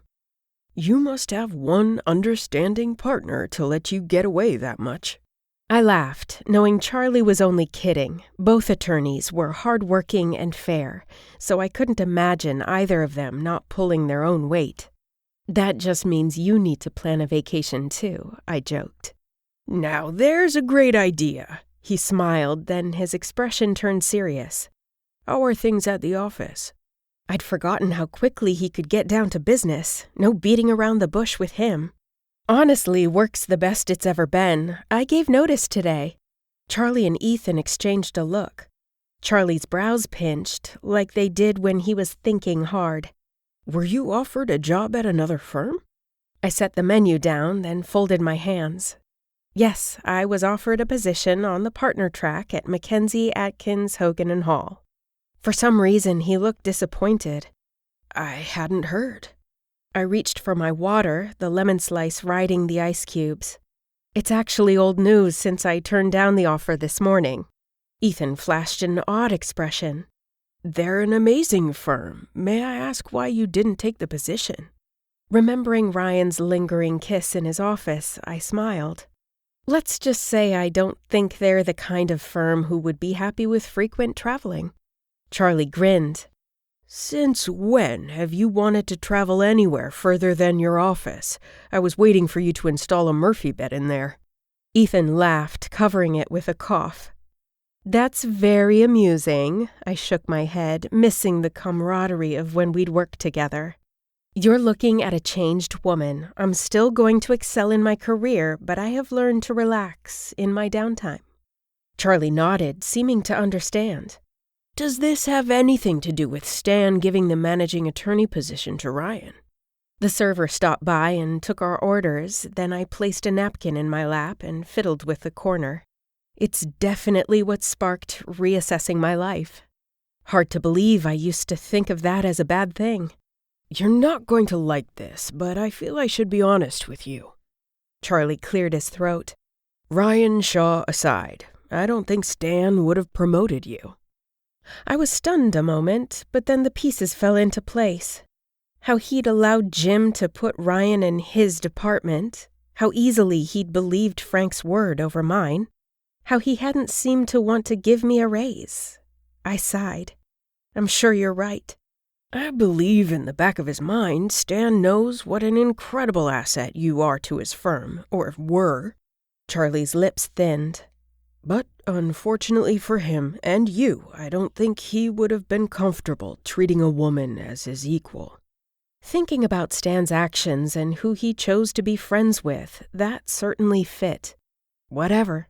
Well, that's his loss. "It certainly is," Ethan chimed in. "And possibly our gain." I froze. "How do you mean?" Charlie reached into his briefcase, pulled out a set of papers that were clipped together, then pushed them toward me. "We'd like to offer you a position at our firm." "You seem surprised." Ethan lifted his hands as the server placed our plates in front of us. "Why do you think we asked you to lunch?" I blinked, unable to fathom what they had just said. For the pleasure of my company, I assumed. "There is always that." Charlie smiled, then gestured toward the papers in front of me. "You're too talented to be working for somebody else. We'd like you to be a full partner." Stunned, speechless, my gaze flipped back and forth between them as I mentally considered their offer. I already knew that Charlie and I worked famously together. He was honest, hard-working, and one of the best people I'd ever met. Although I'd never worked with him, Ethan appeared to be cut from the same legal pad. The only thing to consider was if this was really happening. Me? Partner? At 29? That would be even earlier than I'd planned. Charlie leaned forward. Not to put too much pressure on you, but we'd like you to start as soon as possible. Ethan raised a finger. And you already know how flexible we'll be with vacation time. True, I said, unable to believe this turn of events. Do you have enough clients lined up to take on a third partner? Charlie nodded. Business has really taken off, especially with that client you referred to us. My forehead wrinkled. Which client? Marianne Nielsen. Charlie folded his hands in front of his untouched meal. She works in the corporate office of NGN Properties, who own an onslaught of apartment buildings. Thanks to you, they've hired us to manage their claims as they have a $500,000 deductible before their insurance kicks in. I browsed the contract quickly. It all seemed in order, which of course it would be, straightforward and fair, knowing what my partners were like. Chills vibrated through me. My partners. I'd be able to enjoy time with Ryan while thriving at a firm who appreciated me, who respected me as an equal. I couldn't have dreamt up a better opportunity. Ethan and Charlie seemed tense as they watched me, waiting to see if I'd made a decision. One more question before I give you my answer. I raised a finger. Are we talking Mansfield, Harrison, and Parnell, or the other way around? Both men grinned, but it was Charlie who said, Whichever way gets you to come on board. Completely elated, a brilliant smile formed as I held out my hand. Then it looks like you've got yourselves another partner. When my 2 weeks' notice were up, Roger Gray took me out to lunch at the restaurant of my choice. I automatically chose Takeshi. As we chatted over sushi at my favorite restaurant, he told me how much he'd appreciated all of my hard work over the years, and that he wished things would have worked out differently. Thinking of Madison, I realized not everyone had the ideal partners, and I counted myself very lucky to have the best of the best. Corbett, Gray, and Shaw had thrown a going-away party, but I guessed Stan only offered it due to procedure. But whatever, I was just happy to be continuing my career in a place where I was valued and respected. At the end of my party, Valerie gave me an overly dramatic goodbye. Many others, including Scott, said they'd miss working with me. I took it as a big compliment, glad for the positive aspects of my 5 years at Corbett, Gray, and Shaw. After enjoying my birthday lunch at Sherry's Cafe with Sarah, Ginger, and Patty, I'd embraced 30 and where I was in my life, so definitely no PML here. I walked back to the offices of Mansfield, Harrison, and Parnell and found a dozen red roses waiting for me on my desk. Lifting the card, I read, "Happy birthday, Buttercup. Res for 6 p.m. at the melting pot. Love, Ryan." I plucked a flower from the vase, brought it to my nose, and breathed in the floral scent. I hoped Ryan was still enjoying the new firm he'd started working for on Monday, and I was glad his Uncle Jim had been understanding about his reasons for leaving. Definitely didn't want to upset him, since I had the strong feeling I'd be part of Ryan's family down the road. My cell phone rang. I glanced at the number, Mom, and immediately tapped answer. "Hello?" "Happy birthday, honey," Mom rambled, sounding relaxed and happy. 30 years ago today, your dad bought me a chicken burrito on the way to the hospital because they never let you eat in there, and I was starving. Mom told me the same story every year, but I couldn't smile this time, knowing my dad was at home, miserable without her. I'd called her the other day, leaving a long voicemail about how people could change, and I used myself as an example. I'd been much like my dad, in the opposite sense, going in one direction and missing the entire package. I told her about my new firm, about Ryan, and about founding friendships. If only my mom and dad could find balance in their lives. Then out you came, Tiny and perfect. Mom continued, sighing softly. Hold on a second. Your dad wants to say hi. Happy birthday! His cheerful voice came on the line. How are you? Stunned, I said, which was putting it mildly. A rush of adrenaline coursed through me. Did Mom come home? He cleared his throat. No, we're in South Dakota. Turns out your mom has always wanted to see Mount Rushmore, so that's what we're doing. My mouth dropped open. What? When? He chuckled. She called me yesterday out of the blue and said she missed me. I took the first available flight. I've been a fool, never noticing how unhappy she was. I've promised to make it up to her, and she said people can change when they really want to.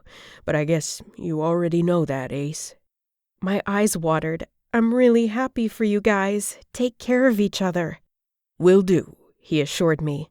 Your mom's ready to head out, so we have to go. Have a wonderful birthday, and we'll celebrate when your mom decides it's time to go home.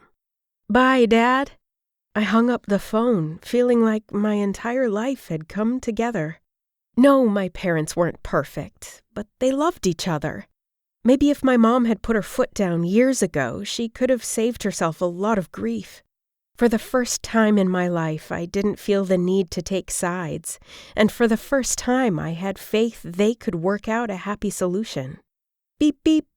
My brows came together as I glanced at the phone on my desk. We were waiting for more revenue before hiring an assistant, so I had no idea who could be buzzing me. Yes? Partners meeting in the conference room. Charlie's voice clipped out. My stomach immediately clenched, wondering why Charlie would call me in now when we didn't have a meeting scheduled until Friday. Be right there. Pushing to my feet, I hurried to the conference room, racking my brain for anything that could have gone wrong. I came up blank. So far, the firm seemed to be running smoothly. When I arrived to the conference room, the door was closed. Standing outside, I took a deep breath before opening the door. Happy birthday! Charlie, Ethan, and Ryan were seated on the same side of the table. In front of them was a rather large birthday cake with Happy Birthday, Jill written in the corner, and the scales of justice was painted in the center with gray frosting. Her scales were perfectly balanced with a pink 3 over the left scale and a pink O over the right scale. My hands flew to my mouth and I burst out laughing. I was having flashbacks of being called to the conference room and totally thought something bad had happened. It's a relief that you consider hitting a new decade a good thing. Ryan came toward me, brushed his lips across my cheek, then encircled me with his arms. Happy birthday, Buttercup. I curled into him, gazed up into those sexy hazel eyes, and smiled. I have the feeling 30 is going to be my best year yet. He dropped his forehead to mine. You can trust your instincts on that one. When I glanced down at the scales of justice, she was smiling.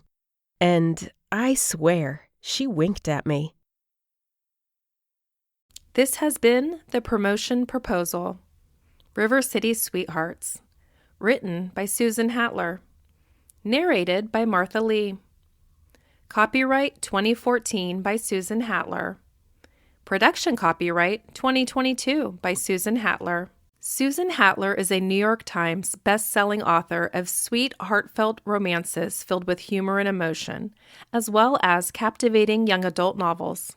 Her books have charmed readers worldwide and have been translated from English into German, Italian, French, Spanish, Dutch, and Portuguese. A born optimist, Susan believes life is amazing, people are fascinating, and imagination is endless. She loves spending time with her unforgettable characters and hopes that you will too.